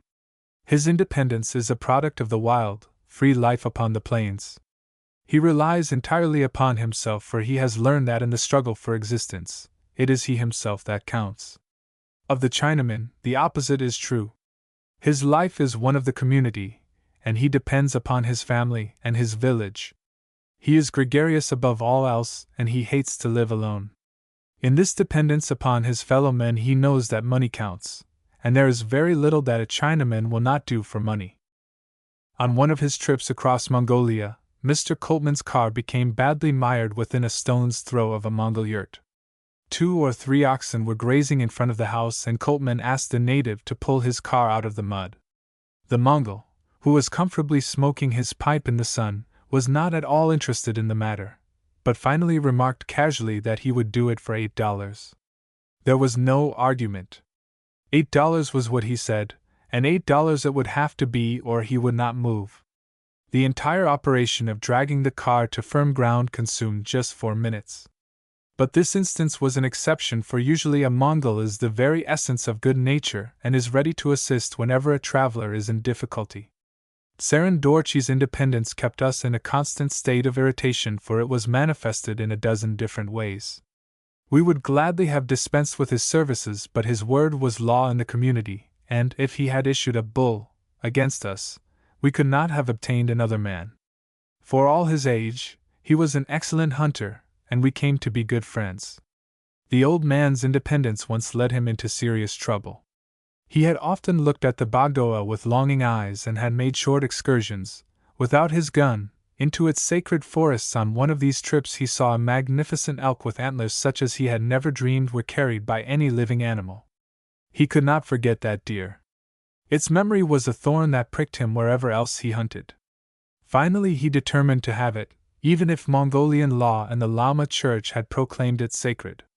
Toward the end of July, when he deemed the antlers just ripe for plucking, he slipped into the forest during the night and climbed the mountain. After 2 days he killed the elk. But the Lamas who patrol God's mountain had heard the shot and drove him into a great rock-strewn gorge where they lost his trail. Believing that he was still within hearing distance, they shouted to one another that it was useless to hunt longer, and that they had best return. Then they concealed themselves and awaited results. An hour later Tsarin Dorchi crawled out from under a boulder directly into their hands. He had been well nigh killed before the Lamas brought him down to Urga, and was still unconscious when they dumped him unceremoniously into one of the prison coffins. He was sentenced to remain a year, but the old man would not have lived a month if Duke Lubitzen Yangtsen, with whom he had often hunted, had not obtained his release. His independent spirit is by no means chastened, however, and I feel sure that he will shoot another deer on the Bogdoel before he dies. 3 days after his return home, my wife and I left with him and 3 other Mongols on our first real hunt. Our equipment consisted only of sleeping bags and such food as could be carried on our horses. It was a time when living close to nature was really necessary. 8 miles away we stopped at the entrance to a tiny valley. By arranging a bit of canvas over the low branches of a large tree, we prepared a shelter for ourselves and another for the hunters. In 15 minutes camp was ready and a fire blazing. When a huge iron basin of water had begun to warm, one of the Mongols threw in a handful of brick tea, which resembled nothing so much as powdered tobacco. After the black fluid had boiled vigorously for 10 minutes, each one filled his wooden eating bowl, put in a great chunk of rancid butter, and then a quantity of finely ground meal. This is what the Tibetans called samba, and the butter tea was prepared exactly as we had seen the Tibetans make it. The samba, however, was only to enable them to carry on until we killed some game, for meat is the Mongols' staff of life, and they care little for anything except animal food. The evening hunt yielded no results. 2 of the Mongols had missed a bear, I had seen a roebuck, and the old man had lost a wounded musk deer on the mountain ridge above the camp. But the game was there, and we knew where to find it on the morrow. In the gray light of early morning, Tsarin Dorchi and I rode up the valley through the dew-soaked grass. Once the old man stopped to examine the rootings of a jiehai, wild boar, then he continued steadily along the stream bed. In the half-gloom of the forest the bushes and trees seemed flat and colorless, but suddenly the sun burned through an horizon cloud, flooding the woods with golden light. The whole forest seemed instantly to awaken. It was as though we had come into a dimly lighted room and touched an electric switch.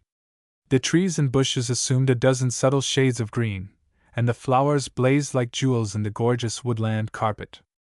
I should have liked to spend the morning in the forest, but we knew the deer were feeding in the open. On foot we climbed upward through knee-high grass to the summit of a hill. There seemed nothing living in the meadow, but as we walked along the ridge a pair of grouse shot into the air, followed by half a dozen chicks which buzzed away like brown bullets to the shelter of the trees. We crossed a flat depression and rested for a moment on a rounded hilltop. Below us a new valley sloped downward, bathed in sunshine. Tsarin Dorchi wandered slowly to the right while I studied the edge of a marsh with my glasses. Suddenly I heard the muffled beat of hoofs. Jerking the glasses from my eyes, I saw a huge roebuck, crowned with a splendid pair of antlers, bound into view not 30 feet away. For the fraction of a second he stopped, with his head thrown back, then dashed along the hillside. That instant of hesitation gave me just time to seize my rifle, catch a glimpse of the yellow-red body through the rear sight, and fire as he disappeared. Leaping to my feet, I saw 4 slender legs waving in the air. The bullet had struck him in the shoulder, and he was down for good. My heart pounded with exultation as I lifted his magnificent head. He was the finest buck I had ever seen, and I gloated over his body as a miser handles his gold. And gold, shining in the sunlight, was never more beautiful than his spotless summer coat. Right where he lay upon the hillside, amid a veritable garden of bluebells, daisies, and yellow roses, was the setting for the group we wished to prepare in the American Museum of Natural History. He would be its central figure, for his peer could not be found in all Mongolia. As I stood there in the brilliant sunlight, mentally planning the group, I thought how fortunate I was to have been born a naturalist. A sportsman shoots a deer and takes its head. Later, it hangs above his fireplace or in the trophy room.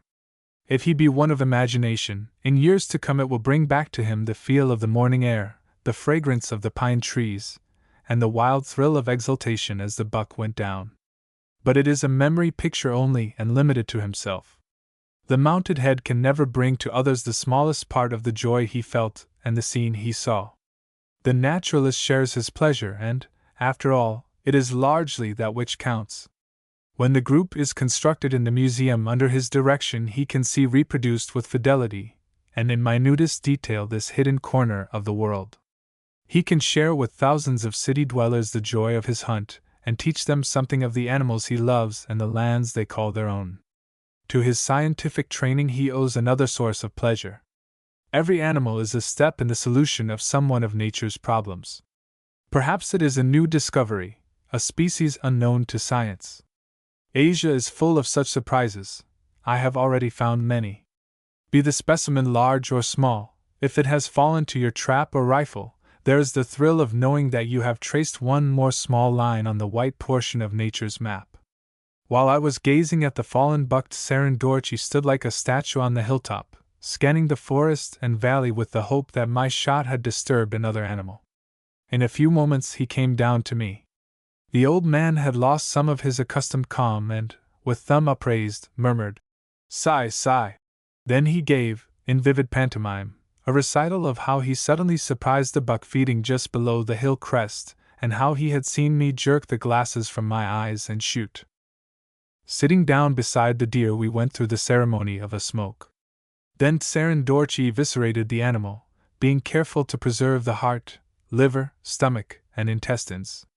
Like all other Orientals with whom I have hunted, the Mongols boiled and ate the viscera as soon as we reached camp and seemed to consider them an especial delicacy.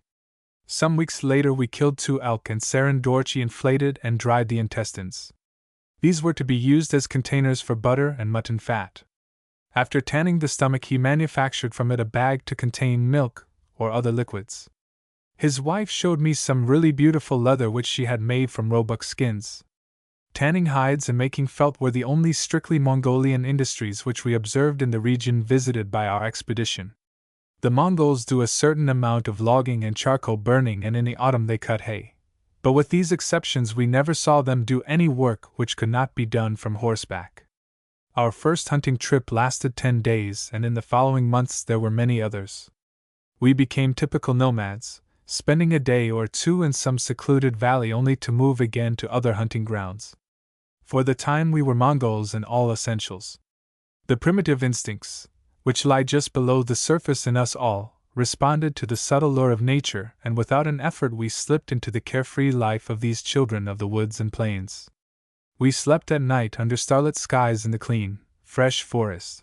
The first gray light of dawn found us stealing through the dew-soaked grass on the trail of elk, moose, boar, or deer, and when the sun was high, like animals, we spent the hours in sleep until the lengthening shadows sent us out again for the evening hunt. In those days New York seemed to be on another planet and very, very far away. Happiness and a great peace was ours, such as those who dwell in cities can never know. In the midst of our second hunt the Mongols suddenly announced that they must return to the Turelch Valley. We did not want to go, but Tsarin Dorchi was obdurate. With the limited Chinese at our command we could not learn the reason, and at the base camp Lu, the interpreter, was wholly incoherent. "Tomorrow, plenty Mongol come," he said. "Riding pony, all same Peking. 2 men catch hold, both fall down." My wife was perfectly sure that he had lost his mind, but by a flash of intuition I got his meaning. K was to be a field meet. "Riding pony, all same Peking," meant races, and 2 men catch hold, both fall down could be nothing else than wrestling. I was very proud of myself, and Lou was immensely relieved. Athletic contests are an integral part of the life of every Mongol community, as I knew, and the members of our valley family were to hold their annual games. At Urga, in June, the great meet which the living god blesses with his presence is an amazing spectacle, reminiscent of the pageants of the ancient emperors. All the elite of Mongolia gather on the banks of the Tola River, dressed in their most splendid robes, and the archery, wrestling, and horse racing are famous throughout the East. This love of sport is one of the most attractive characteristics of the Mongols. It is a common ground on which a foreigner immediately has a point of contact. The Chinese, on the contrary, despise all forms of physical exercise. They consider it bad form, and they do not understand any sport which calls for violent exertion. They prefer to take a quiet walk, carrying their pet bird in a cage for an airing, to play a game of cards, or, if they must travel, to loll back in a sedan chair, with the curtains drawn and every breath of air excluded. The Turelch Valley meet was held on a flat strip of ground just below our camp. As my wife and I rode out of the forest, a dozen Mongols swept by, gorgeous in flaming red and streaming peacock plumes. They waved a challenge to us, and we joined them in a wild race to a flag in the center of the field. On the side of the hill sat a row of llamas in dazzling yellow gowns. Opposite them were the judges, among whom I recognized Sarandorchi, though he was so bedecked, behooped and beribboned that I could hardly realize that it was the same old fellow with whom we had lived in camp. I presume if he saw me in the clothes of civilization he would be equally surprised. In front of the judges, who represented the most respected lady of the community, were bowls of cheese cut into tiny cubes. The spectators consisted of two groups of women, who sat some distance apart in compact masses, the horns of their headdresses almost interlocked. Their costumes were marvels of brilliance. They looked like a flock of gorgeous butterflies, which had alighted for a moment on the grass. The first race consisted of about a dozen ponies, ridden by 14-year-old boys and girls. They swept up the valley from the starting point in full run, hair streaming, and uttering wailing yells. The winner was led by two old Mongols to the row of llamas, before whom he prostrated himself twice, and received a handful of cheese. This he scattered broadcast, as he was conducted ceremoniously to the judges, from whom he returned with palms brimming with bits of cheese. Finally, all the contestants in the races, and half a dozen of the Mongols on horseback, lined up in front of the priests, each one singing a barbaric chant. Then they circled about the llamas, beating their horses until they were in a full run. After the race came wrestling matches. The contestants sparred for holds, and when finally clinched, each with a grip on the other's waistband, endeavored to obtain a fall by suddenly heaving. When the last wrestling match was finished, a tall Mongol raised the yellow banner, and followed by every man and boy on horseback, circled about the seated llamas. Faster and faster they rode, yelling like demons, and then strung off across the valley to the nearest yurt. Although the sports in themselves were not remarkable, the scene was picturesque in the extreme. Opposite to the grassy hill the forest-clad mountains rose, tier upon tier, in dark green masses. The brilliant yellow llamas faced by the Mongols in their blazing robes and pointed yellow hats, the women, flashing with jewels and silver, the half-wild chant, and the rush of horses, gave a barbaric touch which thrilled and fascinated us. We could picture this same scene 700 years ago, for it is an ancient custom which has come down from the days of Kublai Khan. It was as though the veil of centuries had been lifted for a moment to allow us to carry away, in motion pictures, this drama of Mongolian life. Chapter 12. Nomads of the Forest. 3 days after the field meet we left with Sarandorchi and 2 other Mongols for a wapiti hunt. We rode along the Turelch River for 3 miles, sometimes splashing through the soggy edges of a marsh, and again halfway up a hillside where the ground was firm and hard.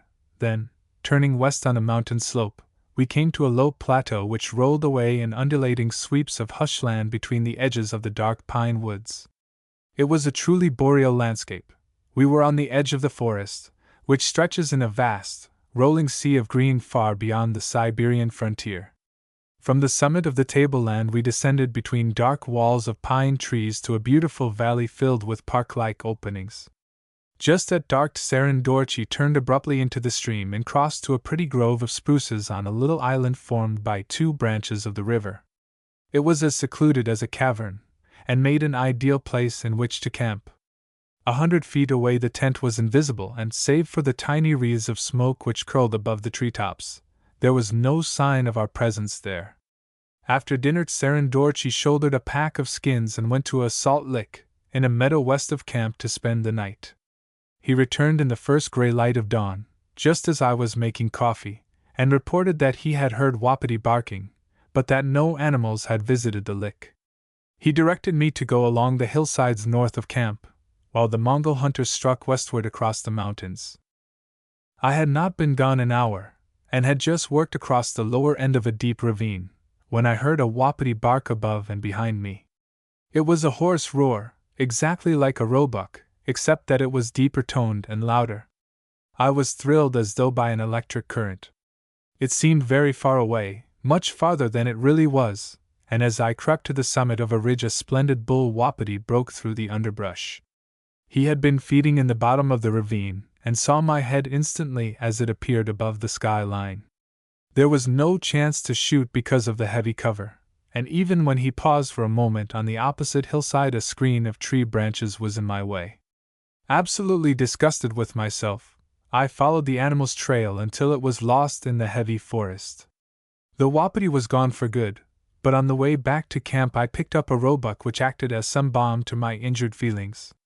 I had climbed to the crest of the mountains enclosing the valley in which we were camped, and was working slowly down the rim of a deep ravine. In my soft leather moccasins I could walk over the springy moss without a sound, and suddenly saw a yellow-red form moving about in a luxurious growth of grass and tinted leaves. My heart missed a beat, for I thought it was a wapiti. Instantly I dropped behind a bush and, as the animal moved into the open, I saw it was an enormous roebuck bearing a splendid pair of antlers. I watched him for a moment, then aimed low behind the foreleg and fired. The deer bounded into the air and rolled to the bottom of the ravine, kicking feebly. My bullet had burst the heart. It was one of the few times I have ever seen an animal instantly killed with a heart shot, for usually they run a few yards, and then suddenly collapse. The buck was almost as large as the first one I had killed with Sarandorchi, but it had a twisted right antler. Evidently it had been injured during the animal's youth and had continued to grow at right angles to the head, instead of straight up in the normal way. When I reached camp I found Yvette busily picking currants in the bushes beside the stream. Her face and hands were covered with red stains, and she looked like a very naughty little boy who had run away from school for a day in the woods. Although blueberries grew on every hillside, we never found strawberries, such as the Russians in Urga gather on the Bogdoel, and only one patch of raspberries on a burned-off mountain slope, but the currants were delicious when smothered in sugar. Yvette and I rode out to the spot where I had killed the roebuck to bring it in on Kublai Khan, and before we returned the Mongol hunters had reached camp. Either of them had seen game of any kind. During the day we discovered some huge trout in the stream almost at our door. We had no hooks or hews, but the Mongols devised a way to catch the fish which brought us food, although it would have made a sportsman shiver. They built a dam of stones across the stream, and one man waded slowly along, beating the water with a branch to drive the trout out of the pools into the ripples. Then we dashed into the water and tried to catch them with our hands. At least a dozen got away, but we secured 3 by cornering them among the rocks. They were huge trout, nearly 3 feet long. Unfortunately, I was not able to preserve any of them, and I do not know what species they represented. The Mongols and Chinese often catch the same fish in the Tola River by means of nets, and we sometimes bought them in Urga. One, which we put on the scales, weighed 9 pounds. Although Ted McAley tried to catch them with a fly at Urga, he never had any success, but they probably would take live bait. August 20th was our second day in camp. At dawn I was awakened by the patter of rain on the tent, and soon it became a steady downpour. There was no use in hunting, and I went back to sleep. At 7 o'clock Chen, who was fussing about the fire, rushed over to say that he could see 2 wapiti on the opposite mountain. Yvette and I scrambled out of our sleeping bags just in time to see a doe and a fawn silhouetted against the sky rim as they disappeared over the crest. Half an hour later they returned, and I tried to stalk, but I lost them in the fog and rain. Sarandorchi believed that the animals had gone into a patch of forest on the other side of the mountain. We tried to drive them out, but the only thing that appeared was a 4-year-old roebuck which the Mongol killed with a single shot. Plague 12. We had ridden up the mountain by zigzagging across the slope, but when we started back I was astounded to see Sarandorchi keep to his saddle. The wet grass was so slippery that I could not even stand erect, and half the time was sliding on my back, while Kublai Khan picked his way carefully down the steep descent. The Mongol never left his horse till we reached camp. Sometimes he even urged the pony to a trot, and, moreover, had the roebuck strapped behind his saddle. I would not have ridden down that mountainside for all the deer in Mongolia. It had begun to rain in earnest by 11 o'clock, and we spent a quiet afternoon. There is a charm about a rainy day when one can read comfortably and let it pour. The steady patter on the tent gives one the delightful sensation of immediately escaping extreme discomfort. There is no pleasure in being warm unless the weather is cold, and one never realizes how agreeable it is to be dry unless the day is wet. This day was very wet indeed. We had a month's accumulation of unopened magazines which a Mongol had brought to our base camp just before we left, so there was no chance of being bored. The fire had been built half under a huge backlog which kept a cheery glow of coals throughout all the downpour, and Chen made us chowdzes, delicious little balls of meat mixed with onions and seasoned with Chinese sauce. The Mongols slept and ate and slept some more. We ate and slept and read. Therefore, we were very happy. The weather during that summer in the forest was a source of constant surprise to us. We had never seen such rapid changes from brilliant sunshine to sheets of rain. For an hour or two the sky might stretch above us like a vast blue curtain flecked with tiny masses of snow-white clouds. Suddenly, a leaden blanket would spread itself over every inch of celestial space, while a rush of rain and wind changed the forest to a black chaos of writhing branches and dripping leaves. In 15 minutes the storm would sweep across the mountain tops, and the sun would again flood our peaceful valley with the golden light of early autumn. For autumn had already reached us even though the season was only mid-August. It was like October in New York, and we had nightly frosts which withered the countless flowers and turned the leaves to red and gold. In the morning, when I crossed the meadows to the forest, the grass was white with frost and crackled beneath my feet like delicate threads of spun glass. My moccasins were powdered with gleaming crystals of frozen dew, but at the first touch of sun every twig and leaf and blade of grass began to drip, as though from a heavy rain. My feet and legs waist-high were soaked in half an hour, and at the end of the morning hunt I was as wet as though I had waded a dozen rivers. One cannot move on foot in northern Mongolia without the certainty of a thorough wetting. When the sun has dried the dew, there are swamps and streamlets in every valley and even far up the mountain slopes. It is the heavy rainfall, the rich soil, and the brilliant sunshine that make northern Mongolia a paradise of luxurious grass and flowers, even though the real summer lasts only from May till August. Then, the valleys are like an exquisite garden and the woods are ablaze with color. Bluebells, their stalks bending under the weight of blossoms, clothe every hillside in a glorious azure dress bespangled with yellow roses, daisies, and forget-me-nots.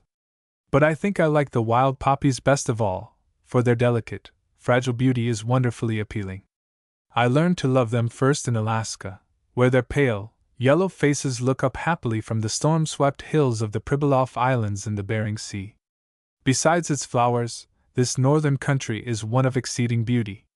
The dark green forests of spruce, larch and pine, broken now and then by a grove of poplars or silver birches, the secluded valleys and the rounded hills are strangely restful and give one a sense of infinite peace.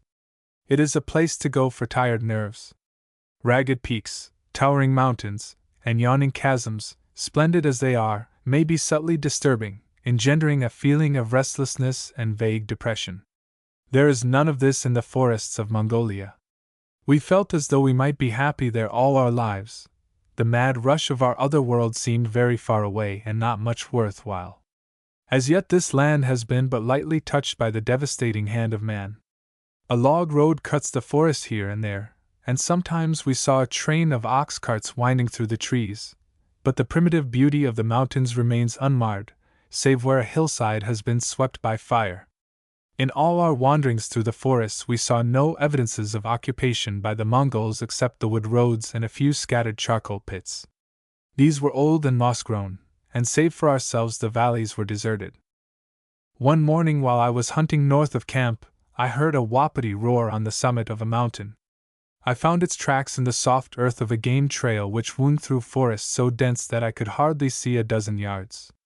As I stole along the path I heard a sudden sneeze exactly like that of a human being and saw a small, dark animal dash off the trail.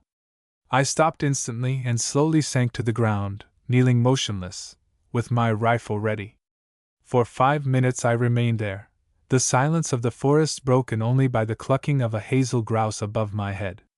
Then came that sneeze again, sounding even more human than before.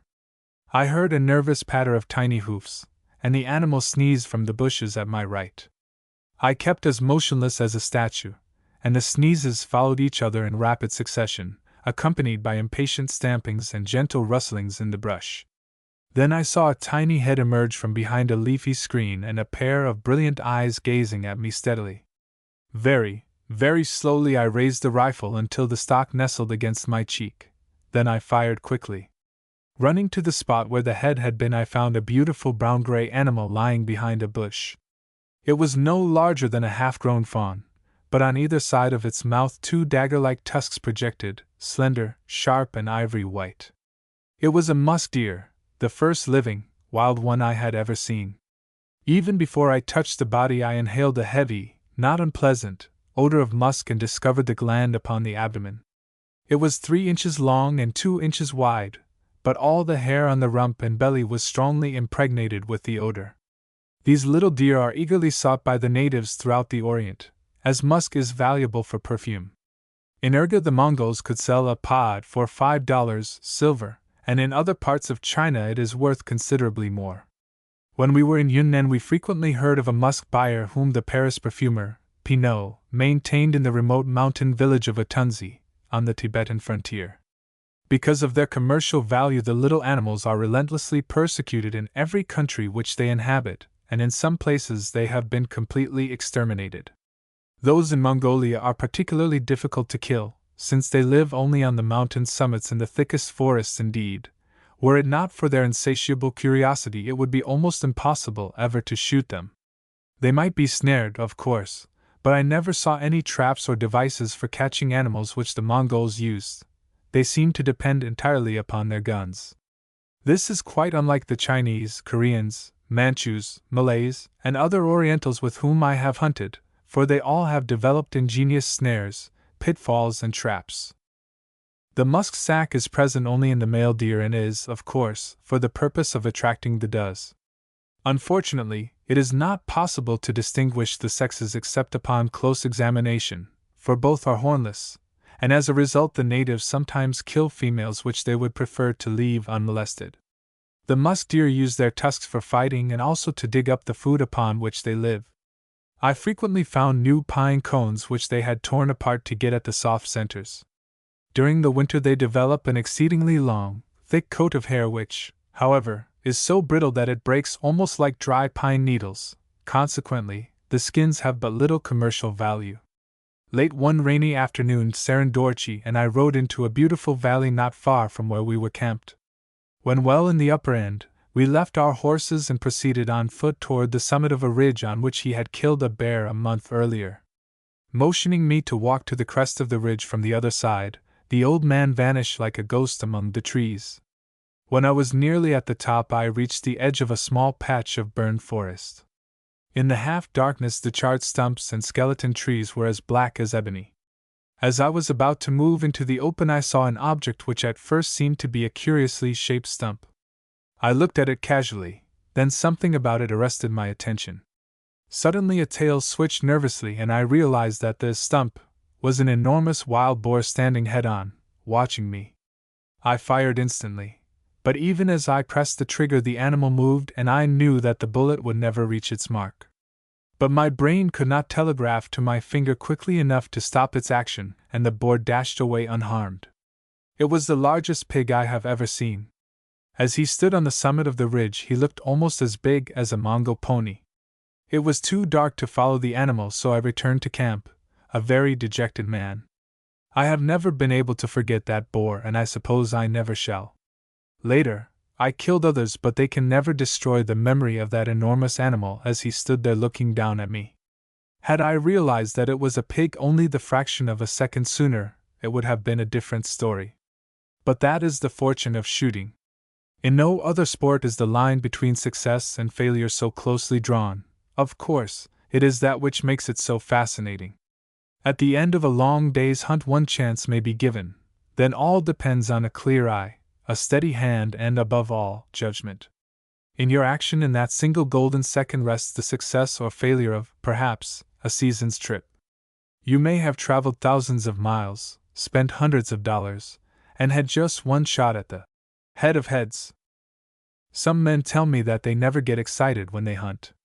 Thank God I do. There would be no fun at all for me if I didn't get excited. But fortunately, it all comes after the crucial moment.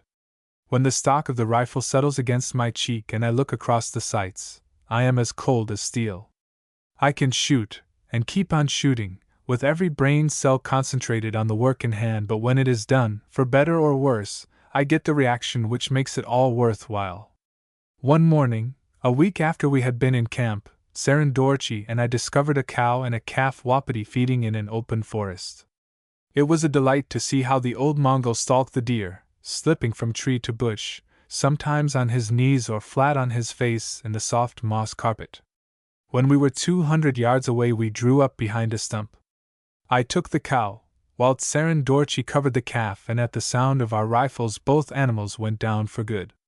I was glad to have them for specimens because we never got a shot at a bull in Mongolia, although twice I lost one by the merest chance. One of our hunters brought in a 3-year-old moose a short time after we got the wapiti, and another had a long chase after a wounded bear. It was the first week in September when we returned to the base camp, our ponies heavily loaded with skins and antlers.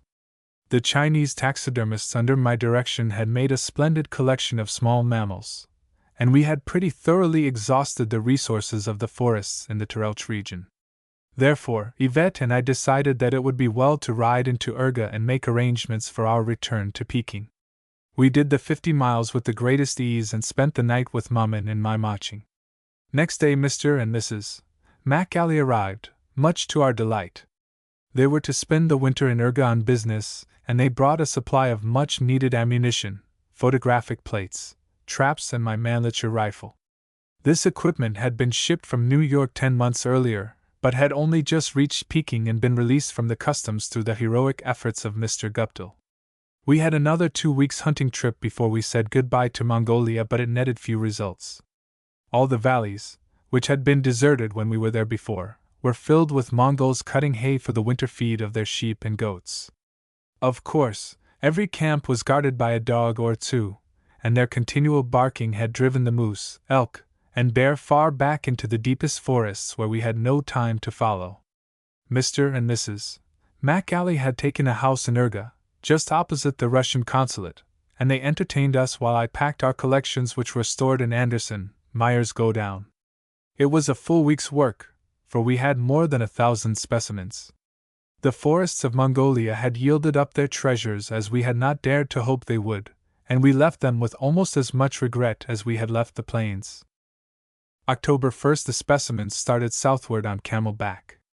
Kublai Khan, my pony, went with them, while we left in the Chinese government motor cars. For 200 miles we rushed over the same plains which, a few months earlier, we had laboriously crossed with our caravan. Every spot was pregnant with delightful memories.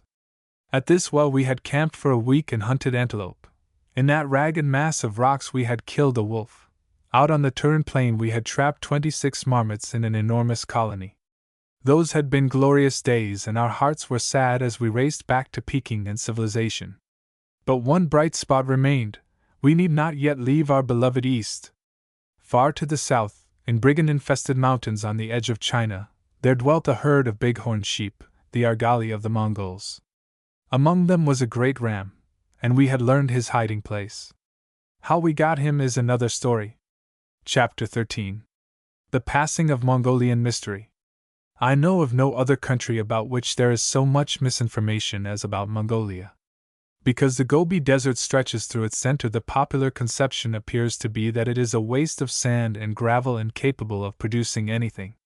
In the preceding chapters one have attempted to give a picture of the country as we found it, and although our interests were purely zoological, I should like to present a few notes regarding its commercial possibilities, for I have never seen a land which is readily accessible and is yet so undeveloped. Every year the Far East is becoming increasingly important to the Western world, and especially to the people of the United States, for China and its dependencies is the logical place for the investment of American capital. It is the last great undeveloped field, and I am interested in seeing the American businessman appreciate the great opportunities which await him in the Orient. It is true that the Gobi Desert is a part of Mongolia, but only in its western half is it a desolate waste. In the eastern section it gradually changes into a rolling plain covered with Gobi sagebrush and short bunch grass.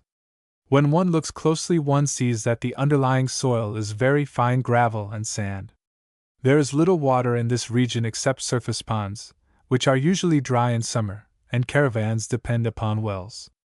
The water in the desert area contains some alkali, but, except in a few instances, the impregnation is so slight that it is not especially disagreeable to the taste.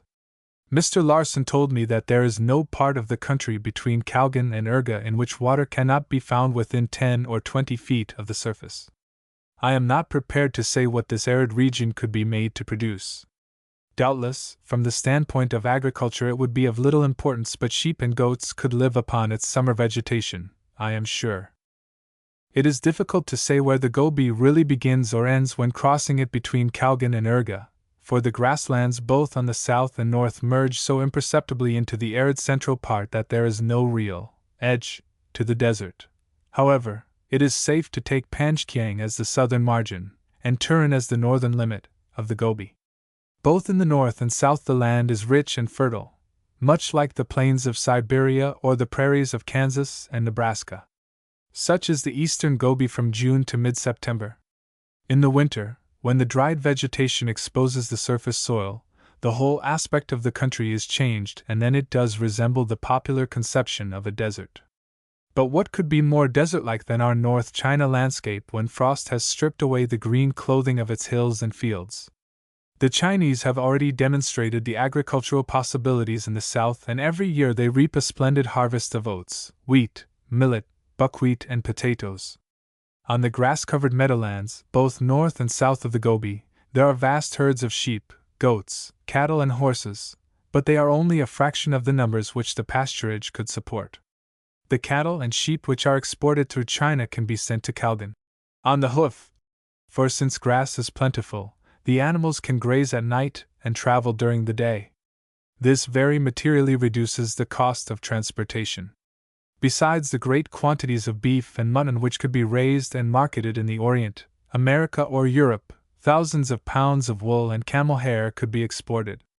Of course, both of these articles are produced at the present time, but only in limited quantities. In the region where we spent the summer, the Mongols sometimes do not shear their sheep or camels but gather the wool from the ground when it has dropped off in the natural process of shedding. Probably half of it is lost, and the remainder is full of dirt and grass which detracts greatly from its value. Moreover, when it is shipped, the impurities add at least 20% to its weight, and the high cost of transportation makes this an important factor. Indeed, under proper development, the pastoral resources of Mongolia are almost unlimited. The Turin-Urga region has another commercial asset in the enormous colonies of marmots which inhabit the country for hundreds of miles to the north, east, and west. The marmots are prolific breeders, each pair annually producing 6 or 8 young, and although their fur is not especially fine, it has always been valuable for coats. Several million marmot pelts are shipped every year from Mongolia, the finest coming from Uliassutai in the west, and where American steel traps introduced the number could be doubled.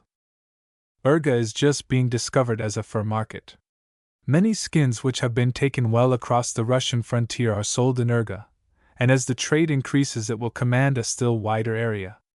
Wolves, foxes, lynx, bear, wildcats, sables, martens, squirrels, and marmots are brought in by thousands, and great quantities of sheep, goat, cow, and antelope hides are sent annually to Kalgan.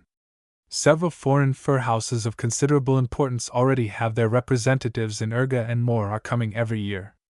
The possibilities for development in this direction are almost boundless, and I believe that within a very few years Urga will become one of the greatest fur markets of the Orient. As in the south the Chinese farmer cultivates the grasslands of the Mongols, so in the north the Chinese merchant has assumed the trade. Many firms in Peking and Tientsin have branches in Urga and make huge profits in the sale of food, cloth, and other essentials to the Mongols and foreigners, and in the export of furs, skins, and wool. It is well nigh impossible to touch business in Mongolia at any point without coming in contact with the Chinese. All work not connected with animals is assumed by Chinese, for the Mongols are almost useless for anything which cannot be done from the back of a horse. Thus the Chinese have a practical monopoly, and they exercise all their prerogatives in the enormous prices which they charge for the slightest service. Mongols and foreigners suffer together in this respect, but there is no alternative. The Chinaman can charge what he pleases, for he knows full well that no one else will do the work. Although there is considerable mineral wealth in northern Mongolia, up to the present time very little prospecting has been done. For several years a Russian company has carried on successful operations for gold at the Yarrow mines, between Urga and Kyakhta on the Siberian frontier, but they have had to import practically all their labor from China. We often pass Chinese in the Gobi Desert walking across Mongolia pushing a wheelbarrow which contained all their earthly belongings. They were on their way to the yarrow mines for the summer's work. In the fall they would return on foot the way they had come. Now that Mongolia is once more a part of the Chinese Republic, the labor problem probably will be improved, for there will certainly be an influx of Chinese who are anxious to work. Transportation is the greatest of all commercial factors in the Orient, and upon it largely depends the development of any country. In Mongolia the problem can be easily solved. At the present time it rests upon camel caravans, ox and pony carts, and upon automobiles for passengers. Camel traffic begins in September, and is virtually ended by the 1st of June.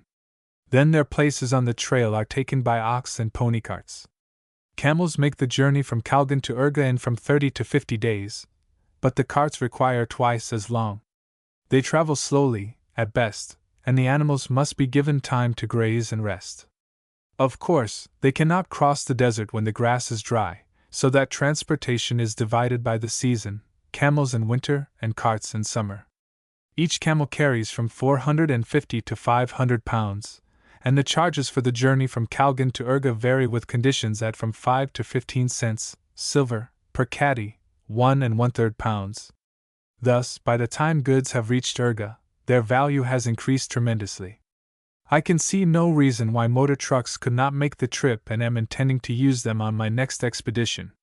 Between Panjkiang and Turin, the first and third telegraph stations, there is some bad going in spots, but a well-made truck with a broad wheelbase and a powerful engine certainly could negotiate the sand areas without difficulty. After Turin, where the Gobi may be said to end, the road is like a boulevard. The motor service for passengers which the Chinese government maintains between Kalgan and Urga is a branch of the Peking-Suiyuan Railway and has proved successful after some initial difficulties due to careless and inexperienced chauffeurs. Although the service badly needs organization to make it entirely safe and comfortable, still it has been effective even in its crude form. At the present time a great part of the business which is done with the Mongols is by barter. The Chinese merchants extend credit to the natives for material which they require and accept in return cattle, horses, hides, wool, etc., to be paid at the proper season. In recent years Russian paper rubles and Chinese silver have been the currency of the country, but since the war Russian money has so depreciated that it is now practically valueless. Mongolia greatly needs banking facilities, and under the new political conditions undoubtedly these will be materially increased. A great source of wealth to Mongolia lies in her magnificent forests of pine, spruce, larch and birch which stretch away in an almost unbroken line of green to far beyond the Siberian frontier. As yet but small inroads have been made upon these forests, and as I stood one afternoon upon the summit of a mountain gazing over the miles of timbered hills below me, it seemed as though here at least was an inexhaustible supply of splendid lumber. But no more pernicious term was ever coined than inexhaustible supply. I wondered, as I watched the sun drop into the somber masses of the forest, how long these splendid hills would remain inviolate. Certainly not many years after the Gobi Desert has been crossed by lines of steel, and railroad sheds have replaced the gold-roofed temples of sacred Urga. We are at the very beginning of the days of flying, and no land which contains such magnificent spruce can keep its treasure boxes unspoiled for very long. Even as I write, aeroplanes are waiting in Peking to make their first flight across Mongolia. The desert nomads have not yet ceased to wonder at the motor cars which cover as many miles of plain in one day as their camels cross in 10. But what will they think when 20 men leave Kalgan at noon and dine in Urga at 7 o'clock that night? 700 miles mean very little to us now. The start has been made already, and, after all, it is largely that which counts. The automobile has come to stay, we know, and motor trucks will soon do for freight what has already been done for passengers, not only from Kalgan to Urga, but west to Ilyasutai, and on to Kabul at the very edge of the Altai Mountains. Few spots in Mongolia need remain untouched, if commercial calls are strong enough. Last year the first caravans left Fengchen with wireless equipment for the 1,800-mile journey across Mongolia to Urumqi in the very heart of Central Asia. Construction at Urga is well advanced, and it will soon begin at Kashgar. When these stations are completed, Kobdo in Mongolia, Hami in Chinese Turkestan, and Xianfu in Shenxi will see wireless shafts erected, and old Peking will be in touch with the remotest spots of her far-flung lands at any time by day or night. These things are not idle dreams. They are hard business facts already in the first stages of accomplishment. Why, then, should the railroad be long delayed? It may be built from Kalgan to Urga, or by way of Kweihwaching. Either route is feasible. It will mean a direct connection between Shanghai, China's greatest port, and Verkhin-Udensk on the Trans-Siberian Railroad via Tientsin, Peking, Kalgan, Urga, Kyakhta. It will shorten the trip to London by at least 4 days for passengers and freight. It will open for settlement and commercial development a country of boundless possibilities and unknown wealth which for centuries has been all but forgotten. Less than 700 years ago, Mongolia well-nigh ruled the world.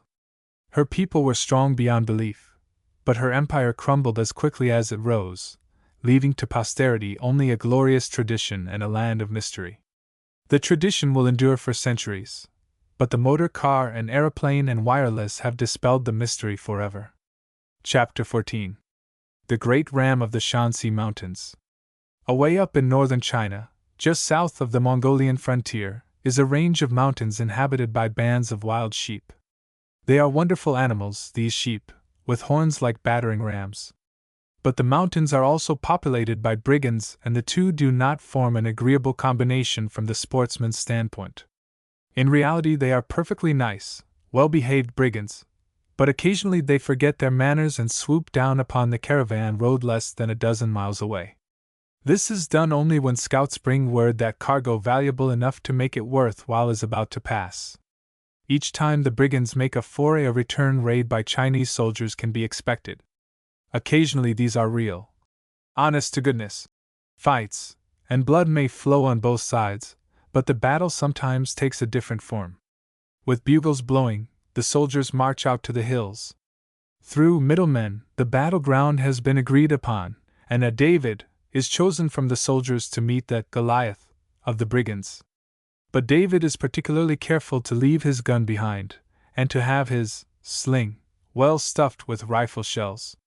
Goliath advances to the combat armed only with a bag of silver dollars.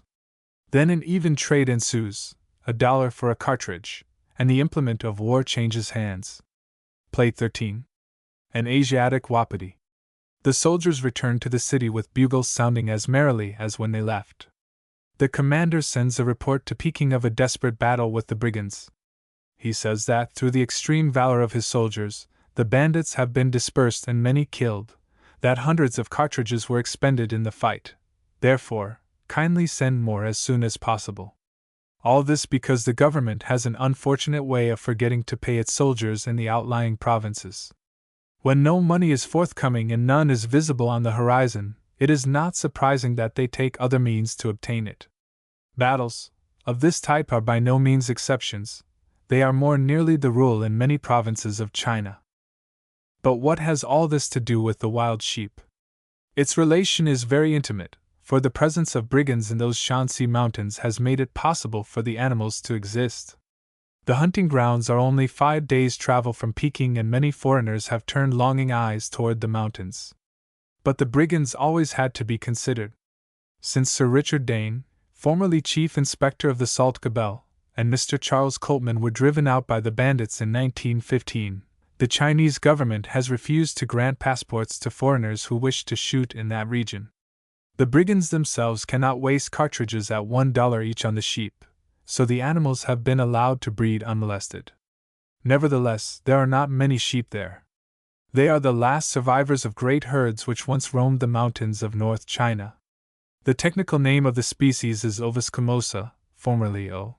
jubata, and it is one of the group of big horns known to sportsmen by the Mongol name of argali.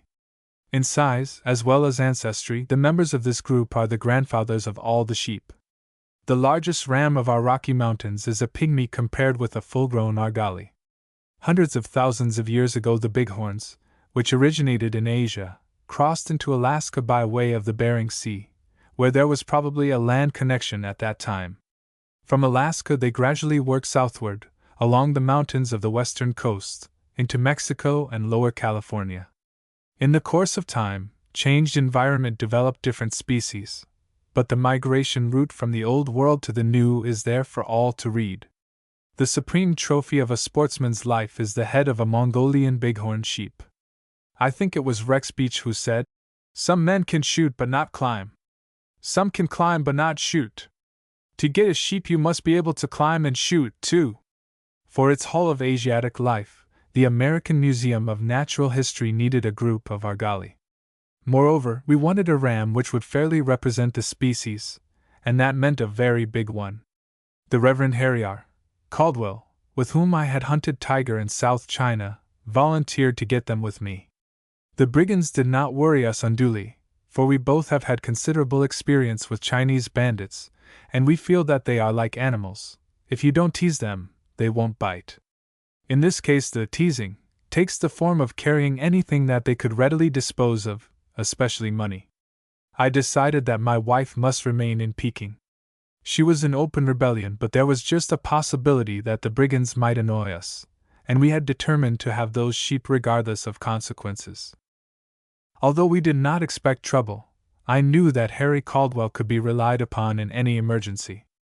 When a man will crawl into a tiger's lair, a tangle of sword grass and thorns, just to find out what the brute has had for dinner, when he will walk into the open in dim light and shoot, with a .22 high-power rifle, a tiger which is just ready to charge, when he will go alone and unarmed into the mountains to meet a band of brigands who have been terrorizing the country, it means that he has more nerve than any one man needs in this life.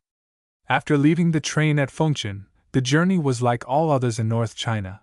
Slow progress with a cart over atrocious roads which are either a mass of sticky mud or inches deep in fine brown dust. We had 4 days of it before we reached the mountains, but the trip was full of interest to us both, for along the road there was an ever-changing picture of provincial life. To Harry it was especially illuminating because he had spent 19 years in South China and had never before visited the North. He began to realize what every one soon learns who wanders much about the Middle Kingdom, that it is never safe to generalize in this strange land. Conditions true of one region may be absolutely unknown a few hundred miles away. He was continually irritated to find that his perfect knowledge of the dialect of Fujian province was utterly useless. He was well nigh as helpless as though he had never been in China, for the languages of the North and the South are almost as unlike as are French and German. Even our boys, who were from Peking, had some difficulty in making themselves understood, although we were not more than 200 miles from the capital. Instead of hills thickly clothed with sword grass, here the slopes were bare and brown. We were too far north for rice, corn, wheat, and kaoyang took the place of paddy fields. Instead of brick-walled houses we found dwellings made of clay like the adobe of Mexico and Arizona. Sometimes whole villages were dug into the hillside and the natives were cave dwellers, spending their lives within the earth. All North China is spread with loess. During the glacial period, about 100,000 years ago, when in Europe and America great rivers of ice were descending from the north, Central and Eastern Asia seems to have suffered a progressive dehydration. There was little moisture in the air so that ice could not be formed. Instead, the climate was cold and dry, while violent winds carried the dust in whirling clouds for hundreds upon hundreds of miles, spreading it in ever-thickening layers over the hills and plains. Therefore, the Ice Age for Europe and America was a Dust Age for Northeastern Asia. The inns were a constant source of interest to us both. Their spacious courtyards contrasted strangely with the filthy hotels of southern China. In the north all the traffic is by cart, and there must be accommodation for hundreds of vehicles. In the south, where goods are carried by boats, coolies, or on donkey back, extensive compounds are unnecessary. Each night, wherever we arrived, we found the courtyard teeming with life and motion. Line after line of laden carts wound in through the wide swinging gates and lined up in orderly array. There was the steady crunch, crunch, crunch of feeding animals, shouts for the jangwaida, landlord, and good-natured chaffing among the carters. In the great kitchen, which is also the sleeping room, over blazing fires fanned by bellows, pots of soup and macaroni were steaming. On the 2 great kangs, bed platforms, heated from below by long flues radiating outward from the cooking fires, Dozens of maphis were noisily sucking in their food or already snoring contentedly, rolled in their dusty coats.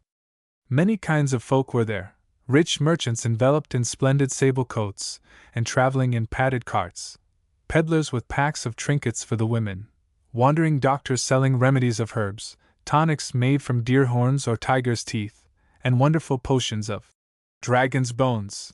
Perhaps there was a Buddhist priest or two, a barber, or a tailor. Often a professional entertainer sat cross-legged on the hang telling endless stories or singing for hours at a time in a high-pitched, nasal voice, accompanying himself upon a tiny snakeskin violin.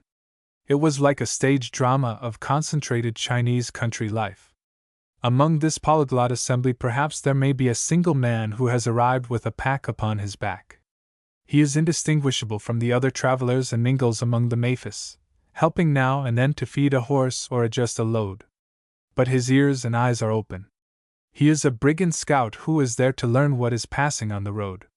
He hears all the gossip from neighboring towns as well as of those many miles away, for the inns are the newspapers of rural China, and it is everyone's business to tell all he knows. The scout marks a caravan, then slips away into the mountains to report to the leader of his band. The attack may not take place for many days. While the unsuspecting maphis are plodding on their way, the bandits are hovering on the outskirts among the hills until the time is ripe to strike. I have learned that these brigand scouts are my best protection, for when a foreigner arrives at a country in all other subjects of conversation lose their interest. Everything about him is discussed and rediscussed, and the scouts discover all there is to know. Probably the only things I ever carry which a bandit could use or dispose of readily are arms and ammunition. But 2 or 3 guns are hardly worth the trouble which would follow the death of a foreigner. The brigands know that there would be no sham battle with Chinese soldiers in that event, for the legations at Peking have a habit of demanding reparation from the government and insisting that they get it. As a raison d'etre for our trip, Caldwell and I had been hunting ducks, geese, and pheasants industriously along the way, and not even the boys knew our real destination. We had looked forward with great eagerness to the Tai-hai, a large lake, where it was said that waterfowl congregated in thousands during the spring and fall. We reached the lake the second night after leaving Fengchen. Darkness had just closed about us when we crossed the summit of a high mountain range and descended into a narrow, winding cut which eventually led us out upon the flat plains of the Tai-hai basin. While we were in the pass, a dozen flocks of geese slipped by above our heads, flying very low, the wedges showing black against the starlit sky. With much difficulty we found an inn close beside the lake and, after a late supper, snuggled into our fur bags to be lulled to sleep by that music most dear to a sportsman's heart, the subdued clamor of thousands of waterfowl settling themselves for the night. At daylight we dressed hurriedly and ran to the lake shore. Harry took a station away from the water at the base of the hills, while I dropped behind 3 conical mounds which the natives had constructed to obtain salt by evaporation. I was hardly in position before 2 geese came straight for me. Waiting until they were almost above my head, I knocked down both with a right and left. The shots put thousands of birds in motion. Flock after flock of geese rose into the air, and long lines of ducks skimmed close to the surface, settling away from shore or on the mud flats near the water's edge. No more birds came near me, and in 15 minutes I returned to the inn for breakfast. Harry appeared shortly after with only a mallard duck, for he had guessed wrong as to the direction of the flight, and was entirely out of the shooting. When the carts had started at 8 o'clock, Harry and I rode down the shore of the lake to the south, with Chin to hold our horses. The mud flats were dotted with hundreds of ruddy sheldrakes, their beautiful bodies glowing red and gold in the sunlight. 100 yards from shore 6 swans drifted about like floating snowbanks, and ducks and geese by thousands rose or settled in the lake. We saw a flock of mallards alight in the short marsh grass, and when I fired at least 500 greenheads, yellownibs, and pintails rose in a brown cloud. Crouched behind the salt mounds, we had splendid shooting and then rode on to join the carts, our ponies loaded with ducks and geese. The road swung about to the north, and we saw geese in tens of thousands coming into the lake across the mountain passes from their summer breeding grounds in Mongolia and far Siberia. Regiment after regiment swept past, circled away to the west, and dropped into the water as though at the command of a field marshal. Although we were following the main road to Kweihwaching, a city of considerable importance not far from the mountains which contained the sheep, we had no intention of going there. Neither did we wish to pass through any place where there might be soldiers, so on the last day's march we left the highway and followed an unimportant trail to the tiny village of Wushertu, which nestles against the mountain's base. Here we made our camp in a Chinese house and obtained 2 Mongol hunters. We had hoped to live in tents, but there was not a stick of wood for fuel. The natives burn either coal or grass and twigs, but these would not keep us warm in an open camp.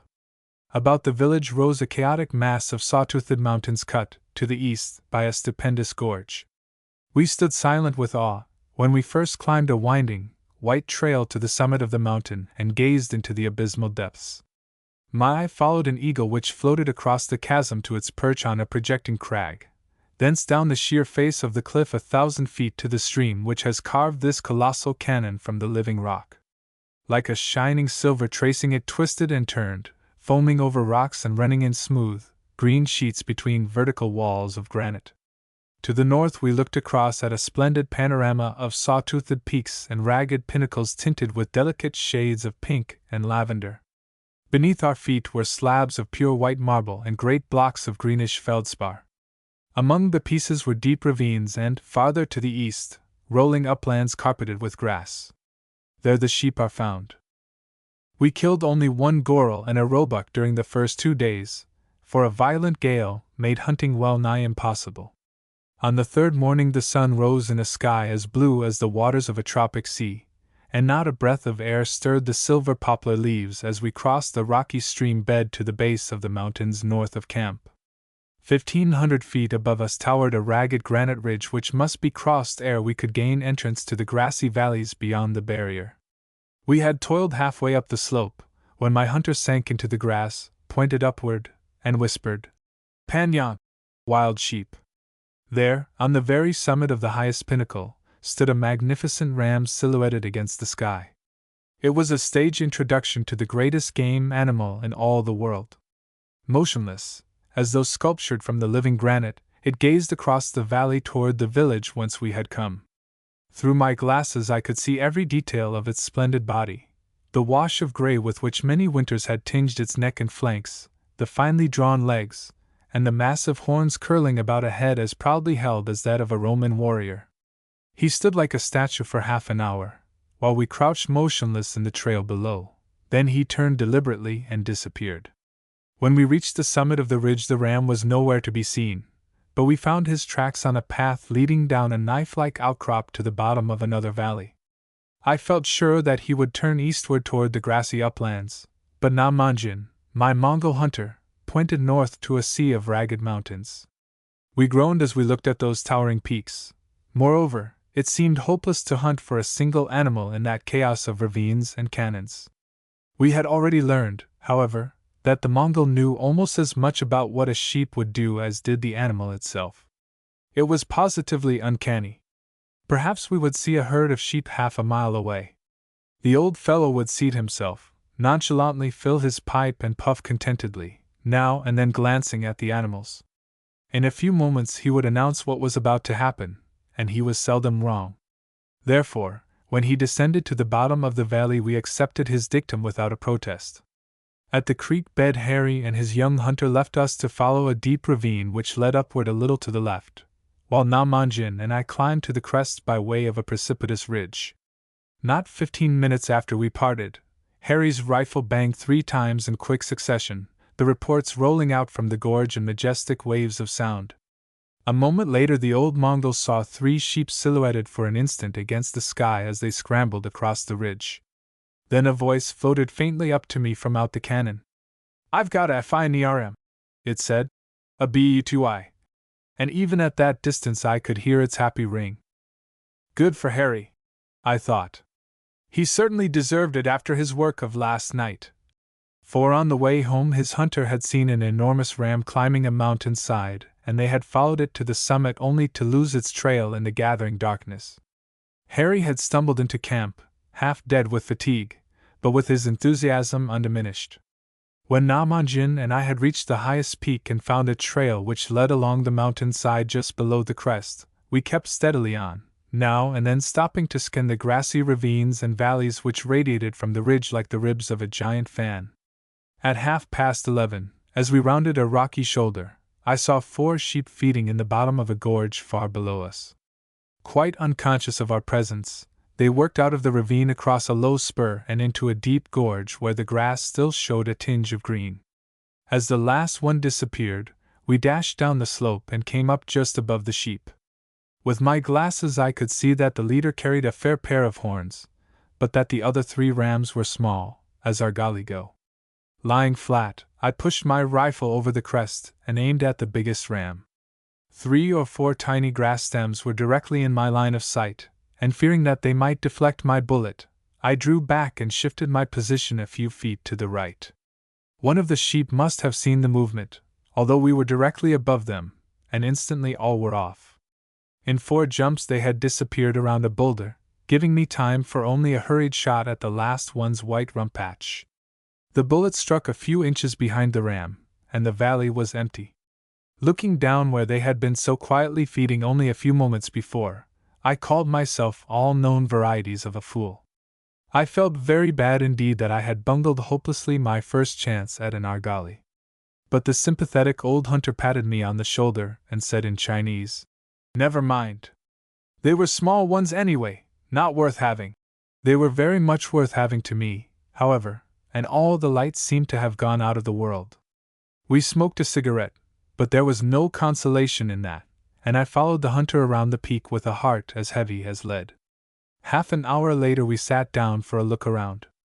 I studied every ridge and gully with my glasses without seeing a sign of life. The 4 sheep had disappeared as completely as though one of the yawning ravines had swallowed them up. The great valley bathed in golden sunlight was deserted and as silent as the tomb. I was just tearing the wrapper from a piece of chocolate when the hunter touched me on the arm and said quietly, "Panyang li la, a sheep has come." He pointed far down a ridge running out at a right angle to the one on which we were sitting, but I could see nothing. Then I scanned every square inch of rock, but still saw no sign of life. The hunter laughingly whispered, "I can see better than you can even with your foreign eyes. He is standing in that trail, he may come right up to us." I tried again, following the thin, white line as it wound from us along the side of the knife-like ridge. Just where it vanished into space I saw the sheep, a splendid ram, standing like a statue of gray-brown granite and gazing squarely at us. He was fully half a mile away, but the hunter had seen him the instant he appeared. Without my glasses the animal was merely a blur to me, but the marvelous eyes of the Mongol could detect its every movement. "It is the same one we saw this morning," he said. "I was sure we would find him over here. He has very big horns, much better than those others." That was quite true, but the others had given me a shot and this ram, splendid as he was, seemed as unobtainable as the stars. For an hour we watched him. Sometimes he would turn about to look across the ravines on either side, and once he came a dozen feet toward us along the path. The hunter smoked quietly, now and then looking through my glasses. "After a while he will go to sleep," he said. "Then we can't shoot him." I must confess that I had but little hope. The ram seemed too splendid and much, much too far away. But I could feast my eyes on his magnificent head and almost count the rings on his curling horns. A flock of red-legged partridges sailed across from the opposite ridge, uttering their rapid-fire call and alighted almost at our feet. Then each one seemed to melt into the mountainside, vanishing like magic among the grass and stones. I wondered mildly why they had concealed themselves so suddenly, but a moment later there sounded a subdued whir, like the motor of an aeroplane far up in the sky.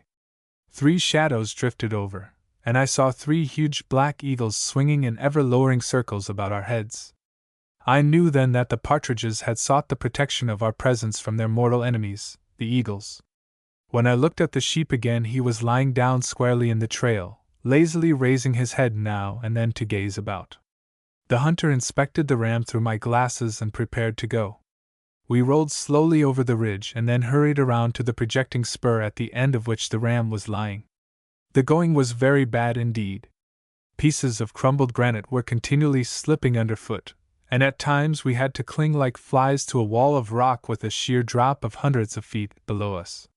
Twice the Mongol cautiously looked over the ridge, but each time shook his head and worked his way a little farther.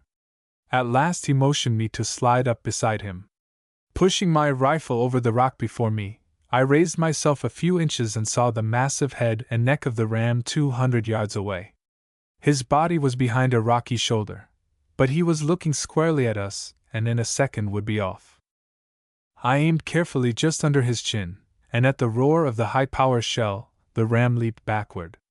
"You hit him," said the Mongol, but I felt he must be wrong. If the bullet had found the neck, he would have dropped like lead. Never in all my years of hunting have I had a feeling of such intense surprise and self-disgust. I had been certain of the shot, and it was impossible to believe that I had missed. A lump rose in my throat, and I sat with my head resting on my hands in the uttermost depths of dejection. And then the impossible happened. Why it happened, I shall never know. A kind providence must have directed the actions of the sheep, for, as I raised my eyes, I saw again that enormous head and neck appear from behind a rock 100 yards away, just that head with its circlet of massive horns and the neck, nothing more. Almost in a daze I lifted my rifle, saw the little ivory bead of the front sight center on that gray neck, and touched the trigger. 1,000 echoes crashed back upon us. There was a clatter of stones, a confused vision of a ponderous bulk heaving up and back, and all was still. But it was enough for me. There could be no mistake this time. The ram was mine. The sudden transition from utter dejection to the greatest triumph of a sportsman's life set me wild with joy. I yelled and pounded the old Mongol on the back until he begged for mercy. Then I whirled him about in a war dance on the summit of the ridge. I wanted to leap down the rocks where the sheep had disappeared, but the hunter held my arm. For 10 minutes we sat there waiting to make sure that the ram would not dash away while we were out of sight in the ravine below. But I knew in my heart that it was all unnecessary. My bullet had gone where I wanted it to go, and that was quite enough. No sheep that ever walked could live with a manlitured ball squarely in its neck. When we finally descended, the animal lay halfway down the slope, feebly kicking. What a huge brute he was, and what a glorious head! I had never dreamed that an argali could be so splendid. His horns were perfect, and my hands could not meet around them at the base. Then, of course, I wanted to know what had happened at my first shot. The evidence was there upon his face. My bullet had gone an inch high, struck him in the corner of the mouth, and emerged from his right cheek. It must have been a painful wound, and I shall never cease to wonder what strange impulse brought him back after he had been so badly stung. The second ball had been centered in the neck as though in the bull's-eye of a target. The skin and head of the sheep made a pack weighing nearly 100 pounds, and the old Mongol groaned as he looked up at the mountain barriers which separated us from camp. On the summit of the first ridge we found the trail over which we had passed in the morning. Half an hour later the hunter jerked me violently behind a ledge of rock. "Panyan," he whispered. "There, on the mountain side. Can't you see him?" I could not, and he tried to point to it with my rifle. Just at that instant what I had supposed to be a brown rock came to life in a whirl of dust and vanished into the ravine below. We waited breathlessly for perhaps a minute, it seemed hours. Then the head and shoulders of a sheep appeared from behind a boulder. I aimed low and fired, and the animal crumpled in its tracks. A second later 2 rams and a ewe dashed from the same spot and stopped upon the hillside less than 100 yards away. Instinctively I sighted on the largest but dropped my rifle without touching the trigger. The sheep was small, and even if we did need him for the group we could not carry his head and skin to camp that night. The wolves would surely have found his carcass before dawn, and it would have been a useless waste of life. The one I had killed was a fine young ram. With the skin, head, and parts of the meat packed upon my shoulders we started homeward at 6 o'clock.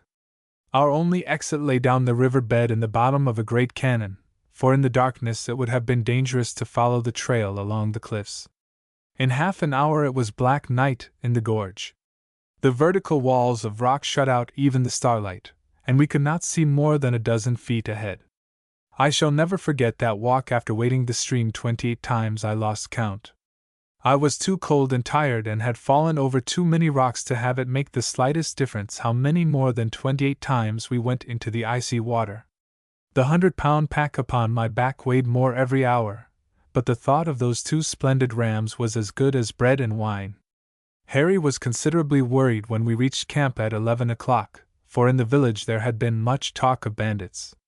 Even before dinner we measured the rams and found that the horns of the one he had killed exceeded the published records for the species by half an inch in circumference. The horns were 47 inches in length, but were broken at the tips. The original length was 51 inches. The circumference at the base was 20 inches. Moreover, mine was not far behind in size. As I snuggled into my first sleeping bag that night, I realized that it had been the most satisfactory hunting day of my life. The success of the group was assured, with a record ram for the central figure. We had 3 specimens already, and the others would not be hard to get. The next morning 4 soldiers were waiting in the courtyard when we awoke. With many apologies they informed us that they had been sent by the commander of the garrison at Quaihwaching to ask us to go back with them. The mountains were very dangerous. Brigands were swarming in the surrounding country. The commandant was greatly worried for our safety. Therefore, would we be so kind as to break camp at once? We told them politely, but firmly, that it was impossible for us to comply with their request. We needed the sheep for a great museum in New York, and we could not return without them. As they could see for themselves, our passports had been properly vised by the Foreign Office in Peking, and we were prepared to stay. The soldiers returned to Quaihwaching, and the following day we were honored by a visit from the commandant himself. To him we repeated our determination to remain. He evidently realized that we could not be dislodged and suggested a compromise arrangement. He would send soldiers to guard our house and to accompany us while we were hunting. We assented readily, because we knew Chinese soldiers. Of course, the sentinel at the door troubled us not at all, and the ones who were to accompany us were easily disposed of. For the first day's hunt with our guard we selected the roughest part of the mountain, and set such a terrific pace up the almost perpendicular slope that before long they were left far behind. They never bothered us again. Chapter 15. Mongolian Argali. Although we had seen nearly a dozen sheep where we killed our first 3 rams, the mountains were deserted when Harry returned the following morning. He hunted faithfully, but did not see even a roebuck. The sheep all had left for other feeding grounds. I remained in camp to superintend the preparation of our specimens. The next day we had a glorious hunt. By 6 o'clock we were climbing the winding, white trail west of camp, and for half an hour we stood gazing into the gloomy depths of the stupendous gorge, as yet unlighted by the morning Sunday. Then we separated, each making toward the grassy uplands by different routes. Namanjan led me along the summit of a broken ridge, but evidently he did not expect to find sheep in the ravines, for he kept straight on, mile after mile, with never a halt for rest. At last we reached a point where the plateau rolled away in grassy waves of brown. We were circling a rounded hill, just below the crest, when, not 30 yards away, 3 splendid roe deer jumped to their feet and stood as though frozen, gazing at us. Then, with a snort, they dashed down the slope and up the other side. They had not yet disappeared, when 2 other bucks crossed the ridge into the bottom of the draw. It was a sore trial to let them go, but the old hunter had his hand upon my arm and shook his head. Passing the summit of the hill, we sat down for a look around. Before us, nearly a mile away, 3 shallow, grass-filled valleys dropped steeply from the rolling meadowland. Almost instantly through my binoculars I caught the moving forms of 3 sheep in the bottom of the central draw. "Panyan," I said to the Mongol. Yes, I see them," he answered. "One has very big horns." He was quite right, for the largest ram carried a splendid head, and the other was by no means small. The third was a tiny ewe. The animals wandered about nibbling at the grass, but did not move out of the valley bottom. After studying them a while, the hunter remarked, "Soon they will go to sleep. We'll wait till then. They would hear or smell us if we went over now." I ate one of the 3 pears I had brought for tiffin and smoked a cigarette. The hunter stretched himself out comfortably upon the grass and pulled away at his pipe. It was very pleasant there, for we were protected from the wind, and the sun was delightfully warm. I watched the sheep through the glasses and wondered if I should carry home the splendid ram that night. Finally the little ewe laid down, and the others followed her example. We were just preparing to go when the hunter touched my arm. "Panyan," he whispered. "They're coming over the hill. Don't move." Sure enough, a sheep was trotting slowly down the hillside in our direction.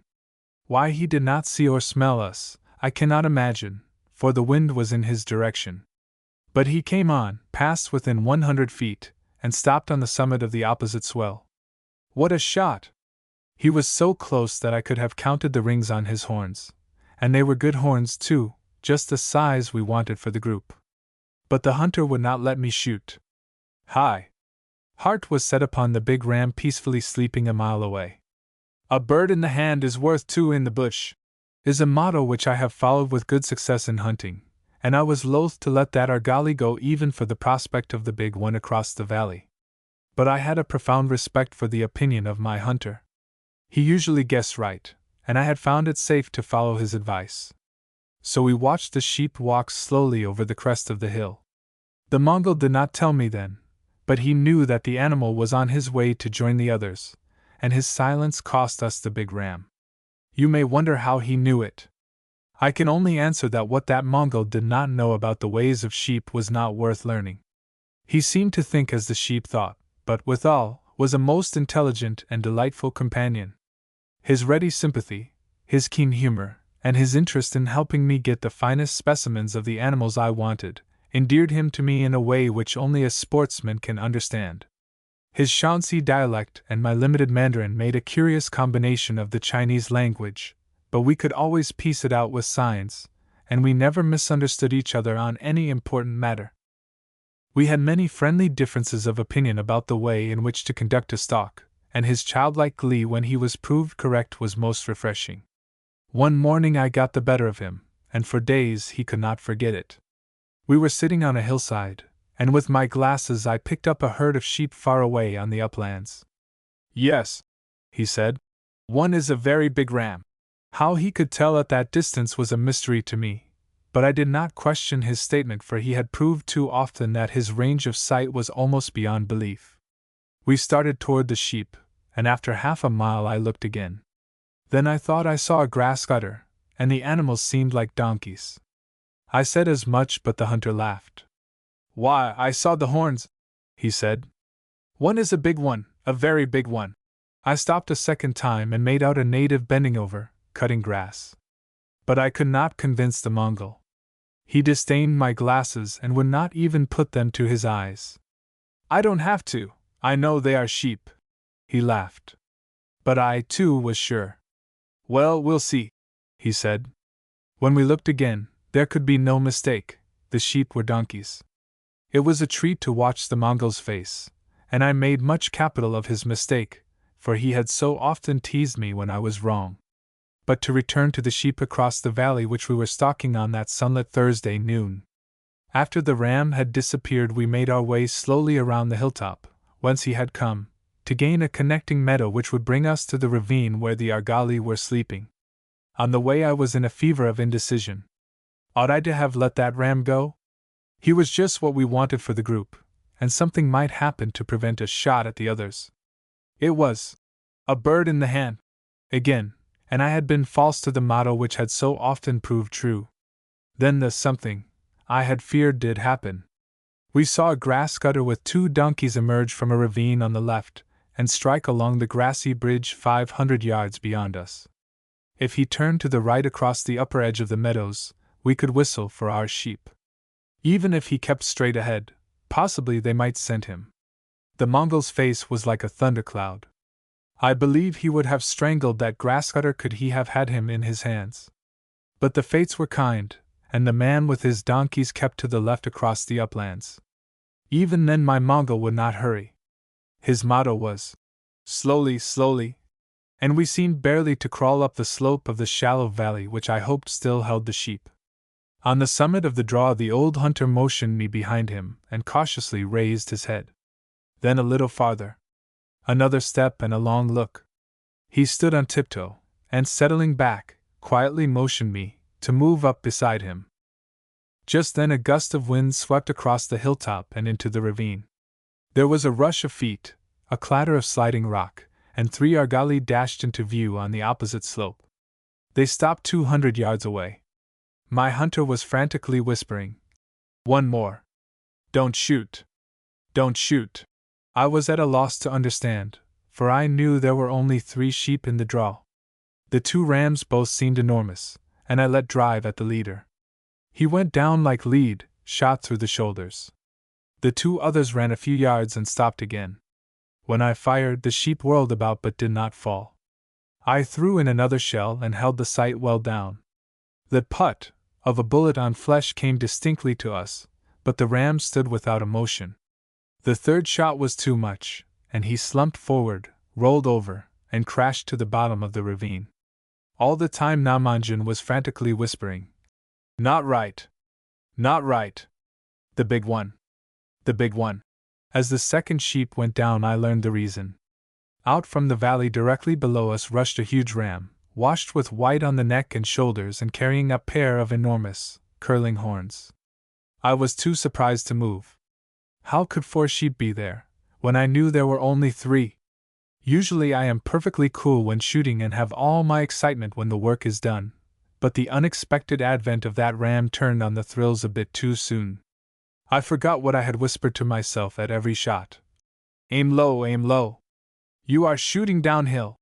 I held squarely on his gray-white shoulder and pulled the trigger. The bullet just grazed his back. He ran a few steps and stopped. Again I fired hurriedly, and the ball missed him by the fraction of an inch. I saw it strike and came to my senses with a jerk, but it was too late, for the rifle was empty. Before I could cram in another shell, the sheep was gone. Namanjan was absolutely disgusted. Even though I had killed 2 fine rams, he wanted the big one. "But," I said, "where did the 4th sheep come from? I saw only 3. He looked at me in amazement. "Didn't you know that the ram which walked by us went over to the others?" he answered. "Anyone ought to have known that much." Well, I hadn't known. Otherwise, I should have held my fire. Right there the Mongol read me a lecture on too much haste. He said I was like every other foreigner, always joy out of the others, and to make matters worse, the magnificent animal stationed himself on the very hillside where we had been sitting when we saw them first, and, with the little ewe close beside him, watched us for half an hour. Namanjan glared at him and shook his fist. "We'll get you tomorrow, you old rabbit," he said, and then to me, "Don't you care? I won't eat till we kill him."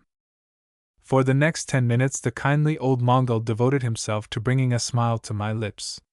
He told me he knew just where that ram would go, we couldn't have carried in his head anyway, that it would be much better to save him for tomorrow, and that I had killed the other 2 so beautifully that he was proud of me.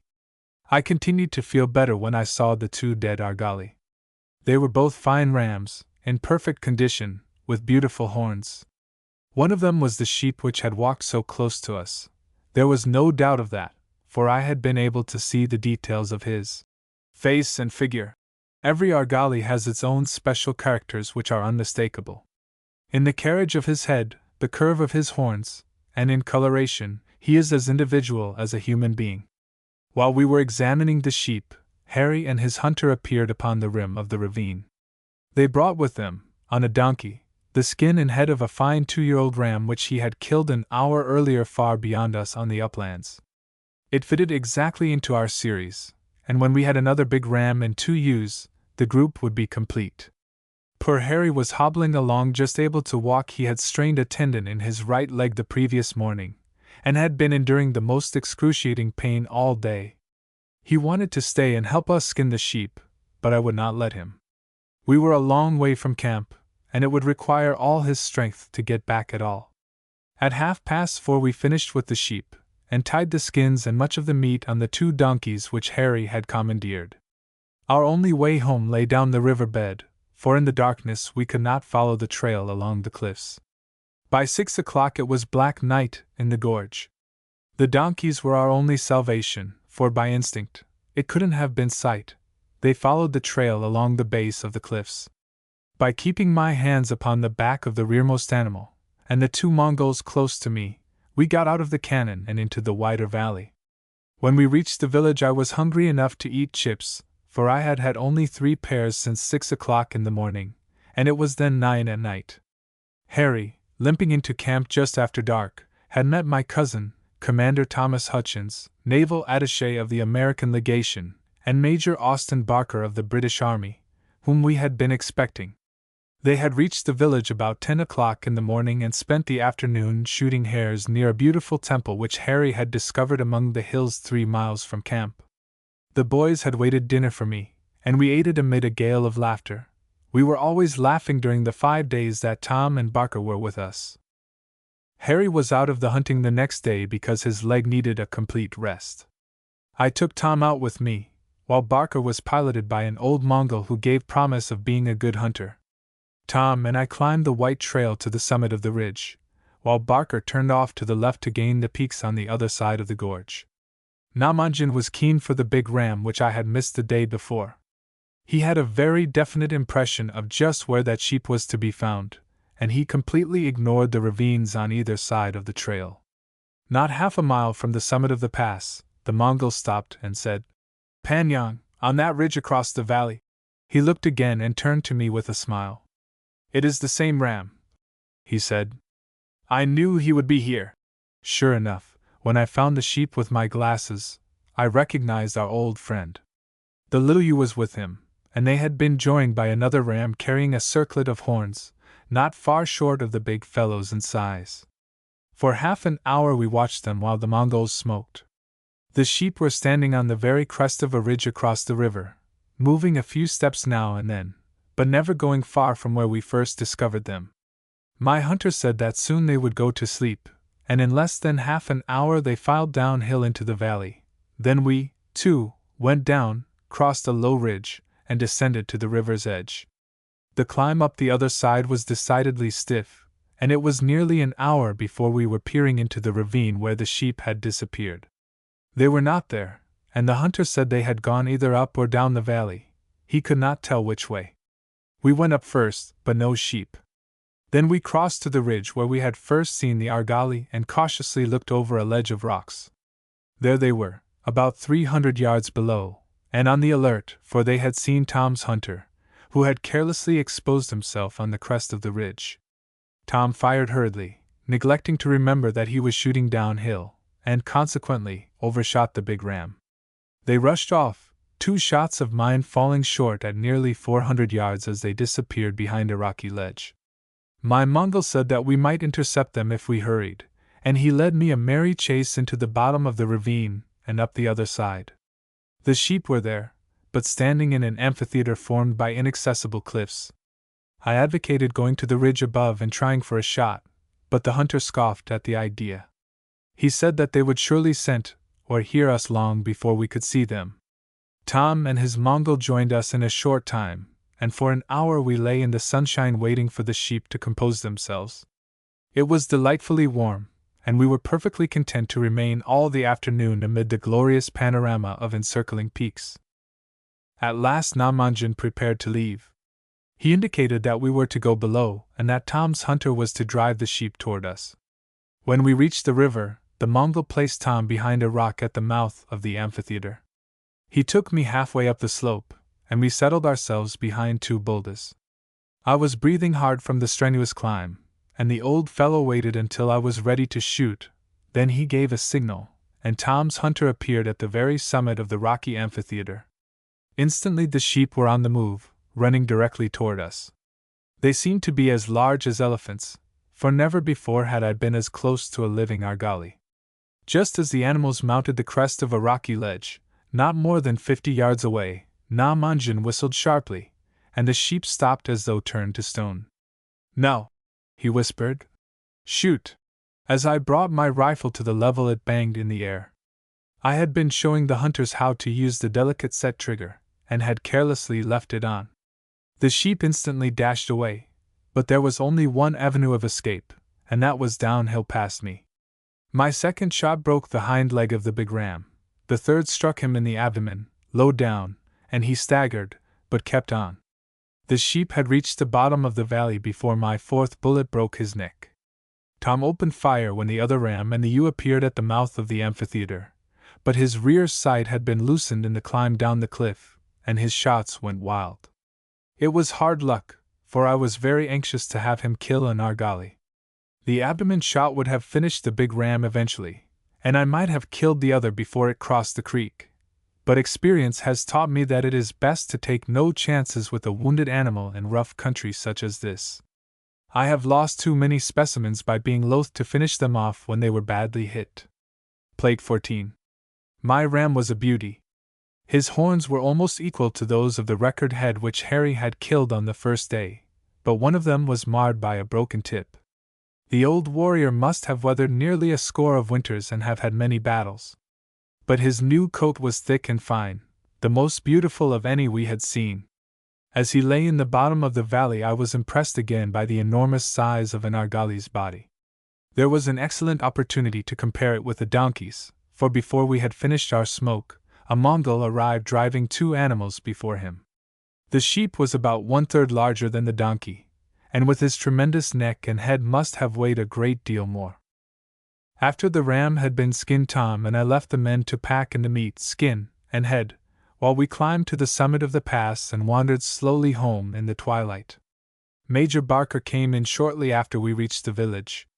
He was almost done, for his man had taken him into the rough country north of camp. A strenuous day for a man just from the city, but Barker was enthusiastic.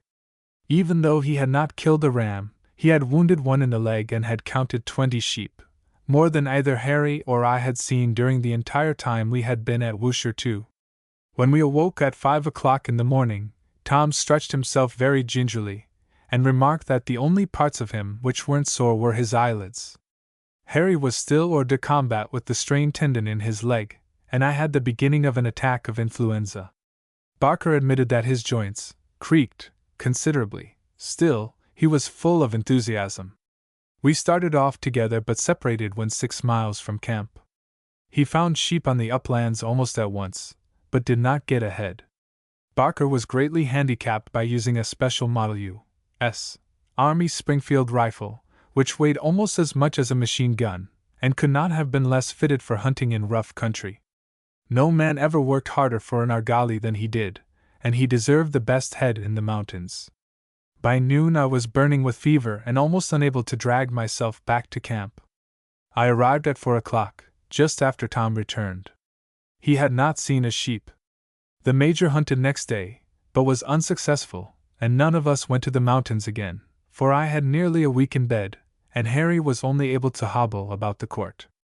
On the 28th of October, Tom and Barker left for Peking. Harry and I were sorry to have them leave us. I have camped with many men in many countries of the world, but with no 2 who were better field companions. Neither Harry nor I will ever forget the happy days with them. It was evident that I could not hunt again for at least a week, although I could sit a horse. We had 7 sheep, and the group was assured. Therefore, we decided to shift camp to the Wapiti country, 50 miles away, hoping that by the time we reached there, we both would be fit again. Chapter 16. The Horse Deer of Shanxi. All the morning our carts had humped and rattled over the stones in a somber valley 150 li, 2, from where we had killed the sheep. With every mile the precipitous cliffs pressed in more closely upon us until at last the gorge was blocked by a sheer wall of rock.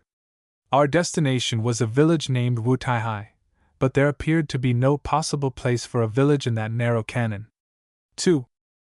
We were a quarter of a mile from the barrier before we could distinguish a group of mud-walled huts, seemingly plastered against the rock like a collection of swallows' nests. No one but a Chinese would have dreamed of building a house in that desolate place. It was Wutaihai, without a doubt, and Harry and I rode forward to investigate. At the door of a tiny hut we were met by one of our Chinese taxidermists. He ushered us into the court, and, with a wave of his hand, announced, "This is the American legation." The yard was a mass of straw and mud. From the gaping windows of the house bits of torn paper fluttered in the wind. Inside, at one end of the largest room, was a bed platform made of mud. At the other, a fat mother hog with 5 squirming piglets, sprawled contentedly on the dirt floor. 6 years before Colonel, then Captain, Thomas Holcomb, of the United States Marine Corps, had spent several days at this hut while hunting elk. Therefore, it will be known to Peking Chinese until the end of time as the American Legation. An inspection of the remaining houses in the village disclosed no better quarters, so our boys ousted the sow and her family, swept the house, spread the kong and floor with clean straw, and pasted fresh paper over the windows. We longed to use our tents, but there was nothing except straw or grass to burn, and cooking would be impossible. The villagers were too poor to buy coal from Kweihwaching, 40 miles away, and there was not a sign of wood on the bare, brown hills. At the edge of the kong, in these North Shanxi houses, there is always a clay stove which supports a huge iron pot. A hand bellows is built into the side of the stove, and by feeding straw or grass with one hand and energetically manipulating the bellows with the other, a fire sufficient for simple cooking is obtained. Except for a few hours of the day, the house is as cold as the yard outside, but the natives mind it not at all. Men and women alike dress in sheepskin coats and padded cotton trousers. They do not expect to remove their clothing when they come indoors, and warmth, except at night, is a non-essential in their scheme of life. A system of flues draws the heat from the cooking fires underneath the kong, and the clay bricks retain their temperature for several horns. At best, the North China natives lead a cheerless existence in winter. The house is not a home. Dark, cold, dirty, it is merely a place in which to eat and sleep. There is no home-making instinct in the Chinese wife, for a centuries-old social system, based on the Confucian ethics, has smothered every thought of the privileges of womanhood. Her place is to cook, sew, and bear children, to reflect only the thoughts of her lord and master, to have none of her own. Wu Taihai was typical of villages of its class in all North China, mud huts, each with a tiny courtyard, built end to end in a corner of the hillside. A few acres of ground in the valley bottom and on the mountain side capable of cultivation yield enough wheat, corn, turnips, cabbages, and potatoes to give the natives food. Their life is one of work with few pleasures, and yet they are content because they know nothing else. Imagine, then, what it meant when we suddenly injected ourselves into their midst. We had come from a world beyond the mountains, a world of which they had sometimes heard, but which was as unreal to them as that of another planet. Europe and America were merely names. A few had learned from passing soldiers that these strange men in that dim, far land had been fighting among themselves and that China, too, was in some vague way connected with the struggle. But it had not affected them in their tiny rock-bound village. Their world was encompassed within the valley walls or, in its uttermost limits, extended to Kweihwaching, 40 miles away. They knew, even, that a fire carriage, running on 2 rails of steel, came regularly to Fengchen, for days' travel to the east, but few of them had ever seen it.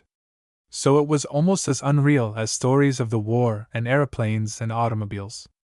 All the village gathered at the American Legation, while we unpacked our carts. They gazed in silent awe at our guns and cameras and sleeping bags, but the trays of specimens brought forth an active response. Here was something that was a part of their own life, something they could understand. Mice and rabbits like these they had seen in their own fields. That weasel was the same kind of animal which sometimes stole their chickens. They pointed to the rocks when they saw a red-legged partridge, and told us there were many there, also pheasants. Why we wanted the skins they could not understand, of course. I told them that we would take them far away across the ocean to America, and put them in a great house as large as that hill across the valley, but they smilingly shook their heads. The ocean meant nothing to them, and as for a house as large as a hill, well, there never could be such a place. They were perfectly sure of that. We had come to Wu Taihai to hunt wapiti, malu, horse deer, the natives call them, and they assured us that we could find them on the mountains behind the village.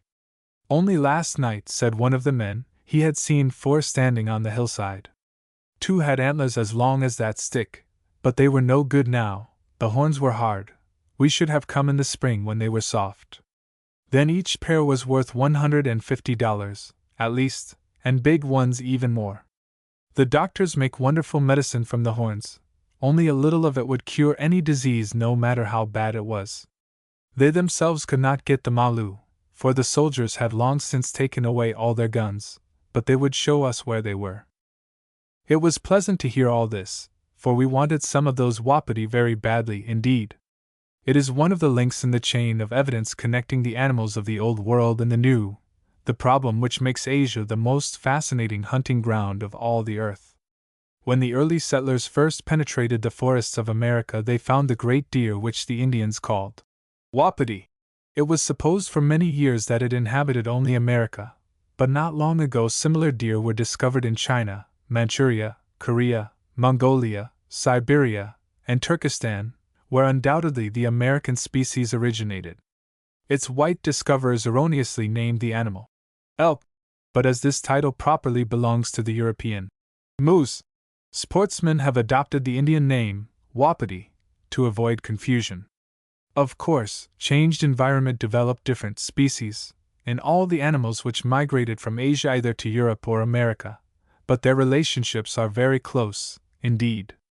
The particular wapiti which we hoped to get at Wutaihai represented a species almost extinct in China. Because of relentless persecution when the antlers are growing and in the velvet and continual cutting of the forests, only a few individuals remain in this remote corner of northern Shanxi province. These will soon all be killed, for the railroad is being extended to within a few miles of their last stronghold, and sportsmen will flock to the hills from the treaty ports of China. Our first hunt was on November 1st. We left camp by a short cut behind the village and descended to the boulder-strewn bed of the creek which led into a tremendous gorge. We felt very small and helpless as our eyes traveled up the well-nigh vertical walls to the ragged edge of the chasm 1,000 feet above us. The mightiness of it all was vaguely depressing, and it was with a distinct feeling of relief that we saw the cañon widen suddenly into a gigantic amphitheater. In its very center, rising from a ragged granite pedestal, a pinnacle of rock, crowned by a tiny temple, shot into the air. It was 300 feet, at least, from the stream bed to the summit of the spire, and what a colossal task it must have been to transport the building materials for the temple up the sheer sides of rock. The valley sinners must gain much merit from the danger and effort involved in climbing there to worship. Farther on we passed 2 villages and then turned off to the right up a tributary valley. We were anxiously looking for signs of forest, but the only possible cover was in a few ravines where a sparse growth of birch and poplar bushes, not more than 6 or 8 feet high, grew on the north slope. Moreover, we could see that the valley ended in open rolling uplands.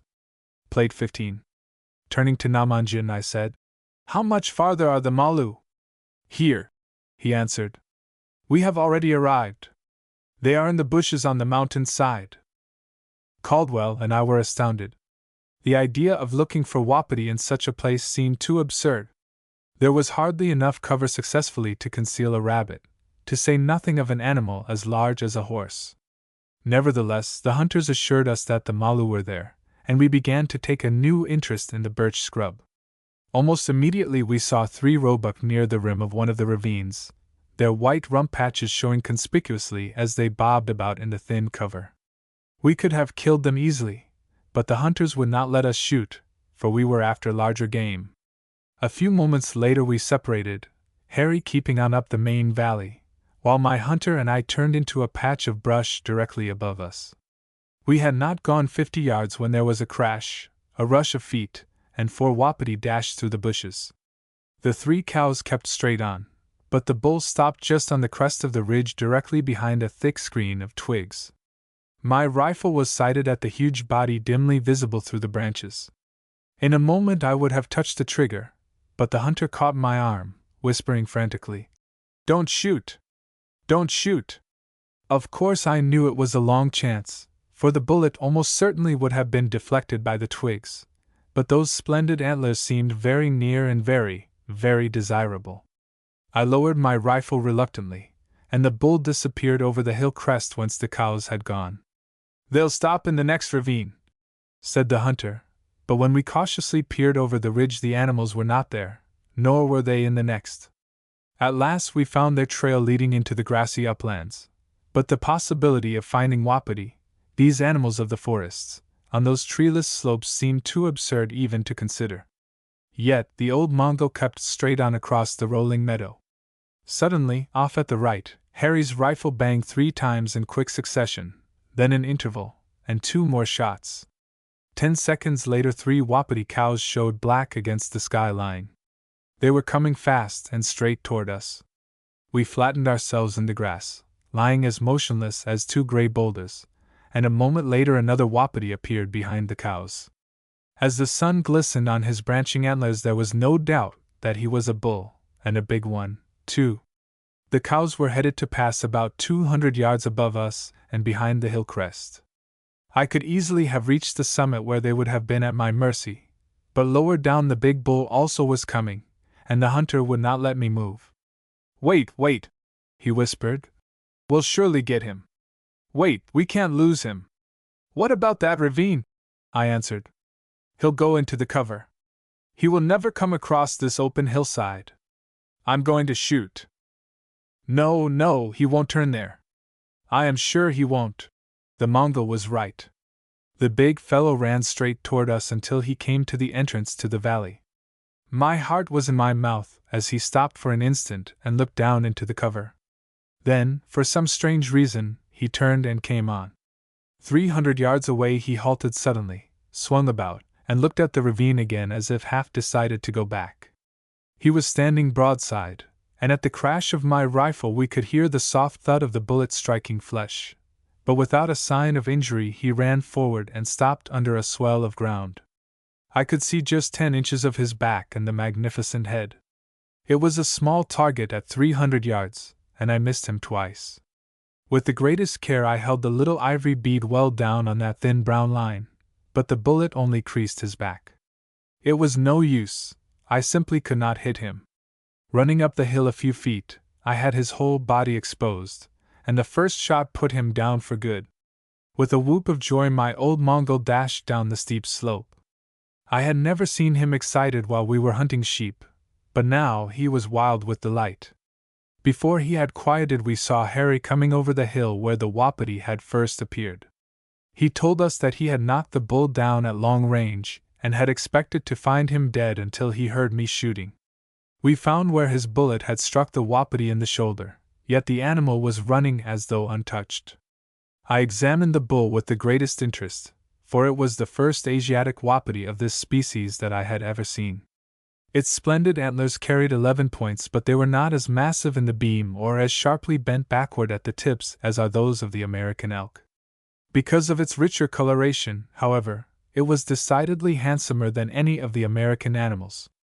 But the really extraordinary thing was to find the wapiti there at all. It seemed as incongruous as the first automobile that I saw upon the Gobi Desert, for in every other part of the world the animal is a resident of the park-like openings in the forests. Here not a twig or bush was in sight, only the rolling, grass-covered uplands. Undoubtedly these mountains had been wooded many years ago, and as the trees were cut away, the animals had no alternative except to die or adapt themselves to almost plains conditions. The sparse birch scrub in the ravines still afforded them limited protection during the day, but they could feed only at night. It was a case of rapid adaptation to changed environments such as I have seen nowhere else in all the world. The wapiti, of course, owed their continued existence to the fact that the Chinese villagers of the valley had no firearms. Otherwise, when the growing antlers set a price upon their heads, they would all have been exterminated within a year or two. Chapter 17. Wapiti, Roebuck, and Goral. After the first day we left the American legation, and moved camp to one of 2 villages at the upper end of the valley about a mile nearer the hunting grounds. There were only half a dozen huts, but they were somewhat superior to those of Wutaihai, and we were able to make ourselves fairly comfortable. The usual threshing floor of hard clay adjoined each house, and all day we could hear the steady beat, beat, beat of the flails pounding out the wheat. The grain was usually freed from chaff by the simple process of throwing it into the air when a brisk wind was blowing, but we saw several hand-winnowing machines which were exceedingly ingenious and very effective. The wheat was ground between 2 circular stones operated by a blindfolded donkey which plodded round and round tied to a shaft.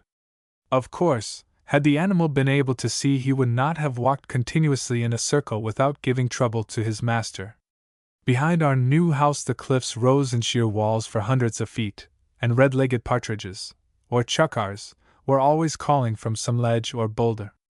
We could have excellent shooting at almost any hour of the day and often picked up pheasants, bearded partridges, and rabbits in the tiny fields across the stream. Besides the wapiti and roebuck, goro were plentiful on the cliffs and there were a few sheep in the lower valley. Altogether it was a veritable game paradise, but one which I fear will last only a few years longer. We found that the wapiti were not as easy to kill as the first day's hunt had given us reason to believe. The mountains, separated by deep ravines, were so high and precipitous that if the deer became alarmed and crossed a valley it meant a climb of an hour or more to reach the crest of the new ridge. It was killing work, and we returned to camp every night utterly exhausted. The concentration of animal life in these scrub-filled gorges was really extraordinary, and I hope that a game hog never finds that valley. Probably in no other part of China can one see as many roebuck in a space so limited. It is due, of course, to the unusual conditions. Instead of being scattered over a large area, as is usual in the forest where there is an abundance of cover, the animals are confined to the few ravines in which brush remains. The surrounding open hills isolate them almost as effectively as though they were encircled by water. When driven from one patch of cover they can only run to the next valley. The facility with which the roebuck and wapiti had adapted themselves to utterly new conditions was a continual marvel to me, and I never lost the feeling of surprise when I saw the animals on the open hillside or running across the rolling, treeless uplands. Had an elephant or a rhinoceros suddenly appeared in place of a deer, it would not have seemed more incongruous. After we had killed the first wapiti we did not fire a shot for 2 days, even though roebuck were all about us and we wanted a series for the museum. This species, Capreolus bedfordi, is smaller both in body and in antlers than the one we obtained in Mongolia and differs decidedly in coloration. On the second hunt I, alone, saw 45 roebuck, and Harry, who was far to the north of me, counted 31. The third day we were together, and put out at least half as many. During that time we saw 2 wapiti, but did not get a shot at either. Both of us were becoming decidedly tired of passing specimens which we wanted badly, and decided to go for roebuck regardless of the possibility of frightening wapiti by the shooting. Namangin and the other hunters were disgusted with our decision, for they were only interested in the larger game. For the first 2 drives they worked only half-heartedly, and although 17 deer were put out of one ravine, they escaped without giving us a shot. Harry and I held a council of war with the natives and impressed upon them the fact that we were intending to hunt roebuck that day regardless of their personal wishes. They realized that we were not to be dissuaded and prepared to drive the next patch of cover in a really businesslike manner. Namangin took me to a position on the edge of a projecting rock to await the natives. As they appeared on the rim of the ravine we saw 5 roe deer move in the bushes where they had been asleep. 4 of them broke back through the line of beaters, but one fine buck came straight toward us. He ran up the slope and crossed the rock saddle almost beneath me, but I did not fire until he was well away on the opposite hillside. Then he plunged forward in his tracks, dead. Without moving from our position we sent the men over the crest of the mountain to drive the ravines on the other side. The old Mongol and I stretched out upon the rock and smoked for half an hour, while I tried to tell him in my best Chinese, which is very bad, the story of a bear hunt in Alaska. I had just killed the bear, in my narrative, when we saw 5 roebuck appear on the skyline. They trotted straight toward Harry, and in a moment we heard 2 shots in quick succession. I knew that meant at least 1 more deer. 5 minutes later we made out a roebuck rounding the base of the spur on which we Saturday. It seemed no larger than a brown rabbit at that distance, but the animal was running directly up the bottom of the ravine which we commanded. It was a buck carrying splendid antlers, and we watched him come steadily on until he was almost below us. Namangin whispered, "Don't shoot until he stops." But it seemed that the animal would cross the ridge without a pause. He was almost at the summit when he halted for an instant, facing directly away from us. I fired, and the buck leaped backward, shot through the neck. Namangin was in high good humor, for I had killed 2 deer with 2 shots. Harry brought a splendid doe which he had bored neatly through the body as it dashed at full speed across the valley below him. Even the old Mongol had to admit that the wapiti could not have been greatly disturbed by the shooting, and all the men were as pleased as children. There was meat enough for all our boys as well as for the beaters. Our next day's hunt was for Goral on the precipitous cliffs north of camp. Goral belonged to a most interesting group of mammals known as the goat antelopes, because of the intermediate position which they occupied between the true antelope and the goats. The takin, serow, and goral are the Asiatic members of this subfamily, the rupicaprini, which is represented in America by the so-called Rocky Mountain goat and in Europe by the chamois. The goral might be called the Asiatic chamois, for its habits closely resemble those of its European relative. I had killed 25 goral in Yunnan on the first Asiatic expedition and therefore was not particularly keen, from the sporting standpoint, about shooting others. But we did need several specimens, since the North China goral represents a different species, Nemoritis caudatus, from the one we had obtained in Yunnan, which is N. griseus. Moreover, Harry was exceedingly anxious to get several of the animals, for he had not been very successful with them. He had shot one at Wushertu, while we were hunting sheep, and after wounding 2 others at Wutaihai had begun to learn how hard they are to kill. The 1,000-foot climb up the almost perpendicular cliff was one of the most difficult bits of going which we encountered anywhere in the mountains, and I was ready for a rest in the sun when we reached the summit. Although my beaters were not successful in putting out a goral, we heard Harry shoot once away to the right, and half an hour later I saw him through my binoculars accompanied by one of his men who carried a goral on his shoulders. On the way Harry disturbed a goral which ran down the sheer wall opposite to us at full speed, bouncing from rock to rock as though made of India rubber. It was almost inconceivable that anything except a bird could move along the face of that cliff, and yet the goral ran apparently as easily as though it had been on level ground. I missed it beautifully, and the animal disappeared into a cave among the rocks. Although I sent 2 bullets into the hole, hoping to drive out the beast, it would not move. 2 beaters made their way from above to within 30 feet of the hiding place and sent down a shower of dirt and stones, but still there was no sign of action. Then another native climbed up from below at the risk of his life, and just as he gained the ledge which led to the cave the goral leaped out. The Mongol yelled with fright, for the animal nearly shoved him off the rocks and dashed into the bottom of the ravine where it took refuge in another cave. I would not have taken that 1,000-foot climb again for all the gorals in China, but Harry started down at once. The animal again remained in its cave until a beater was opposite the entrance, and then shot out like an arrow almost into Harry's face. He was so startled that he missed it twice. I decided to abandon goral hunting for that day. Namonjin took me over the summit of the ridge with 2 beaters, and we found roebuck at once. I returned to camp with 2 bucks and a doe.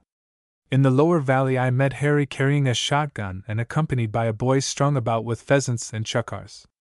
After losing the goral he had toiled up the mountain again, but had found only 2 roebuck, one of which he shot. Our second wapiti was killed on November 7th.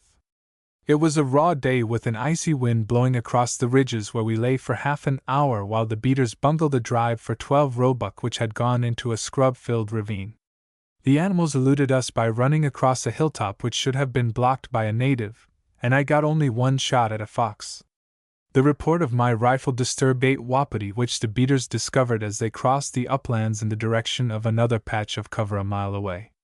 It was a long, cold walk over the hills against a biting wind, and after driving 1 ravine unsuccessfully Harry descended to the bottom of a wide valley, while I continued parallel with him on the summit of the ridge. 3 roebuck suddenly jumped from a shallow ravine in front of me, and one of them, a splendid buck, stopped behind a bush. It was too great a temptation, so I fired, but the bullet went to pieces in the twigs and never reached its mark. Harry saw the deer go over the hill and ran around the base of a rocky shoulder just in time to intercept 3 wapiti which my shot had started down the ravine. He dropped behind a boulder and let a cow and a calf pass within a few yards of him, for he saw the antlers of a bull rocking along just behind a tiny ridge. As the animal came into view he sent a bullet into his shoulder, and a second ball a few inches behind the first. The elk went down but got to his feet again, and Harry put him under for good with a 3rd shot in the hip. Looking up he saw another bull, alone, emerging from a patch of cover on the summit of the opposite slope 400 yards away. He fired point blank, but the range was a bit too long and his bullet kicked up a cloud of snow under the animal's belly. I was entirely out of the race on the summit of the hill, for the nearest wapiti was fully 800 yards away.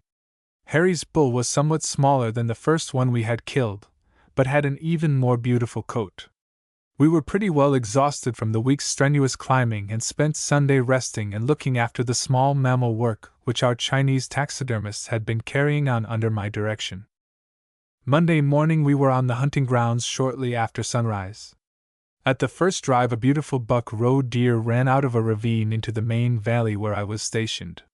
Suddenly he caught sight of us where we sat under a rock and stopped with head thrown up and one foot raised. I shall never forget the beautiful picture which he made standing there against a background of snow with the sun glancing on his antlers. Before I could shoot he was off at top speed bounding over the bushes parallel to us.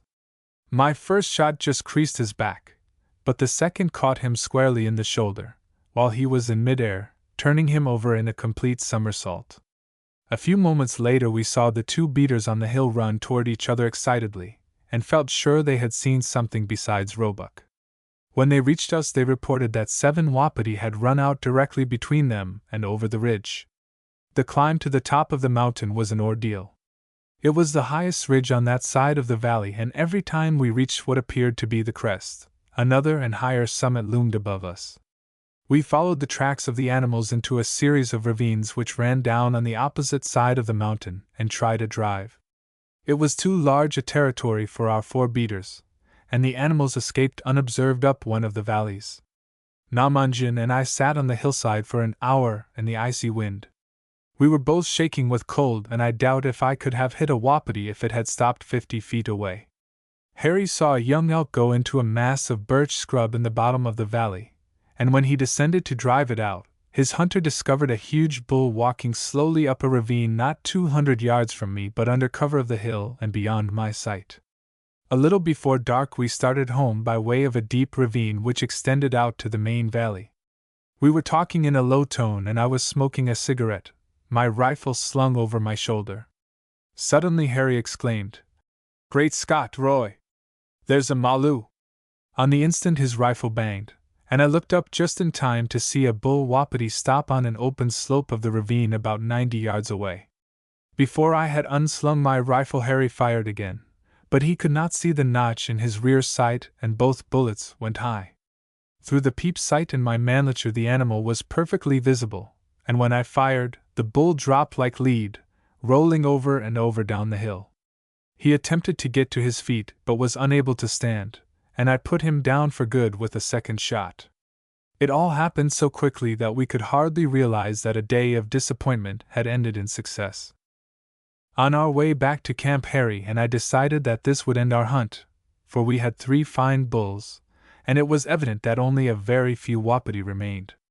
The species is doomed to early extinction for, with the advent of the railroad, the last stand which the elk have made by means of their extraordinary adaptation to changed conditions will soon become easily accessible to foreign sportsmen.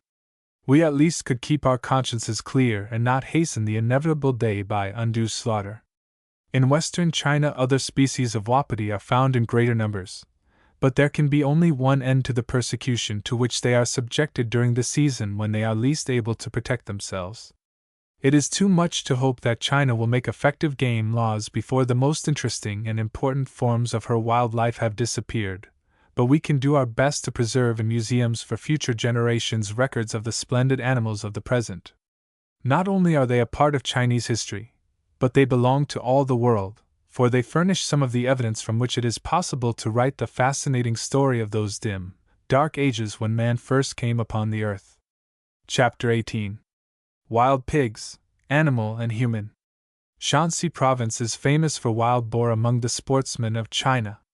In the central part there are lone mountains and deep ravines thickly forested with a scrub growth of pine and oak. The acorns are a favorite food of the pigs, and the pigs are a favorite food of the Chinese, and of foreigners too, for that matter. No domestic pork that I have ever tasted can excel a young acorn-fed wild pig. Even a full-grown sow is delicious, but beware of an old boar. Not only is he tough beyond description, but his flesh is so strong that it annoys me even to see it cooked. I tried to eat some boar meat, once upon a time, that is why I feel so deeply about it. It is useless to hunt wild pig until the leaves are off the trees, for your only hope is to find them feeding on the hillsides in the morning or early evening. Then they will often come into the open or the thin forests, and you can have a fair shot across a ravine or from the summit of a hill. If they are in the brush, it is well nigh impossible to see them at all. A wild boar is very clever at eluding his pursuers, and for his size can carry off more lead and requires more killing than any other animal of which I know.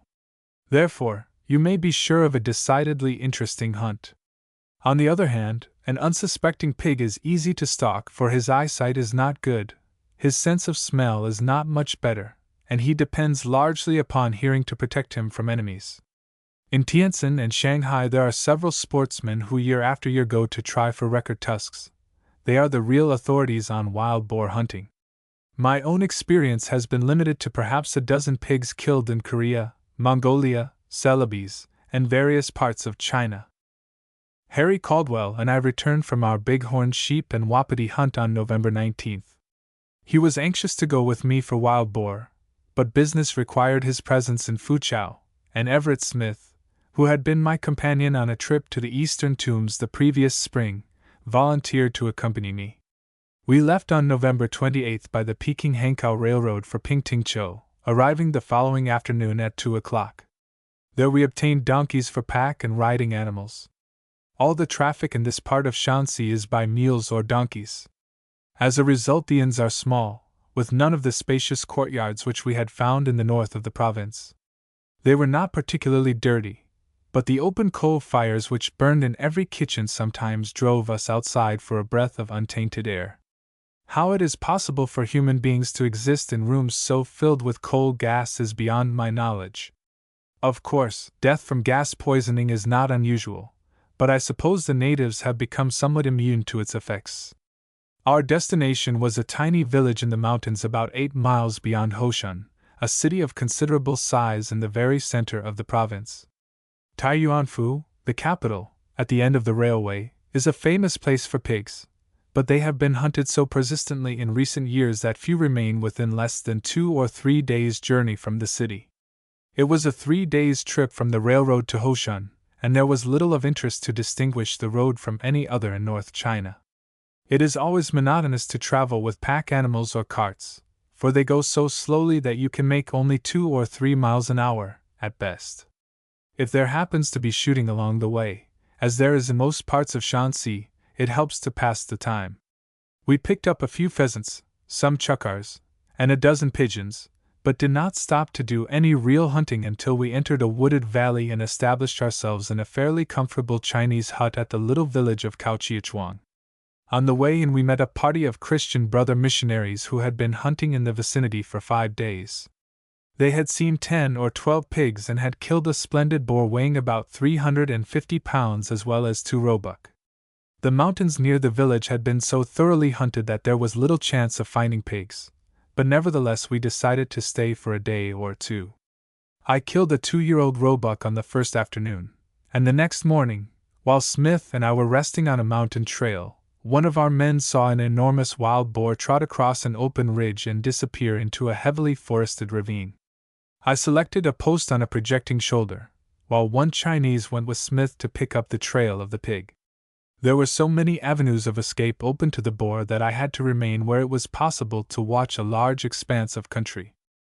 Smith had not yet reached the bottom of the ravine when the native who had remained with me suddenly began to gesticulate wildly and to point to a wooded slope directly in front of us.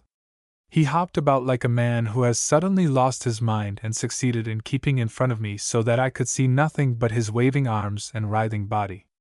Finally seizing him by the collar, I threw him to the ground so violently that he realized his place was behind me. Then I saw the pig running along a narrow trail, silhouetted against the snow which lay thinly on the shaded side of the hill. He was easily 350 yards away and I had little hope of hitting him, but I selected an open patch beyond a bit of cover and fired as he emerged. The boar squealed and plunged forward into the bushes. A moment later he reappeared, zigzagging his way up the slope and only visible through the trees when he crossed a patch of snow. I emptied the magazine of my rifle in a futile bombardment, but the boar crossed the summit and disappeared. We picked up his bloody trail and for 2 hours followed it through a tangled mass of scrub and thorns. It seemed certain that we must find him at any moment, for great red blotches stained the snow wherever he stopped to rest. At last the trail led us across an open ridge, and the snow and blood suddenly ceased. We could not follow his footprints in the thick grass and abandoned the chase just before dark. 2 more days of unsuccessful hunting convinced us that the missionaries had driven the pigs to other cover. There was a region 12 miles away to which they might have gone, and we shifted camp to a village named Silo, a mile or more from the scrub-covered hills which we wished to investigate. The natives of this part of the country were in no sense hunters. They were farmers who, now that the crops were harvested, had plenty of leisure time and were glad to roam the hills with us. Although their eyesight was remarkable, and they were able to see a pig twice as far as we could, they had no conception of stalking the game or of how to hunt it. When we began to shoot, instead of watching the pigs, they were always so anxious to obtain the empty cartridge cases that a wild scramble ensued after every shot. They were like street boys fighting for a penny. It was a serious handicap for successful hunting, and they kept me in such a state of irritation that I never shot so badly in all my life. We found pigs at Siloa immediately. The carts went by road to the village, while Smith and I, with 2 Chinese, crossed the mountains. On the summit of a ridge not far from the village we met 8 native hunters. 2 of them had ancient muzzle-loading guns, but the others only carried staves.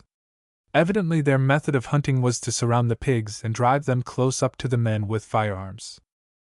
We persuaded one of the Chinese, a boy of 18, with cross eyes and a funny, dried-up little face, to accompany us, for our 2 guides wished to return that night to Kaohsiung. He led us down a spur which projected northward from the main ridge, and in 10 minutes we discovered 5 pigs on the opposite side of a deep ravine. The sun lay warmly on the slope, and the animals were lazily rooting in the oak scrub. They were a happy family, a boar, a sow, and 3 half-grown piglets. We slipped quietly among the trees until we were directly opposite to them, and not more than 200 yards away. The boar and the sow had disappeared behind a rocky corner, and the others were slowly following so that the opportunity for a shot would soon be lost. Telling Smith to take the one on the left, I covered another which stood, half facing me. At the roar of my rifle the ravine was filled with wild squeals, and the pig rolled down the hill bringing up against a tree. The boar rushed from behind the rock, and I fired quickly as he stood broadside on. He plunged out of sight, and the gorge was still. Smith had missed his pig and was very much disgusted. The 3 Chinese threw themselves down the slope, slipping and rolling over logs and stones, and were up the opposite hill before we reached the bottom of the ravine. They found the pig which I had killed and a blood-splashed trail leading around the hill where the boar had disappeared. My pig was a splendid male in the rich red-brown coat of adolescence. The bullet had struck him amidships and shattered the hip on the opposite side. From the blood on the trail we decided that I had shot the big boar through the center of the body about 10 inches behind the forelegs. We had learned by experience how much killing a full-grown pig required, and had no illusions about finding him dead a few yards away, even though both sides of his path were blotched with red at every step. Therefore, while the Chinese followed the trail, Smith and I sprinted across the next ridge into a thickly forested ravine to head off the boar. We took station several yards apart, and suddenly I heard Smith's rifle bang 6 times in quick succession. The Chinese had disturbed the pig from a patch of cover, and it had climbed the opposite hill slope in full view of Smith, who apparently had missed it every time. Missing a boar dodging about among the bushes is not such a difficult thing to do, and although poor Smith was too disgusted even to talk about it, I had a good deal of sympathy for him.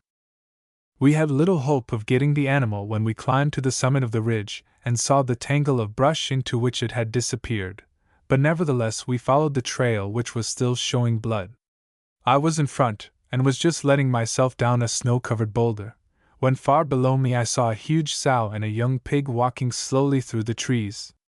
I turned quickly, lost my balance, and slipped feet first over the rock into a mass of thorns and scrub. A locomotive could not have made more noise, and I extricated myself just in time to see the 2 pigs disappear into a grove of pines. I was bleeding from a dozen scratches, but I climbed to the summit of the ridge and dashed forward, hoping to cut them off if they crossed below me. They did not appear, and we tried to drive them out from the cover into which they had made their way, but we never saw them again. It was already beginning to grow dark and too late to pick up the trail of the wounded boar, so we had to call it a day and return to the village. One of our men carried my shotgun, and we killed half a dozen pheasants on the way back to camp. The birds had come into the open to feed, and small flocks were scattered along the valley every few hundred yards. We saw about 150 in less than an hour, besides a few chukars. I have never visited any part of China where pheasants were so plentiful as in this region. Had we been hunting birds, we could have killed 100 or more without the slightest difficulty during the time we were looking for pigs. We could not shoot, however, without the certainty of disturbing big game, and consequently, we only killed pheasants when on the way back to camp. During the day, the birds kept well up toward the summits of the ridges and only left the cover in the morning and evening. Our second hunt was very amusing, as well as successful. We met the same party of Chinese hunters early in the morning, and agreed to divide the meat of all the pigs we killed during the day if they would join forces with us. Among them was a tall, fine-looking young fellow, evidently the leader, who was a real hunter, the only one we found in the entire region. He knew instinctively where the pigs were, what they would do, and how to get them. He led us without a halt along the summit of the mountain into a ravine and up a long slope to the crest of a knife-like ridge. Then he suddenly dropped in the grass and pointed across a canon to a bare hillside. 2 pigs were there in plain sight, one a very large sow. They were fully 300 yards away and on the edge of a bushy patch toward which they were feeding slowly. Smith left me to hurry to the bottom of the canon where he could have a shot at close range if either one went down the hill, while I waited behind a stone. Before he was halfway down the slope, the sow moved toward the patch of cover into which the smaller pig had already disappeared. It must be then, if I was to have a shot at all. I fired rather hurriedly and registered a clean miss. Both pigs, instead of staying in the cover where they would have been safe, dashed down the open slope toward the bottom of the canon. At my first shot, all 8 of the Chinese had leaped for the empty rifle shell and were rolling about like a pack of dogs after a bone. One of them struck my leg just as I fired the second time, and the bullet went into the air. I delivered a broadside of my choicest Chinese oaths, and the man drew off. I sent 3 shots after the fleeing sow, but she disappeared unhurt. 1 shell remained in my rifle, and I saw the other pig running like a scared rabbit in the very bottom of the canon. It was so far away that I could barely see the animal through my sights, but when I fired it turned a complete somersault and lay still. The bullet had caught it squarely in the head. Meanwhile, Smith was having a lively time with the old sow. He had swung around a corner of rock just in time to meet the pig coming at full speed from the other side not 6 yards away. He tried to check himself, slipped, and sat down suddenly, but managed to fire once, breaking the animal's left foreleg. It disappeared into the brush with Smith after it. He began an intermittent bombardment which lasted half an hour. Bang, bang, bang, then silence. Bang, bang, bang, silence again. I wondered what it all meant and finally ran down the bottom of the valley until I saw Smith opposite to me just under the rim of the ravine. He was tearing madly through the brush not far behind the sow. As the animal appeared for an instant on the summit of a rise, he dropped on one knee and fired twice. Then I saw him race over the hill, leaping the bushes like a roebuck. Once he rolled 10 feet into a mass of thorn scrub, but he was up again in an instant, hurdling the brush and fallen logs, his eye on the pig. It was screamingly funny, and I was helpless with laughter. "Go it, Smith!" I yelled. "Run him down! Catch him in your hands!" He had no breath to waste in a reply, for just then he leaped a fallen log and I saw the sow charge him viciously.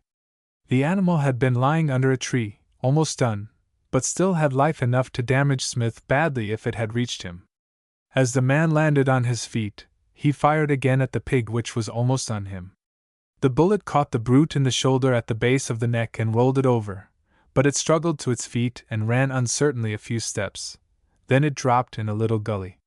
By the time I had begun to climb the hill, Smith shouted that the pig might charge again, and I kept my rifle ready, but the animal was all in. I circled warily and, creeping up from behind, drove my hunting knife into its heart.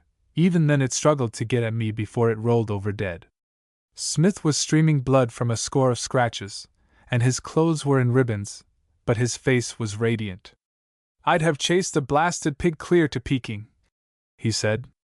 "All my shells are gone, but I wasn't going to let him get away. If I hadn't kept that last cartridge he'd have caught me, surely." It was fine enthusiasm, and if ever a man deserved his game, Smith deserved that sow. The animal had been shot in half a dozen places. 2 legs were broken, and at least 3 of the bullets had reached vital spots. Still the brute kept on. Anyone who thinks pigs are easy to kill ought to try the ones in Shanxi. The sow weighed well over 300 pounds, and it required 6 men to carry the 2 pigs into camp. We got no more, although we saw 2 others, but still we felt that the day had not been ill spent. As long as I live I shall never forget Smith's hurdle race after that old sow. Although I killed 2 roebuck, the next day I returned to camp with rage in my heart.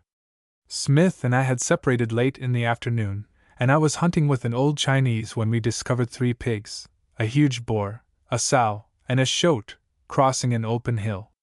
Crawling on my face, I reached a rock not 70 yards from the animals. At the first shot the boar pitched over the bluff into a tangle of thorns, squealing wildly. My second bullet broke the shoulder of the sow, and I had a mad chase through a patch of scrub, but finally lost her. When I returned to get the big boar I discovered my Chinese squatted on his haunches in the ravine. He blandly informed me that the pig could not be found. I spent the half-hour of remaining daylight burrowing in the thorn scrub without success. I learned later that the native had concealed the dead pig under a mass of stones, and that during the night he and his confreres had carried it away. Moreover, after we left, they also got the sow which I had wounded. Although at the time I did not suspect the man's perfidy, nevertheless it was apparent that he had not kept his eyes on the boar as I had told him to do, otherwise the pig could not possibly have escaped. We had 1 more day of hunting because Smith had obtained 2 weeks' leave. The next morning dawned dark and cloudy with spurts of hail, just the sort of weather in which animals prefer to stay comfortably snuggled under a bush in the thickest cover. Consequently we saw nothing all day except 1 roebuck, which I killed. It was running at full speed when I fired, and it disappeared over the crest of a hill without a sign of injury.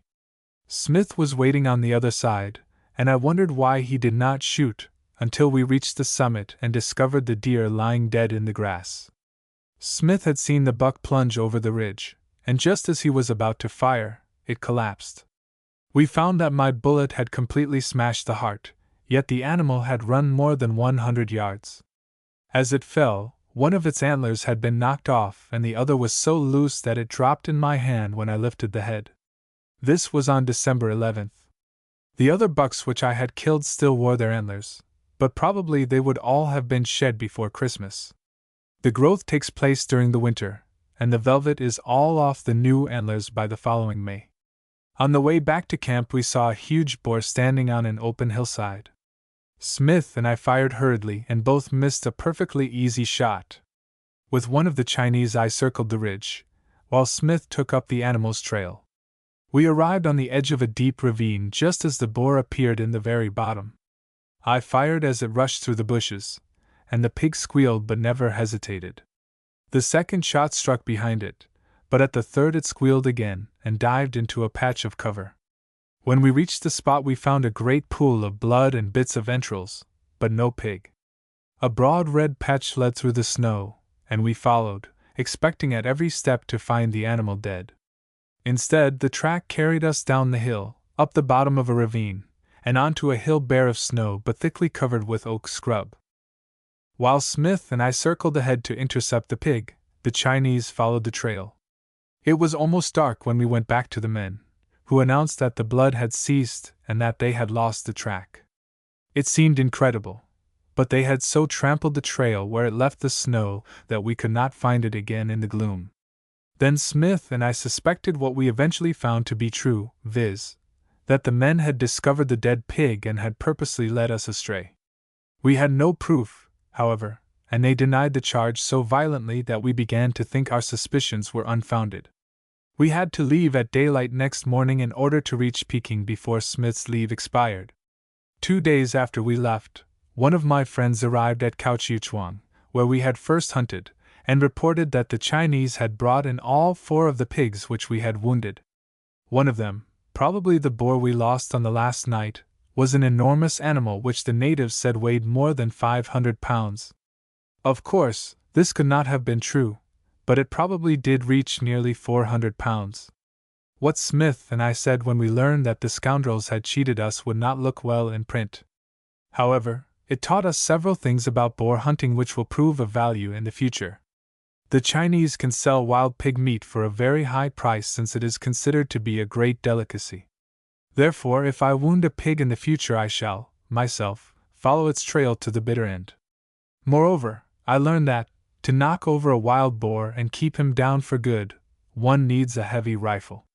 The bullet of my 6.5 mm Mannlicher, which has proved to be a wonderful killer for anything up to and including sheep, has not weight enough behind it to stop a pig in its tracks. These animals have such wonderful vitality that, even though shot in a vital spot, they can travel an unbelievable distance.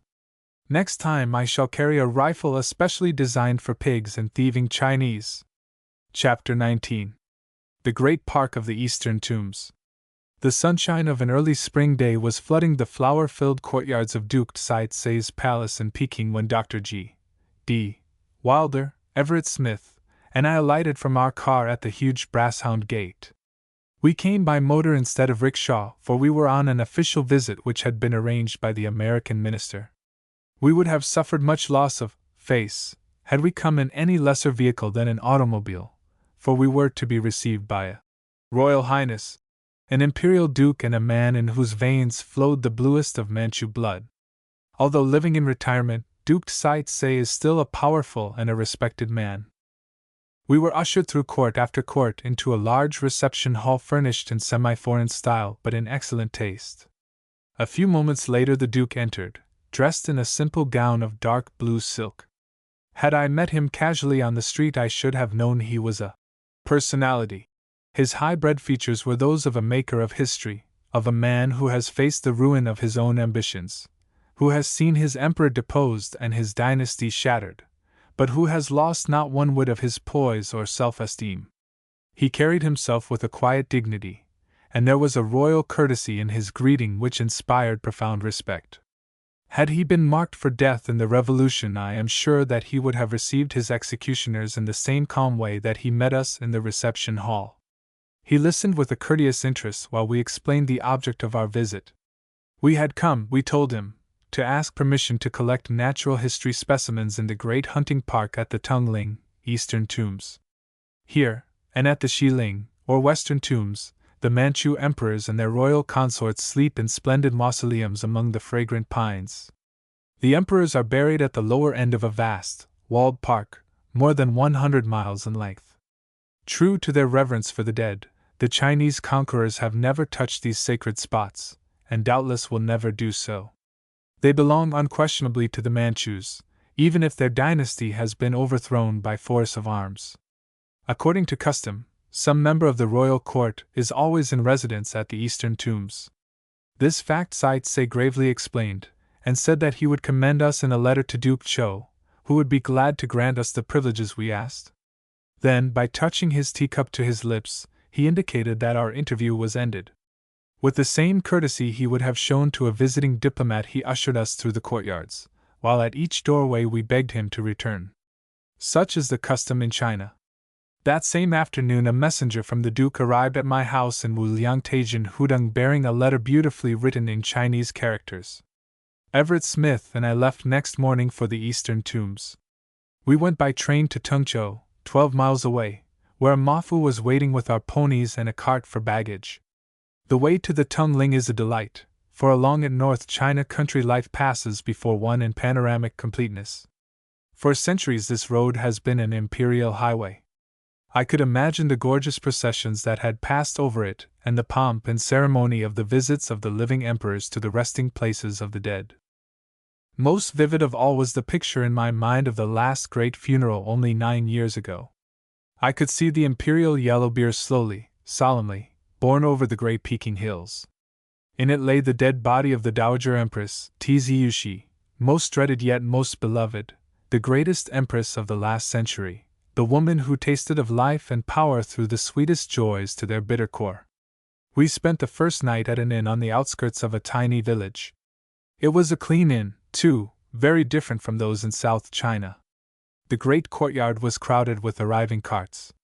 In the kitchen dozens of tired maifs were noisily gulping huge bowls of macaroni, and others, stretched upon the khan, had already become mere, shapeless bundles of dirty rags. After dinner Smith and I wandered outside the court. An open-air theater was in full operation a few yards from the inn, and all the village had gathered in the street.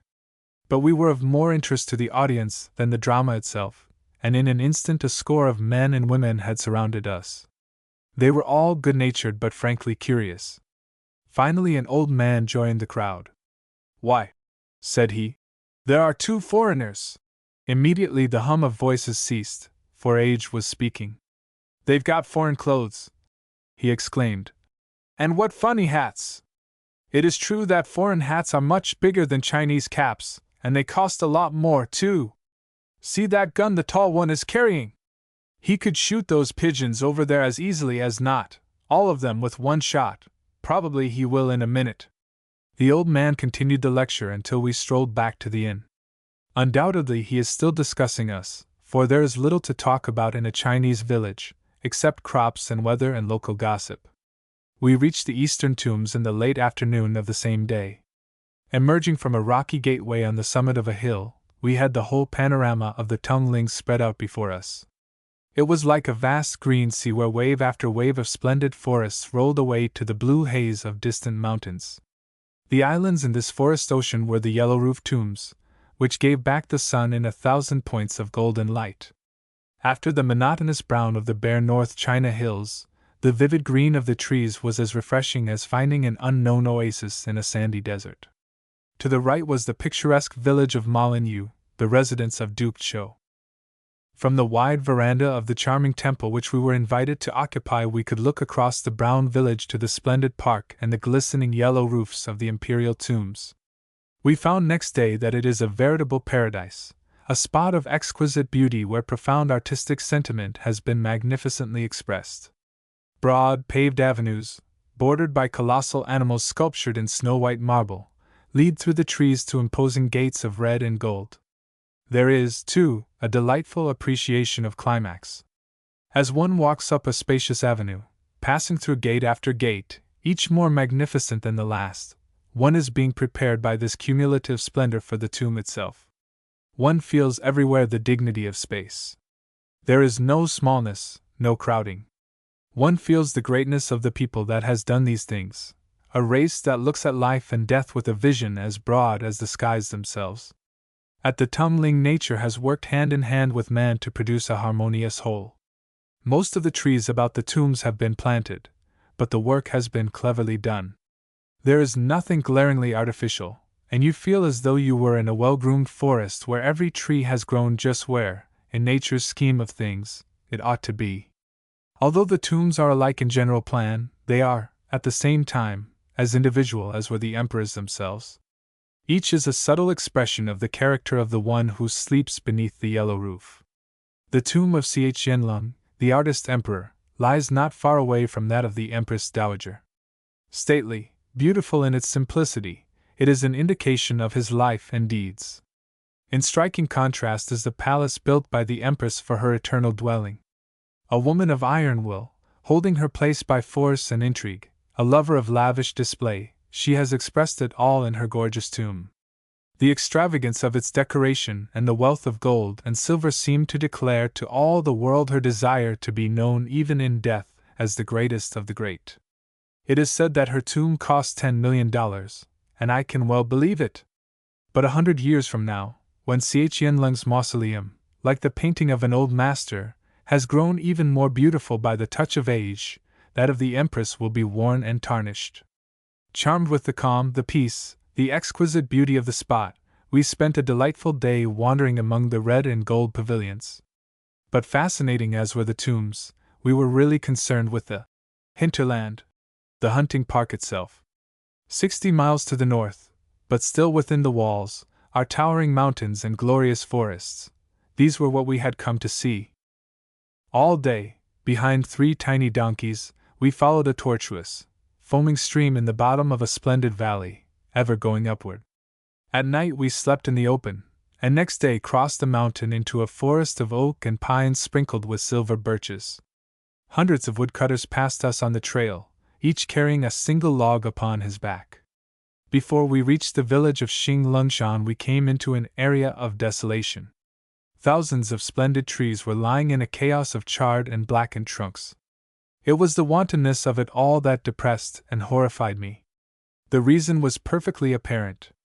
On every bit of open ground Manchu farmers were at work with plow and hoe. The land was being cleared for cultivation, regardless of all else. North China has very little timber, so little, in fact, that one longs passionately to get away from the bare hills. Yet in this forest paradise the trees were being sacrificed relentlessly simply to obtain a few more acres on which the farmer could grow his crops.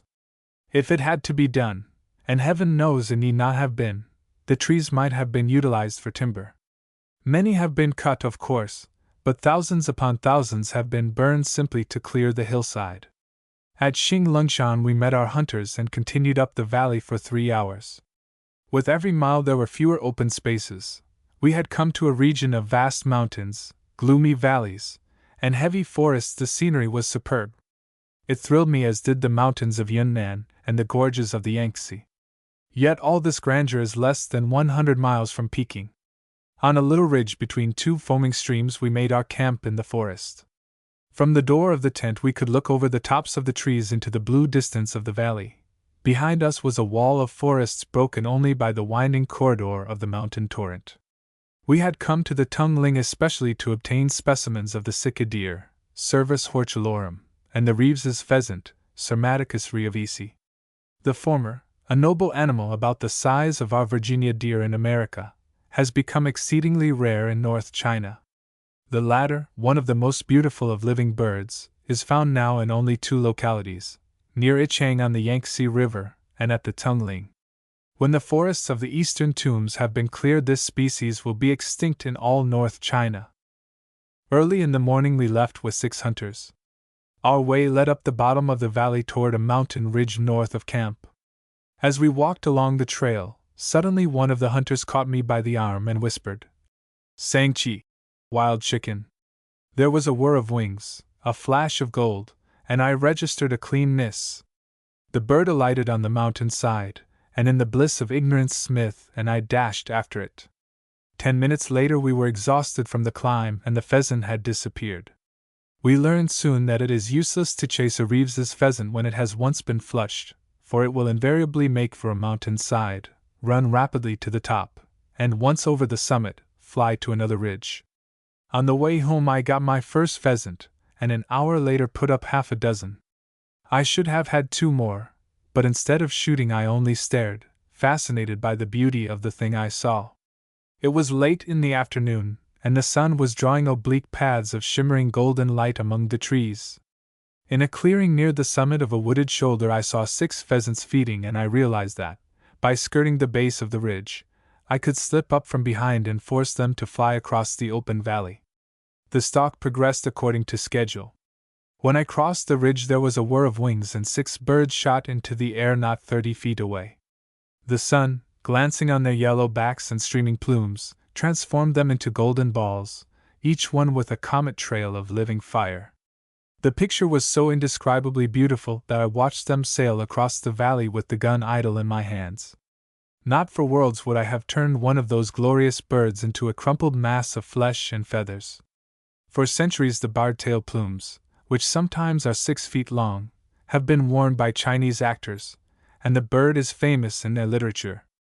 It will be a real tragedy when this species has passed out of the fauna of North China, as it will do inevitably if the wanton destruction of the Tungling forests is continued unchecked. The next afternoon 4 Sika deer gave me a hard chase up and down 3 mountain ridges. Finally, we located the animals in a deep valley, and I had an opportunity to examine them through my glasses. Much to my disgust I saw that the velvet was not yet off the antlers and that their winter coats, were only partly shed. They were valueless as specimens, and forthwith I abandoned the hunt. Before leaving Peking, I had visited the zoological garden to make sure that the captive sika had assumed their summer dress and antlers. But at the Tungling, spring had not yet arrived, and the animals were late in losing their winter hair. In summer, the sika is the most beautiful of all deer.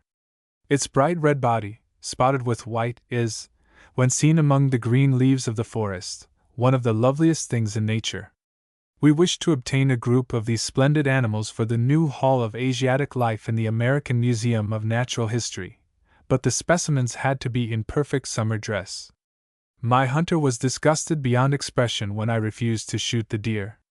The antlers of the sika when in the velvet are of greater value to the natives than those of any other species. A good pair of horns in full velvet sometimes sells for as much as $450.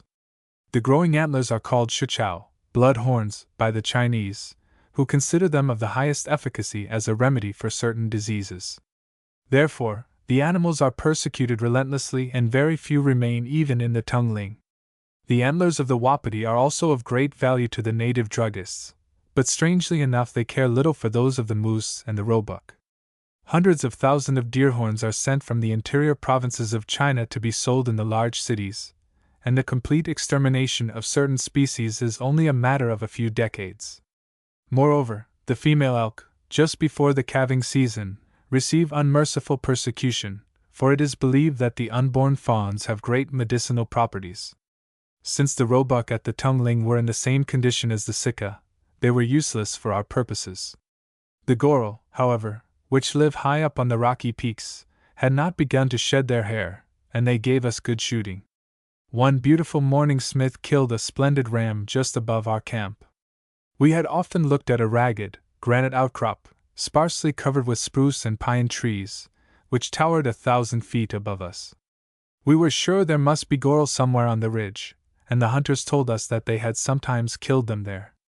It was a stiff climb, and we were glad to rest when we reached the summit. The old hunter placed Smith opposite an almost perpendicular face of rock and stationed me beyond him on the other side. 3 beaters had climbed the mountain a mile below us and were driving up the ridge.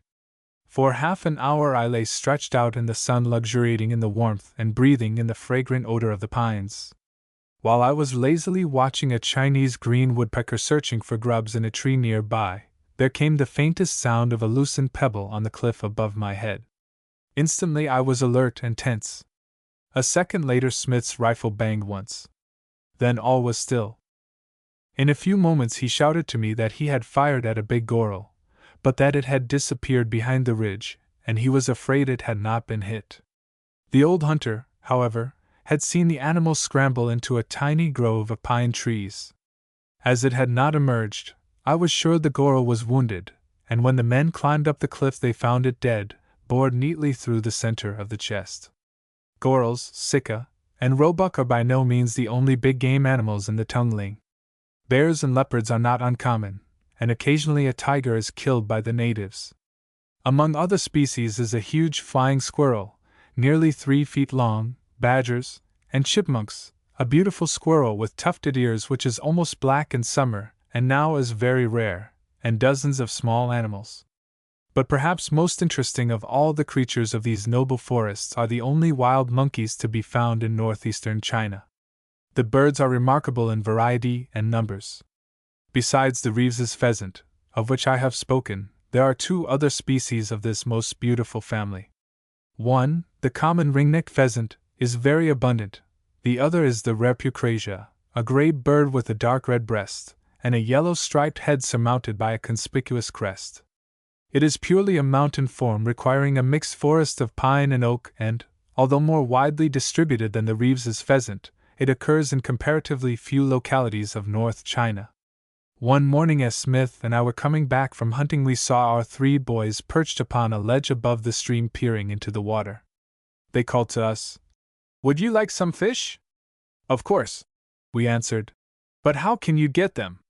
In a second they had slipped from the rock and were stripping off their clothes.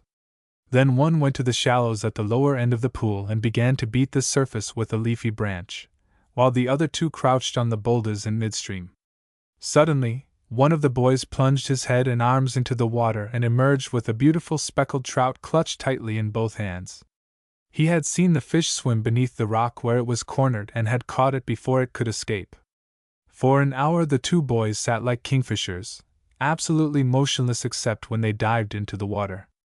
Of course, they often missed, but when we were ready to go home they had 8 beautiful trout, several of them weighing as much as 2 pounds. The stream was full of fish, and we would have given worlds for a rod and flies. Lou baked a loaf of calm bread in his curious little oven made from a standard oil tin, and we found a jar of honey in our stores. Brook trout fried in deep bacon fat, regular, southern style, corn bread and honey, apple pie, coffee, and cigarettes. The hardships of camping in the Orient. When we had been in camp a week, we awoke one morning to find a heavy cloud of smoke drifting up the valley. Evidently a tremendous fire was raging, and Smith and I set out at once on a tour of investigation. A mile down the valley we saw the whole mountainside ablaze. It was a beautiful sight, I admit, but the destruction of that magnificent forest appalled us. Fortunately, the wind was blowing strongly from the east, and there was no danger that the fire might sweep northward in the direction of our camp. As we emerged into a tiny clearing, occupied by a single log hut, we saw 2 Chinese sitting on their heels, placidly watching the roaring furnace across the valley.